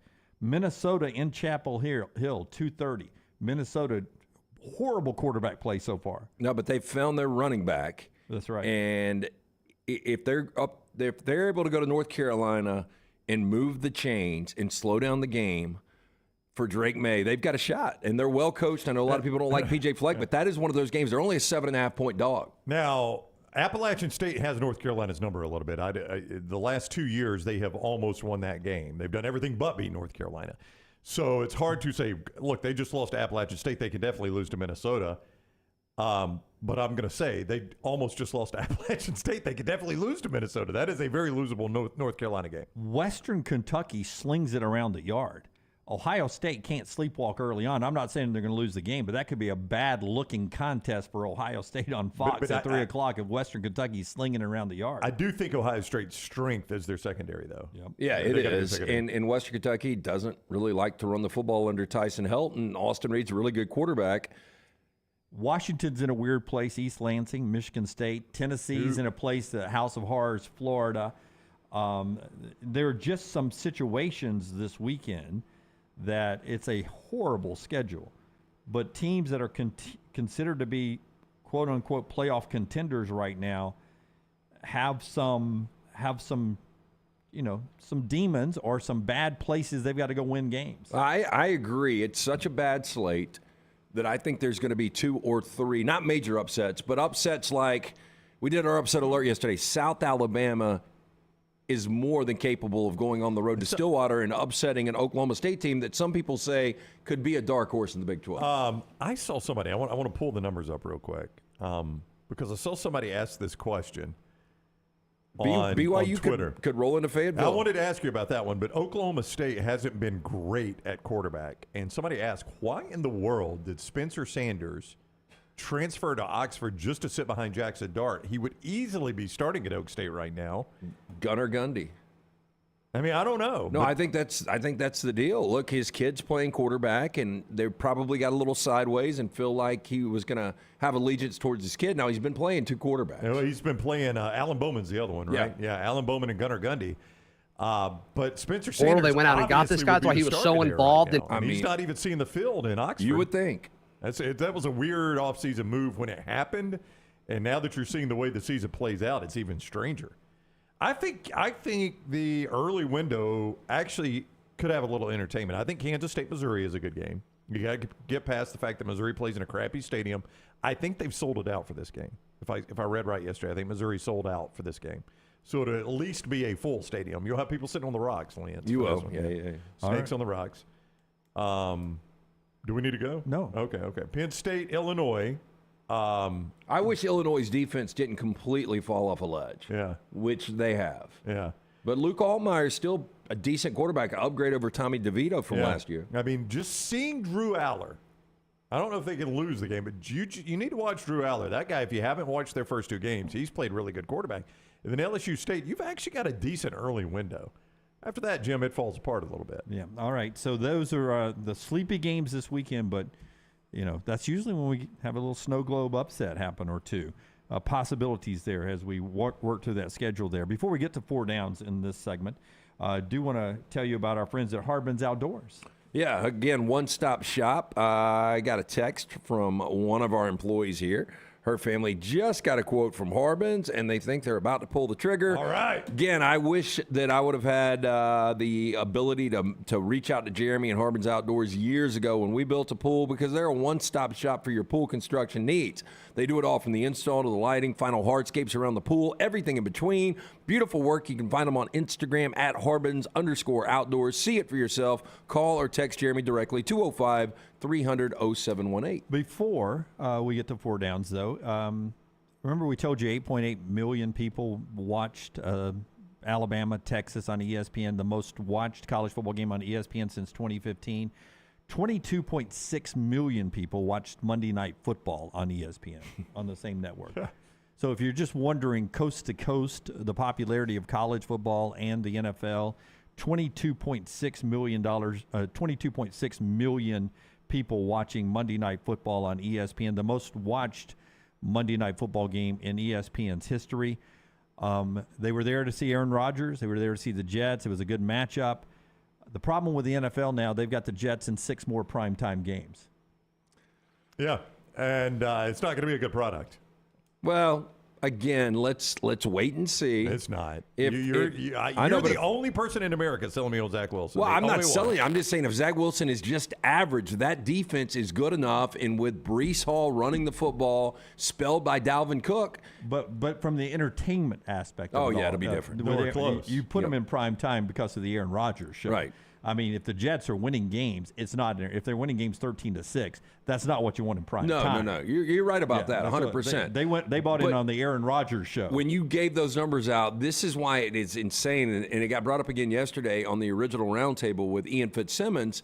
We were talking about Colorado and Nebraska last week, and he said he talked to somebody on Friday before the game, and we had heard this, that the Nebraska-Colorado action was more than all of the NFL games combined, and normally NFL gets 10-1 the college action at Vegas books. Yeah, that was a crazy number when I heard it, and I guess it's true, right? I guess. Let's go to four downs. It's brought to you by Slice. Tell us about Slice, and we'll hit first down. The late Jeff Bajaya created this incredible concept. His brothers, Jason and Chris, continued the legacy. Stop in one of those 4 great locations. The original in Lakeview, one of Vestavia, Montevallo, Crestline Park. For more information, slicebirmingham.com. First down. You had to choose between these 2 quarterbacks. Riley Leonard at Duke, Jaden Daniels at Kansas. Who you choose? Jaden Daniels at Kansas. Yeah, I'm going Jaden Daniels too. I love Riley Leonard, but Jaden Daniels is a difference maker. Jaden Daniels is can't quite say he's a top 10 quarterback in the country, can I? I think he is. Would you say that? Even with all those good Pac-12 quarterbacks? You just did the 7 or 8 Pac-12 quarterbacks to start in the SEC. Yeah, but I would take Jalen Daniels over Bo Nix. I would take Jalen Daniels over Cam Ward. Probably Penix and Caleb Williams are the only one. Okay. And then I want to see about Sanders. Yeah. Yeah, I don't know. I would definitely take Jalen Daniels, though, over Riley Leonard, yeah. Two good shows, though, for Duke, who I don't think is going to go way too far, and Kansas. We'll see what they do. Is it amazing that Duke and Kansas both have quarterbacks that would start at Alabama and Auburn right now? Yeah. And they do. No, it's true. And it's both crazy, of them not highly rated, right? They were 3-star guys. I don't think so, yeah. Second down. If I put the over-under on passing yards this weekend at 399 yards and a half for Shedeur Sanders, over or under 399 and a half against Colorado State, who for just giggles gave up 400 and a ton to Washington State in week 1. Well, he's averaging 455 yards per game passing right now. He's completing 77% of his passes. The only problem is he's been sacked 11 times, which is the second most right now in the FBS. But I still think primetime, whenever he gets an opportunity to put on a show, and now that game day's there, and now that they're playing what is close to a primetime game in Boulder at 9 o'clock on ESPN, I think it's going to be pedaled down. This is one of those games. I got burned last week with Nebraska. I am not back in Colorado State. Okay, but here's my question, Brownie, and as I let you jump in on this, I mean, easily he's more talented enough to pass for 399 and a half yards.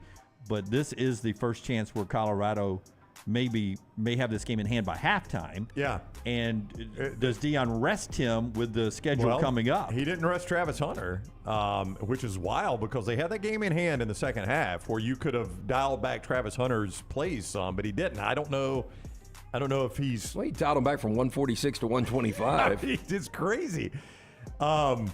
They finally did get the backup in, though. I mean, the backup finally came in at quarterback, and Ryan Staub, and took some knees for them.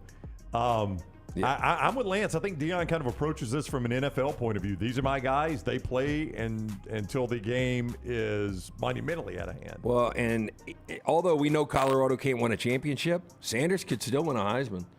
Yeah. I don't think Deion's not going to want him to put up gaudy numbers. Yeah, and I wouldn't say Colorado can't win a championship until they've lost some games. Yeah, I don't think they can, but I tell you what. I'm absolutely shutting the door on that one. What they can do, Lance, is get to 6-6 and make a bowl. Yep. And again, if they do that, Deion Sanders should be your national coach of the year, and there is a legitimate path to that now. Third down. You brought up Michael Hyers in Sanford. They're known for putting up points. If I put the over-under on Sanford's team total inside Jordan-Hare Stadium at 23.5 against that Auburn defense, you going over or under 23.5 scored by Sanford? Oh, that's a good number. I'll lean over. You'll lean over? Yeah. That Sanford's offense is going to score more than 23.5 against Auburn this weekend. Yeah, because I don't think Sanford's going to turn it over like Cal did. Browning? Michael Hyers, Manning watch list. Sanford coming off a loss to start Southern Conference play. Yeah, I mean, Lance asked Elijah McAllister, and I agree with Lance, is the best quarterback they have seen. Now, the UMass quarterback, the transfer, he got banged up early. That first drive, he was a handful for Auburn. He can run, big dude, too. He can run. Hyers is a better passer, a better true quarterback. So that's a big number, Jim. I'm inclined to take the over. If Sanford's going to throw a ton anyway, and if they get down late, they're just going to throw more. Or get down early, I should say. They're going to throw more to try to, just try to keep scoring. I'd take the over, I think, but just barely. Yeah. So maybe 24, 27 points. Yeah, 27 I could see. I mean, how many? That's a lot of points, I know. Yeah, how many points does Auburn have to score to win the game comfortably? I would say 28. Comfortably. I think Auburn could score in the 40s on Sanford. Okay. Yeah. Interesting game. One more. Fourth down. I would say Jarquez Hunter could do that. He was not impressive against Cal. Nothing Auburn did offensively was impressive against Cal, but Hunter looked very rusty in that game. Happy birthday, Ben Savage. Ben Savage was in Boy Meets World. Okay. That's awesome. Are you thinking of Fred Savage? It's Fred Savage's brother. I was. Yeah, you're thinking of Fred Savage from Wonder Years. Wonder Years. Yeah. Happy birthday, Ben Savage. Happy birthday, Fiona Apple. If I use Ben Savage's brother Fred for Wonder Years, and Fiona Apple, Eli Apple, and Fiona Apple, yeah, better one-hit wonder Fred Savage or Fiona Apple? I'll go Fred Savage. Well, Fred Savage had Wonder Years. He had Little Monsters. He had Vice Versa. Yeah, but if you just Little do Monsters and Vice Versa, I don't Yeah, know. but Fiona Apple actually married Paul Thomas Anderson, who for a minute was one of the best directors in Hollywood. Oh, PTA, yeah. Yeah.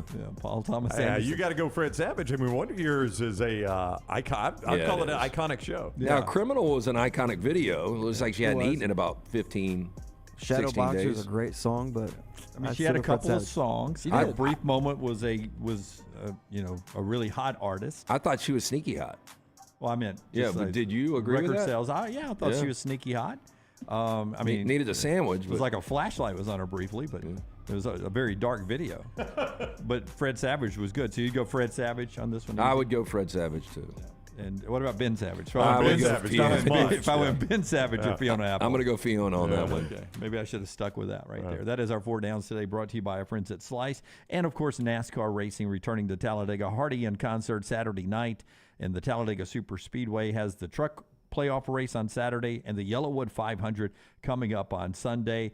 2.5 miles, actually 2.66 miles right there at Talladega. All the speed you need. Yellowwood 500, your tickets right there at TalladegaSuperspeedway.com, TalladegaSuperspeedway.com. Fun racing coming September 30th and October 1st. When we come back, Brown tells us what Nick Saban said about quarterbacks, multiple quarterbacks playing or not playing this weekend against USF down in Tampa, and we'll get to trash. That is coming up next right here on TNR. Follow The Next Round on Twitter, Instagram, and Facebook at Next Round Live. Stop by the New York Butcher Shop and pick up the finest in certified Angus prime beef steaks and burgers, premium pork chops, ribs, and all-natural chicken cut to order just for you. Their chef-prepared entrees and side dishes are the perfect dinner-to-go choice for your family and are ready to heat at home. With a great selection of fine wines and desserts, the New York Butcher Shop is your one-stop dinner shop. 2 locations to serve you, Cahaba Heights and on Highway 119 in Greystone. The New York Butcher Shop. Rare quality, well-done service. Start your day online with our website, nextroundlive.com, for the latest videos, podcasts, and college football stories. It's also a great way to stream the show or shop in the Next Round store. Stay connected by visiting nextroundlive.com. Hey, let me tell you about our friends at Urology Centers of Alabama. Compassionate and comprehensive urological care with 35 physicians, 17 locations across Alabama. Their patient-centered approach to all of your urological needs. Remember, they've got that new men's health center. It is beautiful, helping men with a wide range of sensitive male issues in a comfortable environment. You can always go online, visit urologycentersalabama.com, schedule an appointment with one of their many urologists today. IV therapy, B12 injections, cryotherapy, and compression therapy, all under one roof. It's our friends at Hydra Live Therapy. IV therapy treatments are packed with nutrients to increase energy, reduce stress and anxiety, and boost your immune system, and more. If you mention the Next Round at checkout, save 20% off any service. You can join the IV League today. Members are rewarded with deep discounts. Make sure you ask about that. Hydra Life Therapy open 7 days a week. Homewood, Tuscaloosa, and coming soon to Greystone.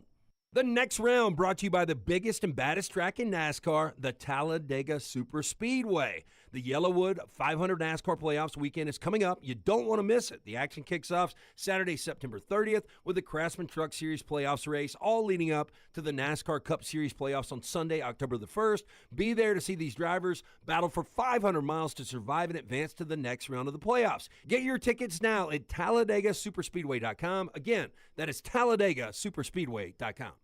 It's college football time in Alabama. This is Congressman Robert Adderholt. I grew up an Alabama fan, Roll Tide, but my wife, Caroline, grew up an Auburn fan, War Eagle. But no matter who you pull for, whether it's the Lions of the University of North Alabama or the Gamecocks of Jacksonville State or any other school in between, I want to wish all the players, the coaches, and especially the fans another great college football season here in Alabama. I'm Robert Adderholt, and I approve this message.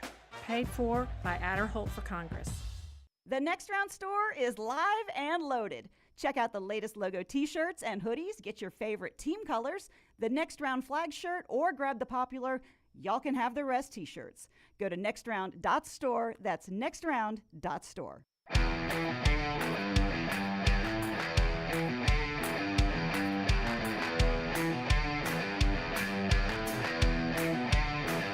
Back with you on the next round. The discussion earlier on burgers, and mine is Milo's. Milo's Classic Burger. Love it, love it, love it. It is so unique to the area.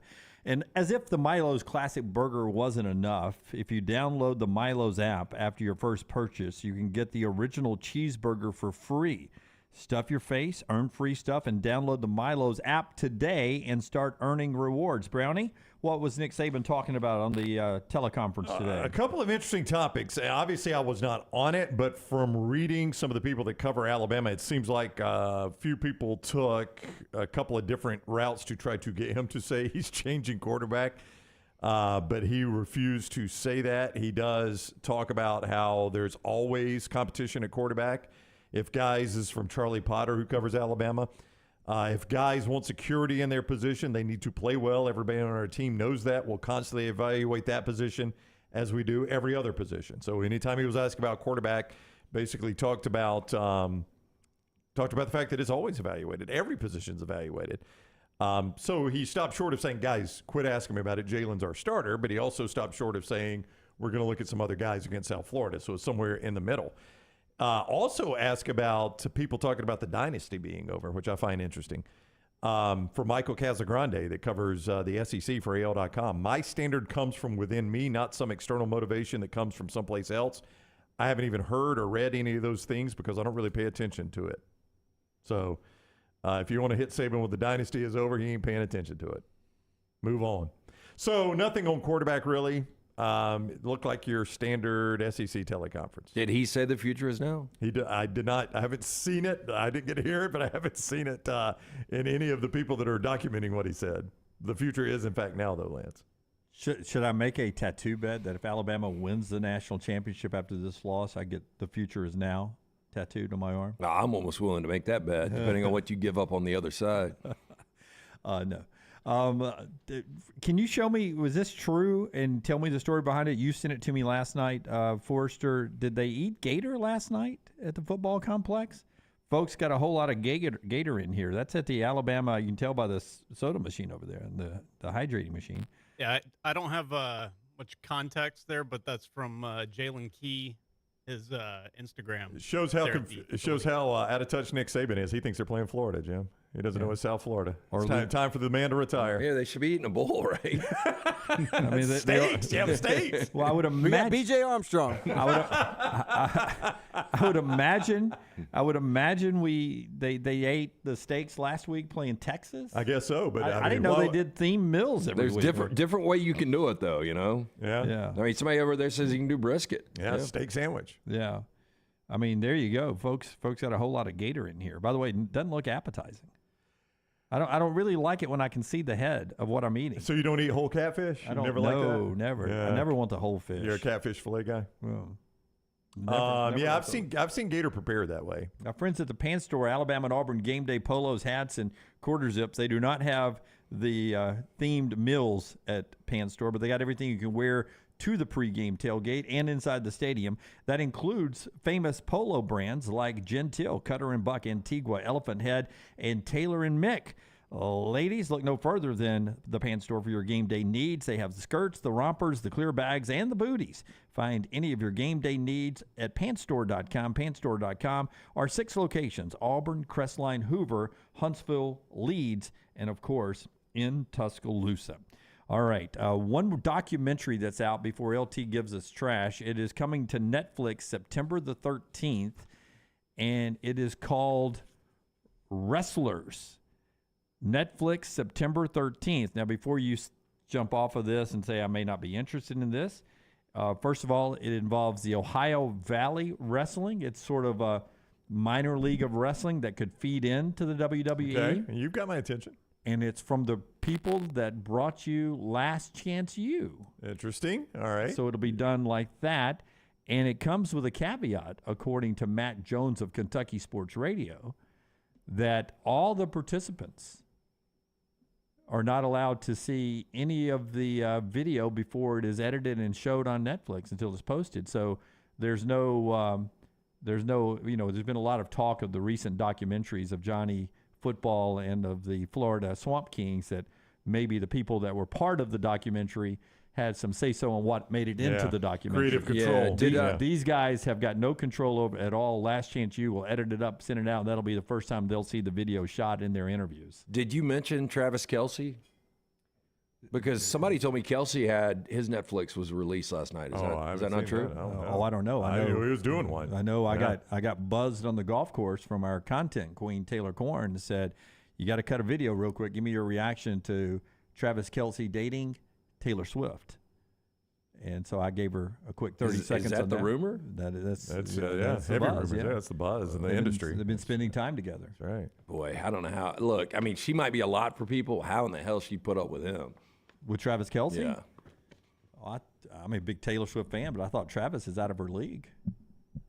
She's usually dating musicians and actors. I think he's headed out of the park on this one. Wait a minute. You think Travis is out of her league or she's out of Travis's league? Well, in every relationship, there's someone who's good looking, better looking than the other. I'm aware how the rules work. I would think women find Travis Kelce better looking than men find Taylor Swift. I think I would agree 100% with that. Don't disagree with that. But again, if you're putting all things together, I think she's out of his league. Oh yeah, I mean money and fame, 100%. But if I was Travis Kelce, I mean, you give it a shot. But at the same time, you could pretty much date who you want, and you can't go out to dinner with. Like Travis Kelce can go to dinner. Right. Taylor Swift can't go to dinner. Not in Kansas City, but in most places, yeah. Now, Troy, a member of our audience in the Vulcan Tire and Automotive chat room, says he knows somebody that's in that Ohio Valley Wrestling. He goes by the name Lemon Juice McGee. We need a name. Oh, hell. Shit. Lemon Juice Miggy. Daniel says 100% Taylor Swift's already thinking of words that rhyme with Kelce for the breakup songs. No, it'll be easy. Yeah. I always knew, though. You watch her.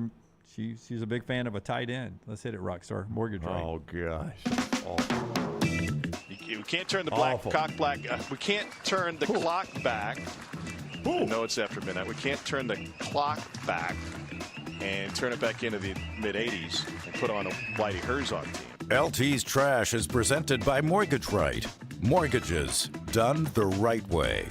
Buying a home, major milestone in life. Getting it right comes down to the right advice at the right time. That's why we're proud to partner with our friends at Mortgage Right, who do mortgages the right way. Call them today, 205-815-9200, or online, mortgageright.com/TNR. We start first. Have you guys heard about the cyber attacks going on with the MGM properties?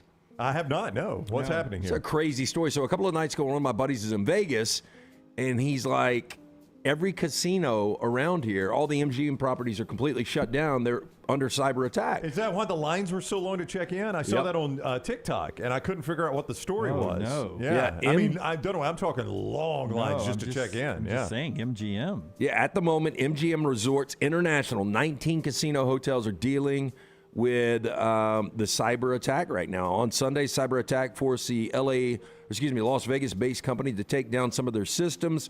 Digital room keys stopped working. Manual payouts were required for slot machines and websites, and online reservation systems were shut down. Okay, Granny, you want on this slot machine? All right, I need $15,000 in nickels. Here we go. This is crazy. So in May, the same criminal organization made a ransomware request for $8 million. The company eventually settled on a $4 million payout, but they hadn't paid it out yet. And that was Sunday, and it's Wednesday. As of 2 hours, this is still going on. So they had not paid their ransom, so the shutdown is still going on. And you would think they got plenty of money. If you're going to agree to it, just pay it. Yeah, you've already lost over. I mean, I don't know what the request was this time. Again, the last time when they did it in May, $8 million. They got $4 million out of it. But again, if you pay it, what keeps them from doing it again and again? And again. No, that's why you don't pay ransoms. That's why, the United States, until recently, had long had a policy that you do not negotiate for hostages. Yeah. Because once you do it one time, guess what? You're doing it forever now. But then in this situation, how do you get your computers back? You have to, that's the problem. Have to start over? Yeah. In this article, I don't know how much this has to relate to it, but they said the FBI said a North Korean outfit known as the Lazarus Group had stolen $41 million in virtual currency. Yep. Yeah, because they all do it in crypto now, don't they? So it's not traceable. Yeah, pretty crazy. Or it's less traceable. It is where I think one of the great wars will happen. Over money? No, it's always over money. Cyber attacks. It'd be on the internet. Yeah. Like, just think in our country, if invading country or a country just wanted to shut us down if they took away our computer system. Was what it would that? happen? I mean, Rockstar, help me remember. Was it that the plot of War Games? Basically, well, that launched the missiles. Launching the missiles. Yeah, we're a little more advanced than war games now. Yeah, that was when it was Cold War was at its height. Everybody was afraid somebody pushes we got one the button. iPhone 15 coming out, bro. Come on. Wasn't it a kid on a computer though? Yeah, Matthew Broderick Yeah. and Ali Sheedy. Yeah. They found the Whopper. Yeah, backdoor into the you big like computer. to play a game? Yeah, backdoor into the Pentagon's big Whopper. And it was a 60 Minutes long ago. I've said this a couple times on the show. Over 13 years. 13 years. Our missile silos still use these major floppy disks because they don't want to update them. That's smart. Because the They're not hackers, hackable. they're not hackable. They're not hackable. And the computers out there now are so more advanced than those old ones. Smart. Yeah. We're a step ahead. We're playing chess. Or in this case, a step behind. Yeah, but we're still playing chess while the world's playing checkers. I'm telling you though, if our banking system really got cyber attacked and everybody was shut down and everybody That's checked my their point. You checked your balance and saw zeros, it would be mass chaos. hysteria. And then the electrical grid is on there, airlines, water systems. My God. To me, that's why AI is dangerous. My God, teenagers could not log on to the internet. Charles is right. What if an invading country just took away ESPN from all services? I mean, you saw the meltdown over just Spectrum. Like, if we had a football weekend with no ESPN for anybody, so it'd be awful. This is another example of how much society has changed. Students right now, it's called, have you guys heard about this, grade grubbing? Grade grubbing? Yeah. I have not heard of A this. new report by Intelligent has discovered that over 80% of high school teachers and college professors have given in to students' demands for a higher grade than they earned, a phenomenon known as grade grubbing. Now, the top reasons educators obliged were that they believed the student deserved a second chance, 73%. 33% felt bad for the student, and another 19%, this is really bad, feared retribution for not changing the student's grade. Yeah. We will we'll have a gradeless society soon, so you don't have to worry about that. I don't know what it'll be, but it'll be gradeless. Is that like a paperless society? Well, it's just, I mean, it'll be like, well, people shouldn't feel better because they made A's than the people that made F's, and, forget the fact you worked hard for it. Right. That's. I agree with you. No, we'll have a gradeless society. You won't have to worry about this much longer. There's I have a couple friends who own businesses, and their sons are in school just for the social aspect of it all. They're college? Yeah, in college. Yeah. They already have. That's why I went. The business acumen. They've already got everything they need to know about taking over their father's business. They're really good at business and running it. Yeah, but they're going to class and making grades, though. Oh, they are. Yeah. They are. But yeah, I mean, I had to go to class. Yeah. But really, you're paying all that money for them to go to a school just for the social aspect of it. But I think that's important if your kid wants to do that. As long as they maintain their grades, whatever your expectation is. I think it's such a great experience. I mean, how many times in life are you going to be in like a 2 or 3 mile radius surrounded by 18 to 22-year-olds? Nothing but. Nothing but. My daughter rushed for sorority. She's a Phi Mu at South, and some people are asking me if I was in a fraternity, and I said no. And I was talking to my wife. I did not do that at Jacksonville State, but I said, I cannot tell you how many people I've met that are either fraternity brothers at Dunaway or Lance. Yeah, it was one of the. I mean, it's wild, the people that have just introduced themselves to, I was a fraternity brother at Dunaway's at Montevallo or Lance's. Yeah, my daughter decided not to do the Greek system, and to each their own. I'm glad I did. A couple of things. It gave me a little discipline to stay in school. You had to make grades, and then you got lifelong friends. Yeah, yep. You know that. Boy, what is y'all's number to retire? I mean, I guess you don't have to say it out loud, but you probably have a number in your head. Dollar figure? Yeah. Oh, absolutely. Yeah, I do too. Yeah. Do you have one? Nope. You don't have one. Yeah, not going to reach it. That's I'm aiming to hit it the day Hallie graduates from high school. She's in 4th grade right now. Okay. That's my goal. I think you can do it. I'm trying. You say you can't reach it. Yep. This guy, a little bit different. Jefferson County public school bus driver out of Louisville, Kentucky, after discovering he won $100,000 on a Kentucky Powerball ticket, James Cowan called up his boss, said, I hit the lottery, I'm not coming back. Love my job, but time for me to retire. I saw this story and I wondered, was he, in his mind, was he like 10 grand away from retirement? And then he hit 100 grand. He's like, well, now I'm well past. It has to be because they walked, him and his wife, Monta, that you're looking at there, walked with $71,500 on Monday night following the Powerball drawing. And that's after the taxes? Yeah. Okay. He's completely done. Well, I mean, 71 will not Grand will not get even that guy to the finish line, and he looks like the line's within sight, if I'm being honest. Well, the question becomes, is he in a retirement system? Like, he's already hit his date with the Kentucky that's what I was thinking, educational system. Or that he he's could pensioned. already have something so much in savings where this, just put it over the top. Yeah. I think that's what it's got to be. That's what it had to be. Yeah, he can't think that he can get to the finish line on 71 grand. He don't look like he's far from the finish That's what line. I said. I think he could see the checkered flag at this point, but he ain't there yet. Yeah, well, good luck to him and his beautiful wife. And/or the lady from Kentucky Lottery who's handing him the check. Yeah, we're not sure which, right? Yeah. So the Statue of Liberty, with its big torch, blue-green color, and fancy hat, is one of the most recognizable landmarks on Earth. But when it was first constructed as a gift from France back in 1885, the statue had not yet acquired its color. Doing so later is the result of chemistry. Now, the idea of returning it to the original color is gaining a little attention on Twitter. So how has the color been altered over the year? As a video from the American Chemical Society's YouTube channel, Reactions, explains, original color of the Statue of Liberty was a rather magnificent copper. Huh. And so it's just basically the wear and tear of what we put into the atmosphere. That shiny copper color went to a dull brown and then finally to blue-green as we see today. The statue has remained this color for over 100 years because it was exposed copper that is now chemically stable, but underneath the layer, it's still the original bronze. So all we got to do is pressure wash it, and we get back to bronze? Yeah, I guess so. It's just layers and layers. Like oxygen have just killed it. Yeah. So, I mean, here's the thing. I think the bronze probably looks better. Yeah. But shit's just going to go back to green again. Yeah, I can't tell you how little I care about what color the Statue of Liberty is. So they can do whatever they want. But truthfully, my whole life it's looked like that. That's so what I'm saying. I grew up with that one, so I'm cool with that. I don't really care one way or the other. They make it what they want. Yeah. Have y'all ever been?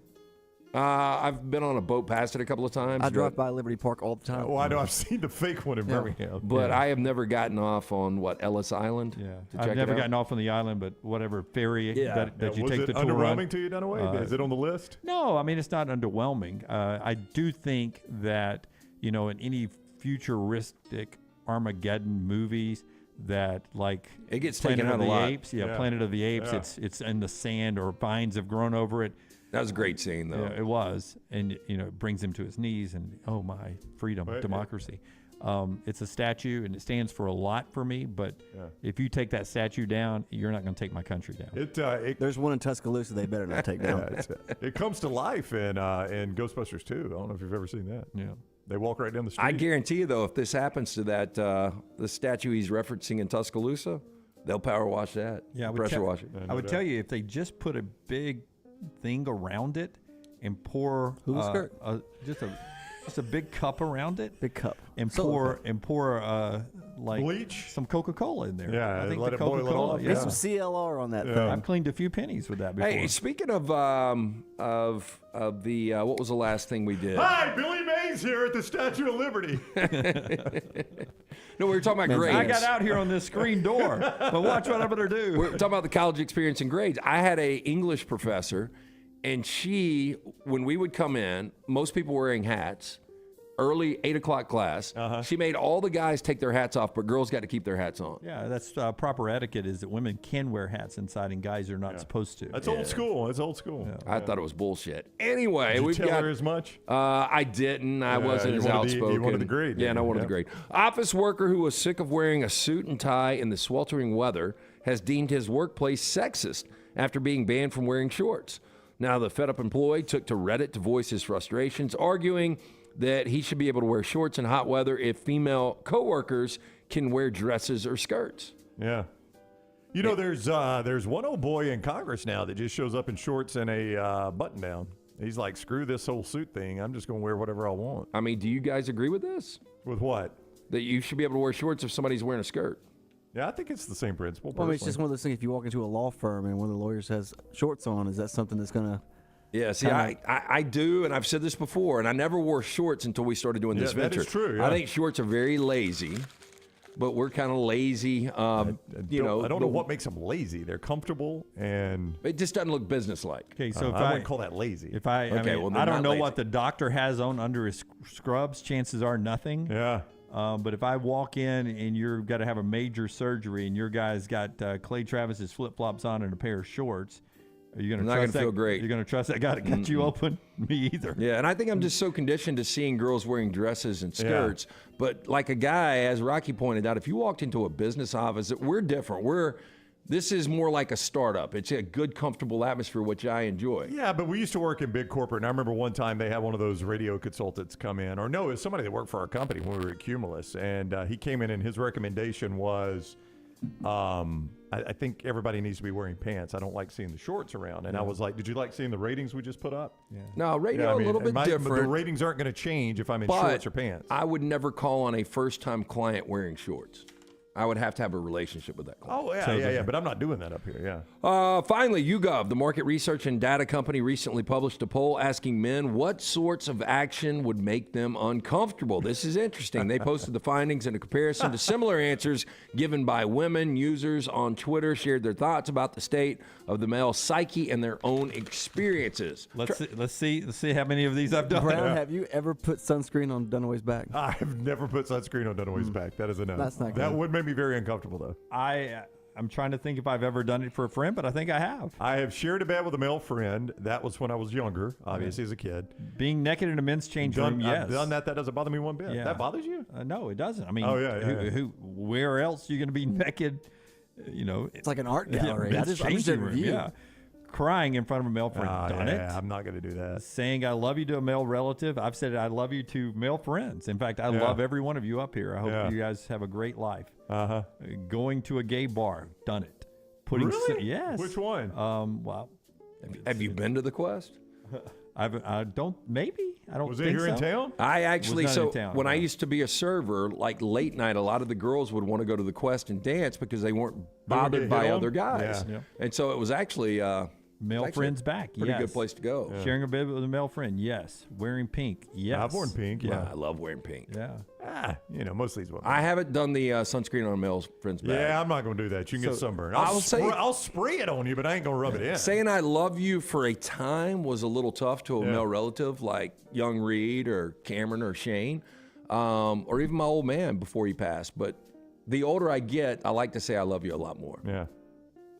All right. That is Trash Today, brought to you by Not going to say it to you, Dunaway. That's okay. I know you won't. I've been waiting for years. Our friends at Mortgage Right. Our friends at, next time I'm at the pool, though, I'd love you to put some suntan lotion on me. That's how you show your love. Without words. That's my affirmation of love right there. Our friends at Mortgage Right brings you that. Also, our friends at Storm Restoration Roofing, Greg from Pell City. We love Greg from Pell City, and he'll get on the roof with or without sunscreen to give you a free no-cost roof inspection. 205-542-3531, 205-542-3531. His wife and him own the company, locally owned for over 20 years, A-plus rated with the Better Business Bureau. Insurance companies trust him. You should, too. You need that roof inspected. Look him up on Facebook as well. Greg from Pell City. Also, if you got storm damage, he handles that. If you need to replace your roof, he does that. It's all right there. Storm Restoration Roofing, 205-542-3531, or Greg from Pell City on Facebook. Follow LT on Twitter at @TheLanceTaylor. The next round is brought to you in part by the biggest, baddest track in NASCAR, Talladega Superspeedway. This beast is 2.5 miles of nothing but pure speed and always puts on a great show for the fans. The Yellowwood 500 NASCAR Playoffs weekend is coming, and you do not want to miss it. Saturday, September 30th is the Craftsman Truck Series Playoffs race, followed by Sunday's Yellowwood 500 in the NASCAR Cup Series Playoffs. Be there to see drivers battle 500 miles to survive. Get your tickets now at TalladegaSuperspeedway.com. As summer bids adieu, get ready to welcome the arrival of fall. But hey, it's not just football season making an entrance. In the world of pest, it's Fall Invader season. Hold on tight, because we got 4 major troublemakers stepping into the spotlight: box elder bugs, kudzu bugs, ladybugs, and stink bugs. These pests don't just knock, they barge in like they own the place. But fear not, dial up Wayne's Pest Control now, 865-588-6686, and show those Fall Invaders who's boss. Don't let pests crash your fall. Take charge today. Man, I love a good meal. I'm Jim Dunaway. A good meal is what you get with my friend Sterling at Champy's Chicken on Highway 119 in Alabaster. We're talking great southern fried chicken, wonderful sides, hand-cut chicken fingers, po' boys, and those Mississippi Delta recipe tamales. You got a perfect menu for everybody. Champy's Chicken is perfect for watching the big game, or taking a meal to the lake house, down to the coast, or stay in the restaurant and dine in a great atmosphere. It's all made fresh to order right there on 119 in Alabaster, Champy's Chicken. Going to a big football game? Walking around all day? Then you'll want comfortable shoes. This is Wes McClooney, owner of the New Balance Birmingham store. Score a touchdown with a new pair of ultra-comfortable running or walking shoes. Come to the New Balance Birmingham store. I'm telling you, we'll make sure you have a perfect fit and we'll treat you like the starting QB. Our job is to make sure your feet are happy. Visit the New Balance Birmingham store on Highway 280 next to Chick-fil-A. Your feet will thank you.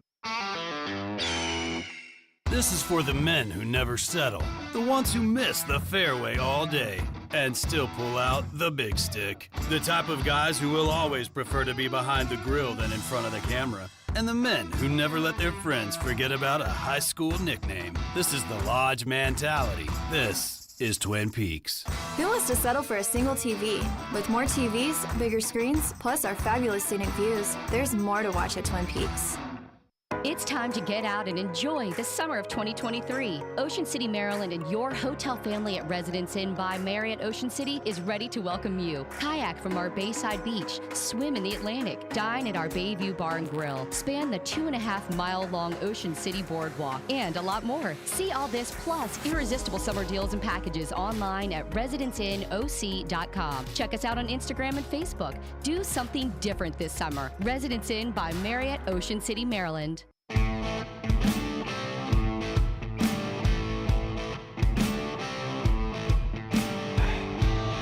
Love me some Dobel Diamante tequila.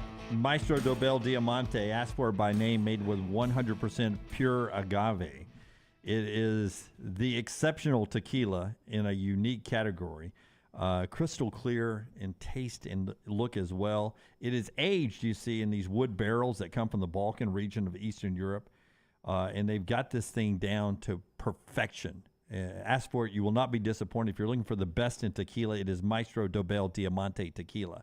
You want another futuristic drink from our friends at Coca-Cola.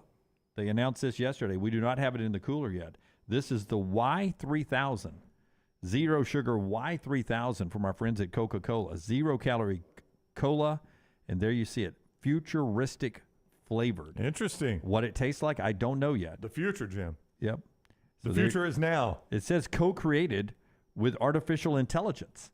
Uh-oh. On the can. Lance, you're down on artificial intelligence. This is used for good right here. Gives well, us look, there's going to be drink. some good that comes out of it, I hope. Yeah. I mean, that's why we created it. That's right. Limited edition Y3000 right there with the Coca-Cola zero sugar. I'm telling you, you think it'll be hotter. What's the Sprite? We don't even have any up here right now. It went so quick. That the lemonade mix thing they had. That's right. And then this Meliella Zero that we've got. We do have the Meliella Zero up here now. I was asking you about that earlier today. But they can't quite keep that in stock. That stuff is red hot, but you can see it right there. Had one yesterday. It was absolutely Zero. delicious. All right. Here's Deion Sanders. He's the head coach of Colorado. I got to set this up exactly right. Forster gave me a script. I heard this. Lance Forster said, how many cuts you got over there? Of Deion Sanders? No, just all together. 7 today. Forster said if there's only one you play, it needs to be this one. Ooh. Yep. So here we go. I got to set it up exactly. So, Rockstar, when I'm in with my script, I'll say period, and you hit the button, okay? Deion Sanders gets asked if he ever stops to soak in the buzz around his program, period. Do you take time to just soak it in and enjoy the moment a little bit? No, not really. I don't have time to enjoy the moment. Santa don't have time. You know, he got to deliver the gifts. He ain't got time to enjoy his cookies. Okay? That's all he gets. I ain't got time for that. I got to keep it going. I got to keep this machine going and make sure we stay on the right path and make sure we're locked in and we're focused on the right things. Make sure we're practicing adequately. Make sure we're giving it our all. Making sure we're making the right adjustments and playing the proper personnel. So it's a lot. it's a lot driving this train. It's not easy. Santa doesn't take time to eat the cookies. Hey, in a different way, that's the same exact thing Kirby Smart and Nick Saban and all the successful coaches say is you don't have time to eat the cookies. You got to bake the next batch. No, I like this. Again, I want it to be more about their journey and what Colorado's doing and less about the outside noise. Yeah. And once they focus on that, it's going to be interesting because I agree with what you said earlier. I think they're a 6-6 team, which is amazing. Can you pull, first of all, that the still shot of Deion back up? Everyone's raving about the hat. He has changed the gear tremendously. It's a good-looking hat, I agree. Yeah. The uniforms for the first 2 games have been spotless. So has he set a precedent that I got to wear sunglasses every time now? I know he's got a deal, but I saw coming up in 4 downs tomorrow. It's unbelievable. Oh, okay. I saw that Hank Williams Jr. got remarried, and he was wearing sunglasses in the ceremony there. And he had that accident. He fell off the he cliff. has to, because of the sensitivity of eyes, and these lights can be bright. They can, but I don't know that we're ever. I was thinking about that when I saw Prime pop up because I'm like, you never see Hank Williams Jr. without glasses on because of that situation. I don't know that we'll see Prime without. I think I'm starting tomorrow on nothing but glasses right here because that is so bright. Yeah, you're going to go sunglasses every day inside? I don't know the answer to this, but I think I'm right about this. Nick Saban does a Monday news conference and a Thursday news conference. I thought it was Wednesday. I think it's Wednesday. Monday and Wednesday news conference. So we'll do one today. And then he does his Hey Coach show. How many is Deion? Do you know how many Deion is doing in a week? Is he doing about the same, or it's not every day, right? Forrester? I think he does. I think it's only 2. I think he does a Monday and then a post game. I wonder if he does a coach's show like Saban. I haven't heard that yet. I don't imagine there's that much interest in Colorado until now for something like this. Would it be an easy fit Buffalo Wild Wings? Yeah, you would. Yeah. And you'd call it Hey Prime. Hey Prime. Hey Prime. Yeah. If they beat Colorado State, which I fully expect them to do at Folsom Field Saturday night, Luke and Bill pointed this out yesterday on Ball. They now have a path to 6-6 that includes potential. Well, basically, Luke and Bill said they can now do it without having to beat Oregon, USC, UCLA, Oregon State, or Utah. Yeah, I mentioned that on the show Monday because he said on Monday Morning Live that all of a sudden, when they beat Colorado State this weekend, they can get to 6-6 without really beating anybody they're not supposed to beat. Stanford and Arizona are still on that schedule. Those are far from gimme wins, but those are games that I think right now, both of those are home games. You would say Colorado wins those games, or that they'd be favored to win those. Stanford and Arizona.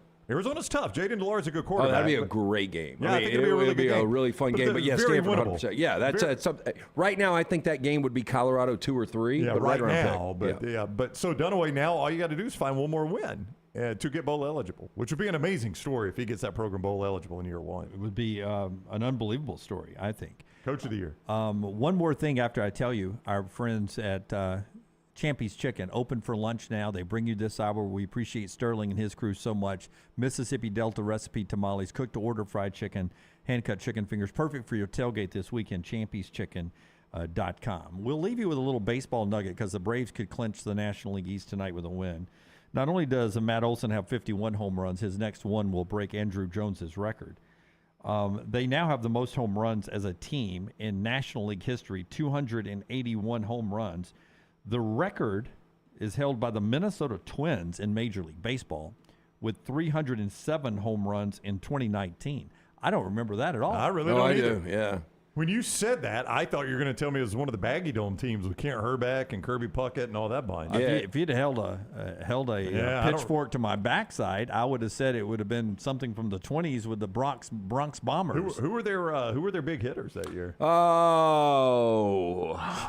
Good luck. Yeah. I mean, so they set the record. You can't even think of one guy? Yeah, they were in the postseason. Hold on. Doug Minkiewicz? No. What year was it, Jim? 2019. It was just a couple of years ago. 2019. I forgot all pre-pandemic baseball. Kirby Puckett? No.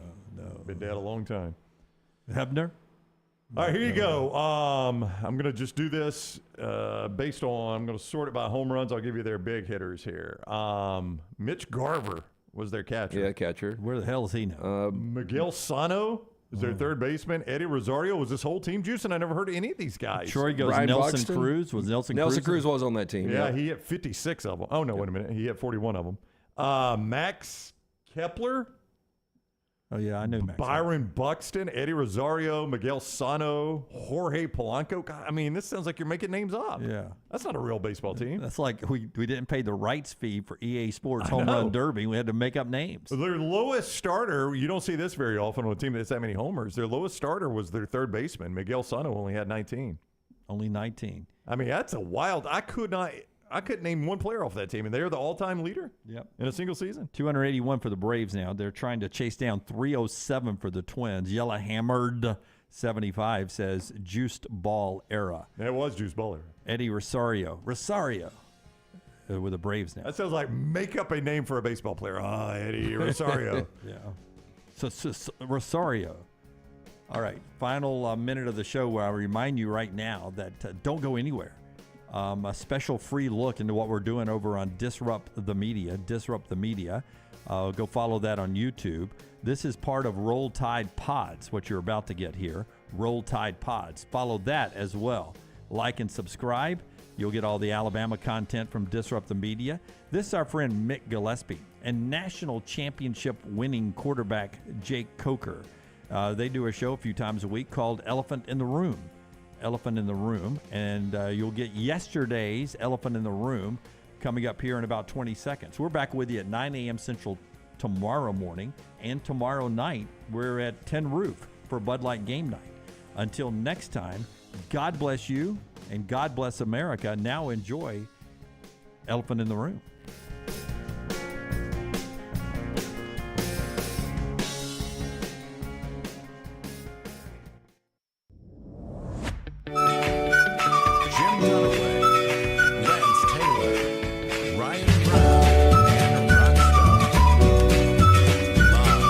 Tough loss for Alabama. A lot of people comparing this year's team to 2015. We're going to talk about that with a guy that played on that team and helped Alabama win a national championship. Before we do anything else, though, guys, become part of what we're doing here, part of Disrupt Media. It's Roll Tide Pods. This is Elephant in the Room. He's Jake Coker. I'm Mick Gillespie. Jake, you saw the game. You were on that team that lost to Ole Miss in 2015, and it lit a fuse for you guys, and you won a national championship. Can these guys do that? You know, I'm never going to rule Coach Saban out. I do think Milroe has potential. I think he's got, he just needs more confidence. He needs more experience. Luckily for me, when I was at Alabama, and look, I think I'm stating the obvious here. Our defenses back then, I mean, the talent, the physicality they brought, we used to, we could win games if we scored 20 points back then. You'd feel pretty confident just how dominant they were, stopping the run and getting pressure on the quarterback. I don't think that our quarterbacks moving forward with the offensive schemes you see today are going to be given that leeway. And so that's the only thing that makes me nervous is him developing in time to be able to, put enough points on the board and compete with these offenses that we're seeing today. Yeah, I mean, I kind of felt like that too. It feels like the college football world has changed a lot because you can go out and basically buy the players instead of having to develop them, right? I mean, you can go out and buy it. And it feels like for Milroe, there's some great tools, but the development isn't there yet. And that's going to cost Alabama games as he tries to figure that out. That's what I saw. I mean, look, like I said, it's a completely different game. I don't know. Had we not had the defense we had in 2015, we had some games where we struggled and didn't score enough as it would have taken Saturday night. So it's not me telling the world that I was a better quarterback in 2015. I was really lucky in the team that surrounded me to help me develop throughout the year. I felt like a totally different guy as we got into week 10, 11, 12, SEC championship and playoff play. There's just some things that I saw that, I could see myself out there in some of the mistakes he made. And then, some of those drives, he looked like he was picking them apart and going to the right spot. And, it gave you some promise that, he's really got a lot of potential. You just got to have some room to grow. I'm like I said, I'm not going to come on and I hate talking bad about quarterbacks at Alabama because I've been there. Well, that's tough for you, right? Yeah, I know how it feels because it's a fraternity. I mean, right. on one hand you're watching and you're thinking, okay, but you graduated and he's still learning, right? And well, I saw him. I saw him make a few throws, and it's so funny now because I'd hear people talk trash about me when I was playing. I'm gonna come up there and now I sit back and I'm watching the TV and an interception throw. I'm like, how do you do that? And then 5 seconds later, I'm like, I did that too. Yeah, it's a good perspective on it. So, it's so much different being a fan than being out there too. I mean, it's this is what makes the game so much fun, really. The passion in it,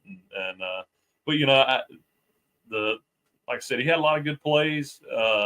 I think the rush kind of got in his head a little bit at times, which, I think we have a hard time picking up 5- and 6-man pressures. And I think sometimes when he did have time, he got a little nervous about being able to step up in the pocket and deliver the ball when he needed to. To me, again, this is not all about Jalen Milroe. This is the whole team's got to get better, both sides of the ball. And, hopefully, I was kind of joking about the one loss thing last week. I'm hoping that we can really put it together and grow as a team. The only thing that makes me nervous is, again, I don't know what the coaches are talking about right now, and I don't know what the plan is moving forward with the quarterbacks. I know that after we got done playing Ole Miss, we kind of had a plan, knew what we were going to do moving forward, and we became a unit pretty quickly, and really kind of found our identity. I don't know if there's more questions than answers after this game based on what the coaches are seeing. But we got a lot of pieces to figure out. Yeah. Well, you weren't the starter of that game, right? And then you came in. It seems like Nick Saban's reluctant to do that. I remember when Jalen Hurts was quarterback, and all the reports I was getting was that Tua was just tearing up the offense behind the scenes, but Nick Saban did not want to move him out, from what I understand. And then I think he said that later on, but Tua eventually won the job and helped Alabama to a national championship. And look, the rest is history, as they say, but is it tough for him to make moves with quarterbacks, and how did that go for you? I think it is. We talked about this a little bit last week. When you got a guy producing on the field, producing wins and not turning the ball over, it's really hard to make that move. And I know, I know Jalen had a couple interceptions, but he did have some good moments. And like I said, if he was to have that kind of defense that we had, or at least that style of play, he'd have a lot more opportunity to grow. But Jalen's a great kid. I think he's a great leader. He's done a good job in the offseason of allowing other guys to grow with him and within the offense. And so it's kind of hard to even think about moving that leader out of there. But, again, you got to play the guy that's going to give you the best chance to win. That may be Jalen. That may be somebody else. I'm not sure. But hopefully we figure out our identity pretty quick and we're able to move forward as a team. Yeah, look, I was hoping at some point we would have seen Booker, just so we know what he is. He played for Tommy Rees at Notre Dame. And to me, look, and I'm just an analyst, but I've watched, I don't even know how many Alabama football games. I think every single game during Nick Saban's tenure, all the Shula games, all the Franchione games. I spent my whole life watching football. Doesn't make me an expert. But when Nick Saban took over, I remember the first thing I noticed that was different from the Mike Shula days is just how penalty-free Alabama played very fast and how crisp the offense moved. Not just the deep ball, which Milroe honestly was fantastic at throwing the deep ball, but the short range passes that allow you to use the play action fake, right? The quick fakes and the quick throws. And I just didn't see that on Saturday. Oh yeah. When I was playing, Lane would run plays that, you knew that every single thing that you did had a purpose, and it was setting up something later on down the line. You had to carry out your fakes. You had to have certain guys motion a certain way so that, the defense could see that fake and see that, okay, this might be coming. And then when your eyes are on that, there's a receiver running right past you for a touchdown. I mean, there was always all these moving pieces, and you always had to be running full speed to get the most out of all those motions and fakes. When you look at this offense, do you see those same things? Because I noticed that Texas did a lot of that stuff with Sark, and he was kind of from that same tree as Lane Kiffin, right? Mm-hmm. Your offensive coordinator. So, I mean, it's like there seem to be a lot of similarities in that Texas always seemed to be doing something to set up the next play and set up the defense for something later on down the line. And I felt like that a lot of that came from USC when they all played under Pete Carroll. And I don't even know. Do you even remember those teams? Oh, yeah. They've probably been small, but I mean. Yeah, a lot of it. I remember Reggie Bush. Lane was really close with Chip Kelly. Yes. And I remember we'd be sitting in meetings sometimes, and he'd call Chip Kelly and ask him about, certain plays and certain motions and other things. But Chip Kelly was a big contributor to that offense and helping us create more opportunities off really similar looks. Well, it was a tough loss for Alabama. And I mean, we do blame the quarterback a lot, which really isn't fair. And you've been through that before. But then when you turn things around, you get a lot of credit too. So it's kind of a two-edged sword, right? It's nice to be the quarterback of a championship team. But I agree with a lot of people that say, hey, it's not just the quarterback. I mean, the snaps were bad. There was a guy on the offensive line that was getting pushed in the backfield a lot, and he was a true freshman. So, I mean, that could happen. I thought the receivers did a good job of catching the ball, but Nick Saban said that they weren't open all the time. And then to me, I felt like the offense really led the defense into having a bad day because they weren't holding the ball long enough. Like even when they scored, it was like a big deep pass. And like when you guys would play, you could do that, but you could also grind out. I remember the Tennessee game because I was in line trying to get some Coke for my bourbon, to be honest with you. I mean, we're all friends here, right? Yeah. And Derrick Henry ran right through him. I missed the entire third quarter because the Brookwood band wasn't getting wasn't getting the line moving fast enough. So you guys can do both. Yeah. No, I was like, I get back and I'm like, it's the fourth quarter. Yeah. I mean, another thing, we also had Derrick Henry in the backfield and, there were games he'd run it 40, 50 times. I mean, just a total machine. And, we had some drives there that would be 8-9 minutes long, and so our defense, the poor offense on the other side, just got a fresh set of legs on the other side of the line of scrimmage to compete against. And, it's just, again, it was a different game back then. And gosh, that team we had was just so unselfish. And again, you don't know the inner workings of a locker room. Yeah. But, I always say I wish everybody could play on a team like we had in 2015 because of just the lack of selfishness. I mean, it's funny. I was talking to Denzel DeVall, who's at Alabama now, and he always talks trash to all these younger guys. And he's a great guy, and he told me he was talking to Bryce Young one day, and he said they're having the talk about the 2015 would wear out the 2022 team right. and all that, and he goes. Bryce come back and goes, no, the difference between us and y'all is that we'd actually died for each other out there. Y'all ain't about that. That's really funny. When you win as much as Alabama has with Nick Saban, like you could compare all those championship teams and which one was the best. And I bet there's a lot of pride with you guys feeling like, hey, our team was the best. No, yeah, I saw Reggie Ragland and Drake Kirkpatrick and somebody. Yeah, they were all Trent Richardson. They were all going back and forth. I mean, that conversation never ends. Draft prep. I remember Vinny Sinceri worked out with us. And that came up at least once a day.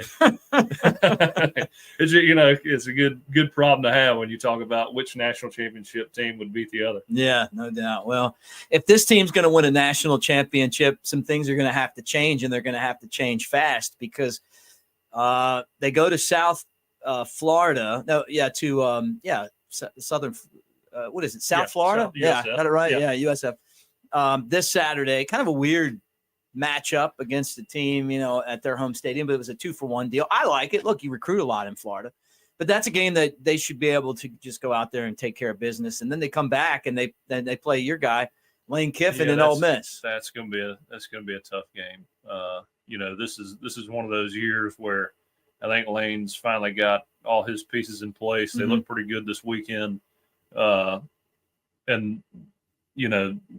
every year, except for that, except for the year he threw his headset, he's always got a lot of plays dialed up that are probably going to work. So that one I've got circled, and I can't wait to watch that. Yeah, it's going to be interesting. I want to ask you about some of your former coaches because they're all over the SEC right now.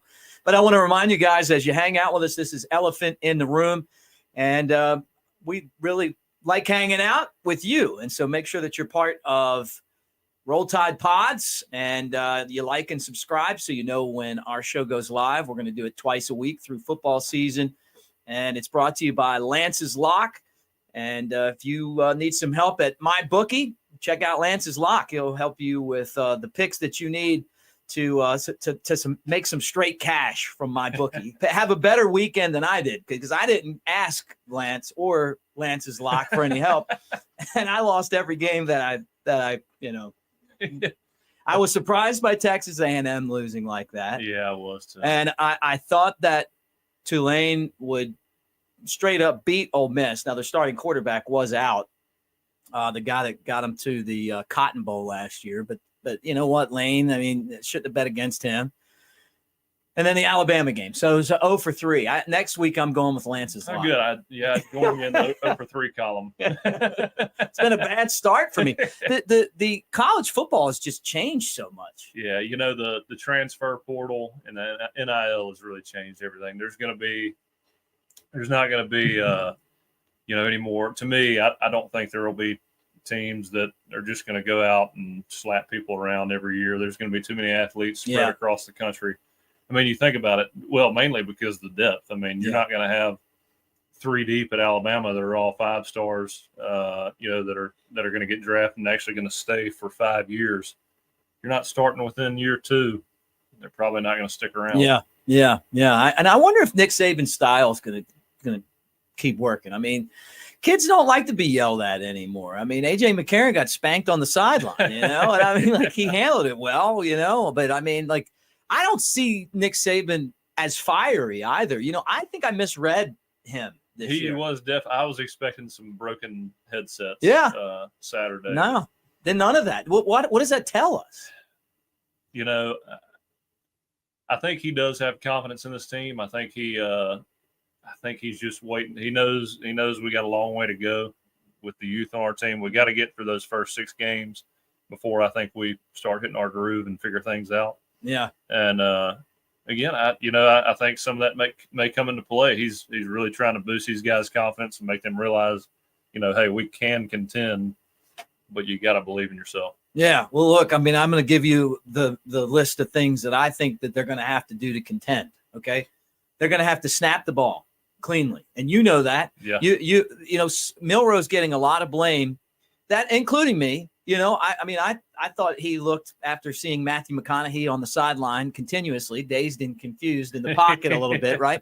But some of those snaps weren't his fault, and you get out of. Well, it's like driving a car. Jimbo used to always, Jimbo would tear a center apart because, he'd always say it's like driving a car. If you snap it around their feet, it's like driving with your head down below the hood of the car. You got to figure that out. And again, there's kind of a lot going on sometimes on defense. And I think Jalen, that mixed with the pressure he was getting, when you got your eyes down and you don't have much time to see what they're doing, man, it makes it hard to make a decision, especially when you're trying to get the right read, the right angle on him, throwing the deep ball. Yeah, no doubt. And that was something that Alabama had issues with last year too. I mean, Bryce Young had some issues getting the snaps last year. So that's one thing. And you're exactly right about, I've never heard it described like that, but the fact that it is like driving a car. I mean, how are you going to look downfield? And it also disrupts your timing. I felt like the wheel route that he had Chase McClellan, which could have been a touchdown because of the bad snap. He had to hurry the throw, and it was not a bad throw. Oh, yeah. Well, it's one of those, you get a bad snap, you don't really get to see what kind of angle he's coming out on. So you just got to put air on it and hope that he makes a play, even though he's wide open. I get it, but there's a lot of guessing there when you can't focus and see exactly what, how he's coming out, if he's getting a little rub by the defender. Just a lot of different variables in there, and you just got to throw it up sometimes, let your guy make a play. Yeah. The offensive line, we talked about that, and I feel like Milroe isn't at a spot yet where he can just jump somebody's ass. Yeah. And I was thinking the same, at some point these guys are going to have to start coaching themselves and really getting after each other's asses. Yeah. And not rely on coaches to do that. Yeah. And I mean, like, that's something that you have to, as a quarterback, have a couple big games where people, everybody's got to buy into what you're bringing. Yeah. Well, and I'll say this, it is kind of tough when the coaches haven't really bought in and named you the starter to do that, because, I don't care, what the word is around the locker room or what people believe. If your coaches aren't bought in, how are your players going to buy in? Yeah, right. So how about for you? Was there a point where you were like, hey, you knew that you had gotten to that with the team? And I'm sure there were times where you were like, hey, man, whether it be a running back or whether it be a tight end or whether it be an offensive lineman, we're like, you got to block. It was, well, I didn't get on the O-lineman or anybody. I mean, blocking, that's a tough job, and I just appreciate them wearing their ass out just to, protect to me. make them too mad. Because they could fix that for you real quick. Oh, yeah. The only time I really got on them was when we were trying to hurry up and line up and guys just be kind of jogging up there. I remember we were playing LSU and we had a big play or something. We're down towards the goal line, and I'll save some of the language that was used, but I was like, hurry up, you fat, you know what? and they all line up, and Ryan Kelly turns around and goes, hey, Coker, shut the up. And I was like, all right.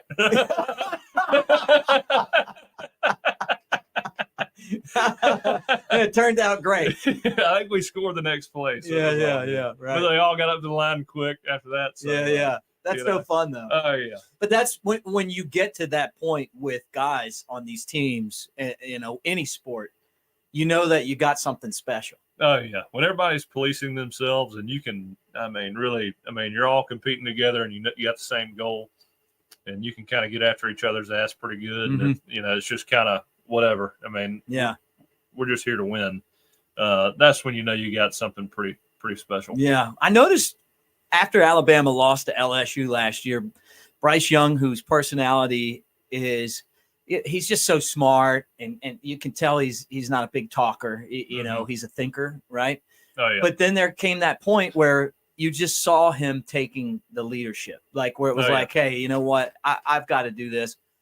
And I know that's going to help him in the NFL. But I feel like if he would have kind of gotten that a little bit sooner last year, then maybe they wouldn't have lost to LSU, because you could tell that it was a different mentality when he started to really be vocal on the sideline against Auburn. Oh, yeah. And then it carried over to when he played Kansas State and beat them by 50 Did you points. see that too? Oh, yeah. It just – and again, it takes certain guys a certain amount of time, and sometimes it gets to the point where you're just tired of the same old structure and let's get through this workout. Let's get through this practice. And you want to do something more than just go 10-2. Right. And Bryce, again, I don't think we've seen the defenses as of, recently as we have in the past. And the physical just beating he used to take and the way he just carry that team, now that he's gone, we're kind of seeing that with a new guy that hadn't quite reached his potential yet, just still trying to figure it out. I mean, it really shows you how valuable he was. Yeah. Well, the other thing, too, is let's be honest. There's a different standard at Alabama. You know, Auburn has years where it's like, you know what? This is a development year. They get better throughout the season. They end up with 4 losses, and then the next year they have a contender, right? Yeah. Sometimes it takes 2 years. I know their fans are impatient, but at Alabama, we just have this standard. And honestly, it was even there when we stunk back when I was a student, where the expectation was that Alabama was not going to have a successful season if they didn't win a national championship. Oh, yeah. And I don't know if that's realistic anymore. Yeah, and it happened. As soon as Coach Saban got here, it happened really quick. Every year, right? Yeah. The game on this is the thing that worries me. Not as hey, look, I'm a broadcaster, you know, whatever, but just as a grad and a fan, you know, forget about the objective part. The thing that worries me is that all the losses, and you and I both could probably sit here without any help from the internet and figure out every single loss that Alabama's had under Nick Saban, because there's not many of them, right? No, that's right. It would be impossible to figure out the wins, right? Oh, But yeah. the losses, you can sit there and figure out. This was the first loss since 2007 where I just felt like Alabama was by far not the inferior team. Yeah. And that's what scares me. Or at least you saw the potential. And look, I mean, again, this team's very young in terms of experience and leadership. Right.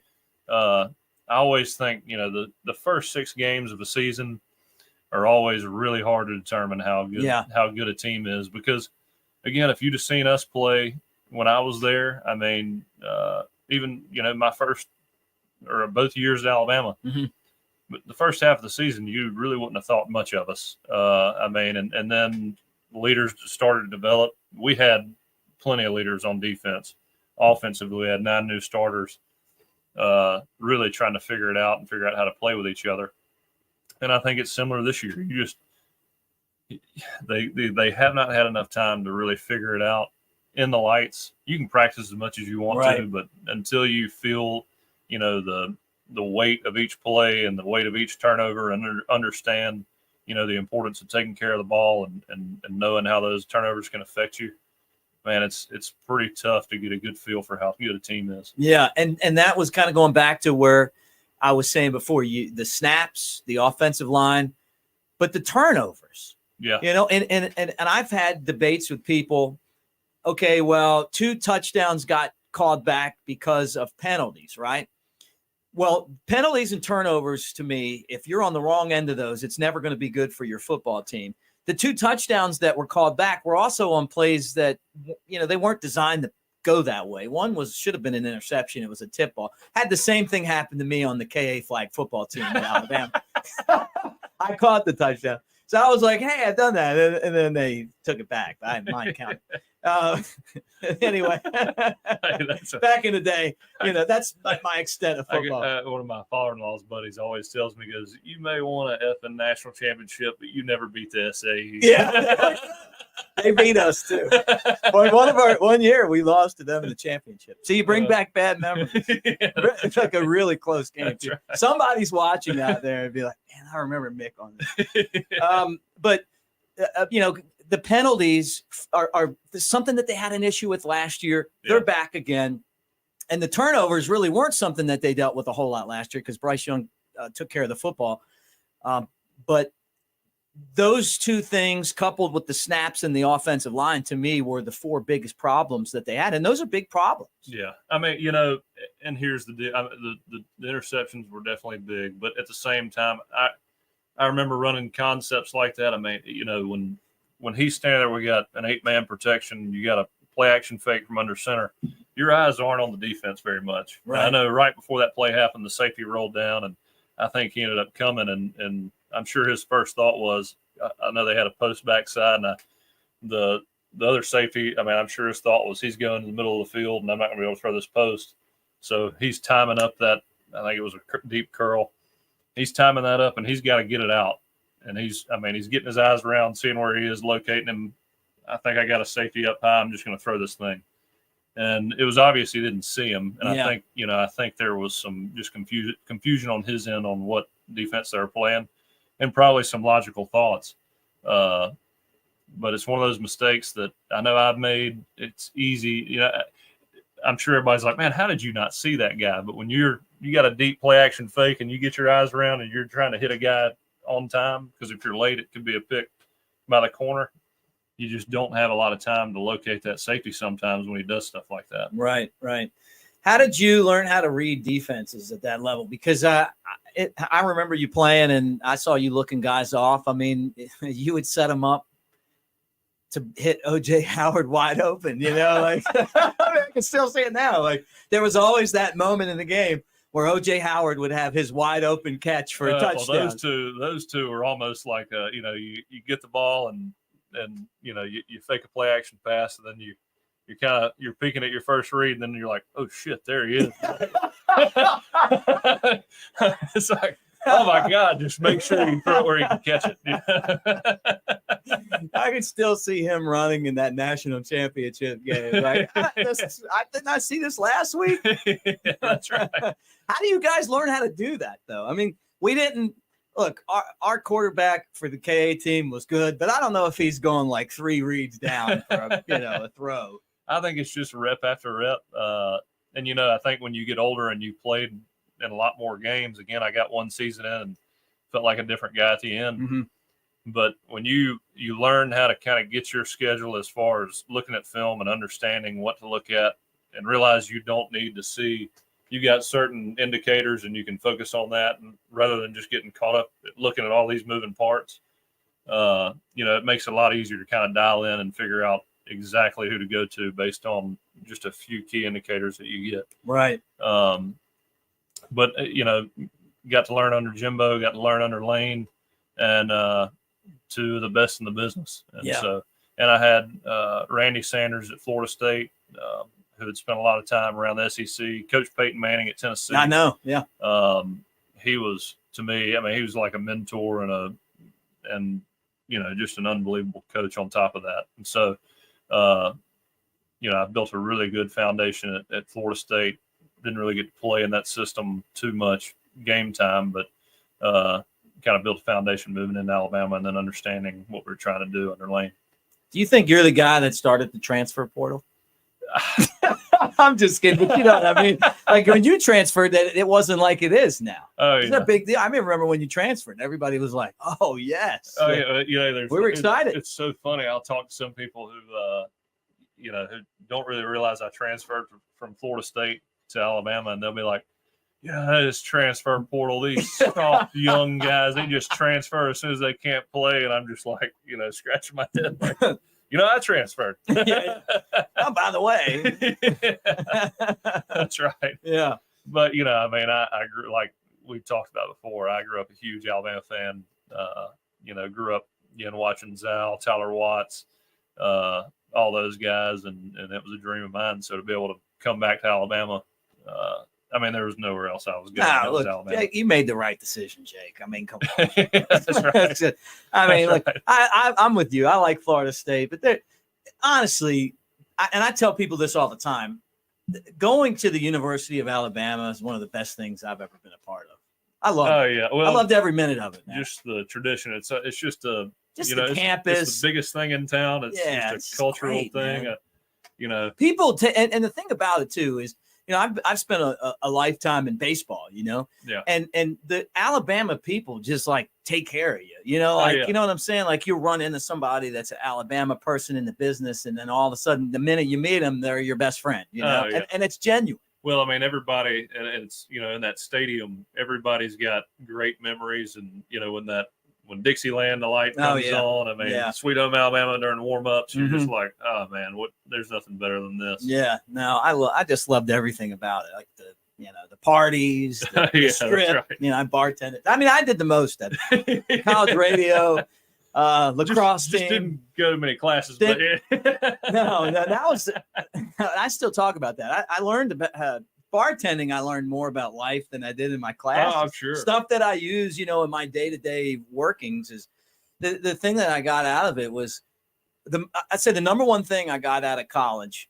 at Alabama is that you meet so many people from different backgrounds, and you're friends with like so many different people. I got my sister to go there, and I remember when she came, she was like, wow, everybody. And I'm like, you can do that here. Now, I don't know how it is now because it's gotten so big, but when I was there, man, there wasn't like 5 degrees of separation. It was like 1 degree of separation, But I think it's like it just always had that feel like, to me anyway, just like its own community, like a good it's like community. a second home. Yeah, exactly. And I just going back, I'm lucky enough. I most of the coaching staff, but the personnel people within the building in Alabama. Yeah. I mean, every time I go back, it's just, hugs. It's just the best feeling when you go there and you just got a family type atmosphere. All those guys, Coach Saban he's built it in a way where everybody works so hard. I mean, I remember when I had my second knee surgery, right when I got to Alabama, it was Memorial Day weekend. I had a surgery Friday, and Jeremy Sill, Jeff Allen, all those guys. Oh, yeah. I was sitting in my apartment that weekend just, by myself, and they'd come watch TV with me, bring me food. I mean, it's just a different type atmosphere, different level of support. You can really understand why Alabama's so good when you see that kind of personnel around. Yeah, no doubt. All right, so let's talk about some of your former coaching, some of your former coaches. And I want to start with Jimbo Fisher. Two of your former coaches, actually all 3 of your former coaches cost me in my gambling this weekend. Right? So the first one would be Nick Saban, and we talked about Alabama. The second one would be Jimbo Fisher, who's now at Texas A&M. And I thought they played a good game, and they just didn't win. But what was it like playing for him? What's he like?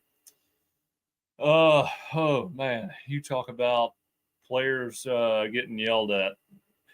He's a different animal. I mean, you throw an interception at a Florida State practice when I was there, man, you'd be thinking about the ass ripping you got for the rest of the week. You just hoped it was Jameson. That's right. He'd throw it, you'd be like, hopefully he's still talking to him when I go in. Yeah, right. Yeah, right. No, I mean, he was so detail oriented when I was there. I mean, man, there was always an answer for whatever coverage it was. The guy he was in our quarterback meetings every day. And so, the quarterbacks didn't even have to get onto the receivers. Everything had to be run in a certain way where it was easy to see. I mean, a lot of people don't realize, how much attention to detail routes have to be so that you can be on time and anticipate and throw it in the correct spot. As far as the passing game goes, and we had Rick Trickett coaching our offensive line. Oh yeah, one of the greats, right? Yeah. Oh yeah, and so those guys, it was just so dialed in. Everything was so detail oriented. You could see why we won a national championship in 2013, and ever since he got there, we're better and better. And again, I don't know how the wheels kind of fell off there at the end, but to me, he's as good as anybody in the country. Yeah. Did you take some of the stuff that you learned at Florida State and apply it to your time at Alabama? Oh yeah, for sure. And Jimbo took some things from Coach Saban at LSU, and made a lot of it his own and built on that. And everybody kind of does similar things. It's just different verbiage. So really learning that new vocabulary as far as play calling goes and understanding, this is kind of the same thing here. It's just called something different, and putting all that together, was the biggest thing. I bet against Lane Kiffin, and that was a bad idea. But I said Tulane's quarterback got hurt. That's my excuse. But I think Ole Miss is a really good spot for him. I do too. It seems they're extremely happy to have him, and I think he's kind of gotten his work-life balance in order, and he seems to be in a good place. And like I said, Ole Miss, not historically a great program. I mean, they've got a lot of history over there, but have not consistently won year over year. So I think he loves being in a place that loves him back. Yeah, no doubt. I've said this before to my buddy Chris Lowe. We got to lunch, throughout the summer when I'm in Knoxville. I think he's great, Chris, and he knows everything about football. But I think Lane Kiffin is a guru of offense. I mean, I think he's a genius of offense. He thinks of it so much differently than most. Yeah. Just finding ways for guys that you would typically not think would play a big role in certain schemes. I mean, he figures out a way to get them involved and somehow, built through disguise, gets them open on the back end, and he just figures things out. Yeah, I mean, and finds rules that he can manipulate, to get the ball down the field. Yeah, and he always knows when he's got something going on. You just see him every once in a while, before the play. He's a genius at it. How would someone like Tommy Rees get to that point? I mean, is it just do you just keep grinding it out, or I mean, how do you go from being an offensive coordinator to someone that's like a difference maker, like a Lane Kiffin? And maybe that's an unfair question, but I didn't realize he was 31 years old. Young guy. I mean, it's crazy to think how quickly he's progressed. And again, I think Tommy's going to be great at Alabama. Yeah. I think, it's tough. Any first-year coach. I mean, look, Bill O'Brien's got the best resume of most any offensive coordinators that have ever been through Alabama, and I do think he did a great job. I like Bill. I think he did a lot at Alabama, but things just didn't work out for him, right. and you never know how everything's going to fall into place. I think he's going to figure it out. Again, a lot of it has to deal with the team's growth throughout the year. No doubt. All right, before I ask you your next question, do you need a refill or are you good? No, I'm good. You good? All right, let me ask you this one, and then while you're talking about it, I'm going to put a little in there. Moving forward, we talked about the issues that Alabama has had. How do they fix them? What do you think? Ooh. Well, I'll say this, and like I said, we were talking about last week when Alabama does much, much better historically after a loss. I mean, we'll see. Again,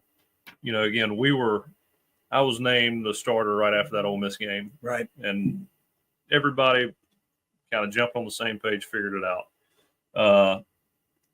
I'm a little nervous now that there's seems to be some confusion on who's the guy and, who's going to be the leader of this offense.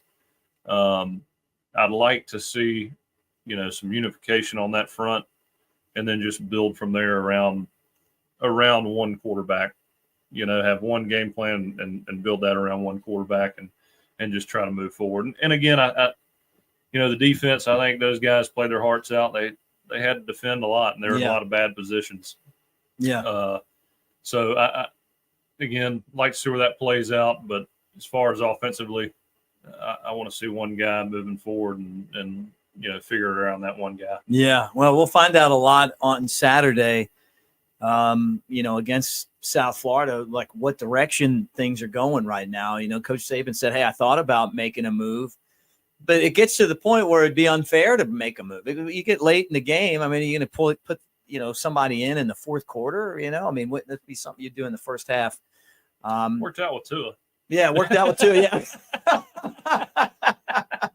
That's true.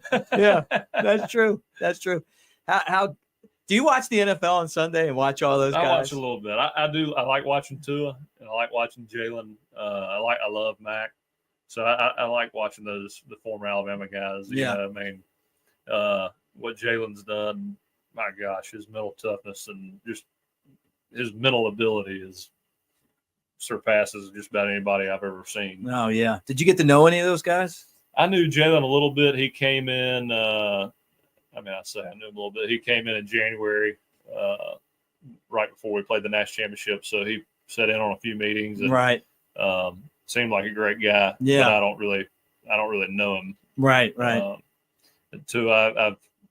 we got I introduced myself to him. I don't know, right when he got there.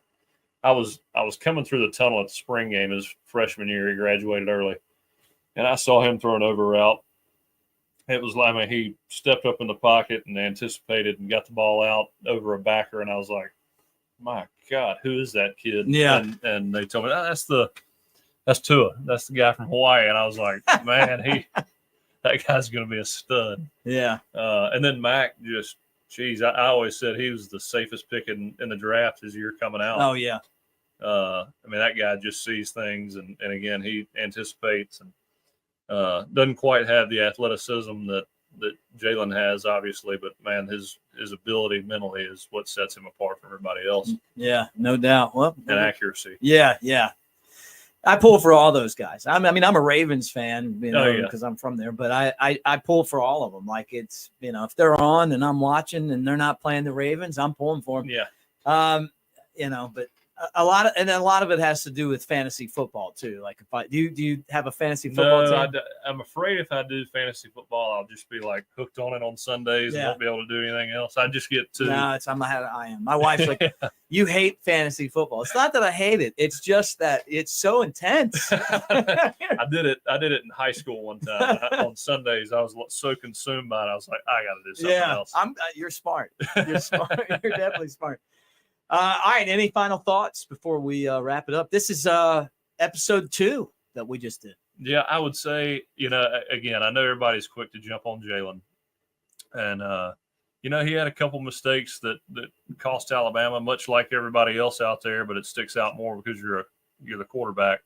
But really, I thought he had a lot of good moments. If he could build some continuity in those long drives that he made. Yeah.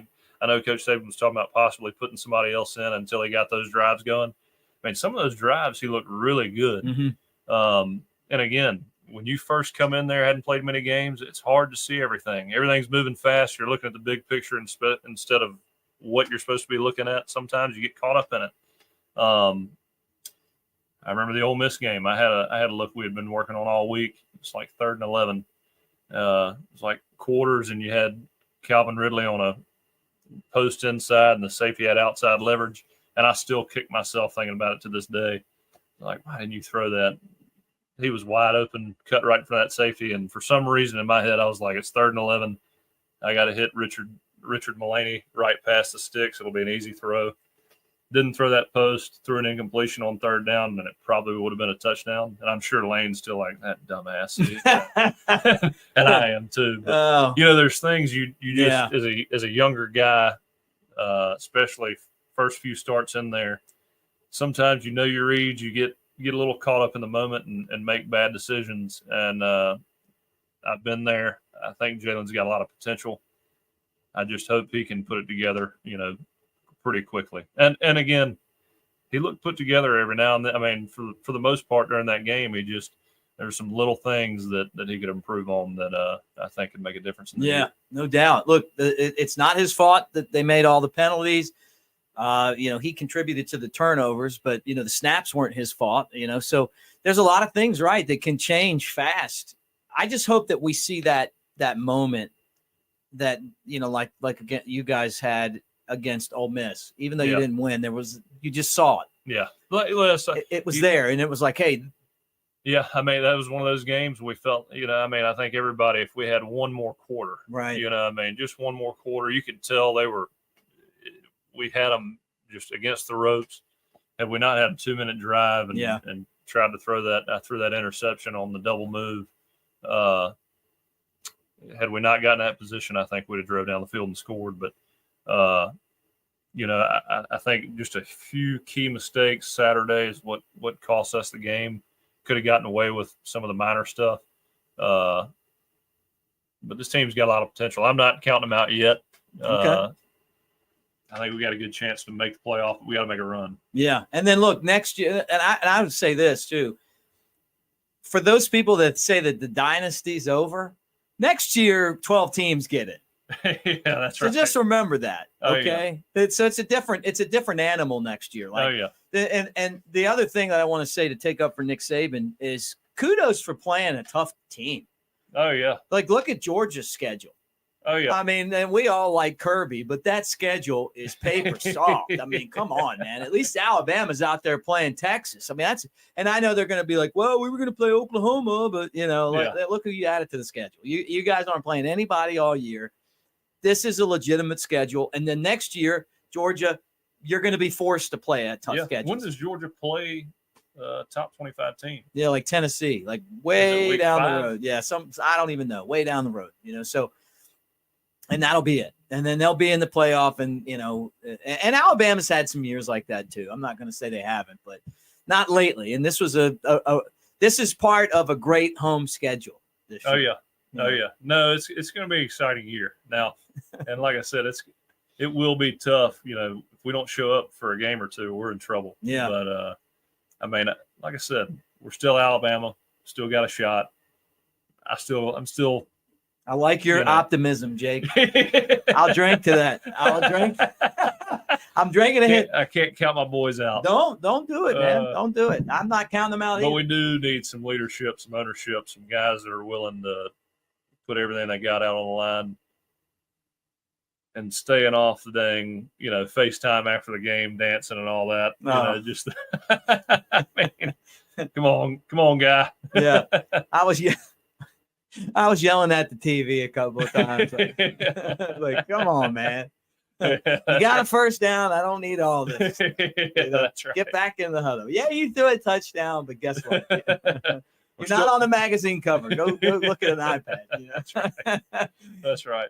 This has been fun. We'll get together before, and we'll get together again this week, and we'll talk about South Florida. No disrespect to South Florida, but we had to just break this game down. That's right.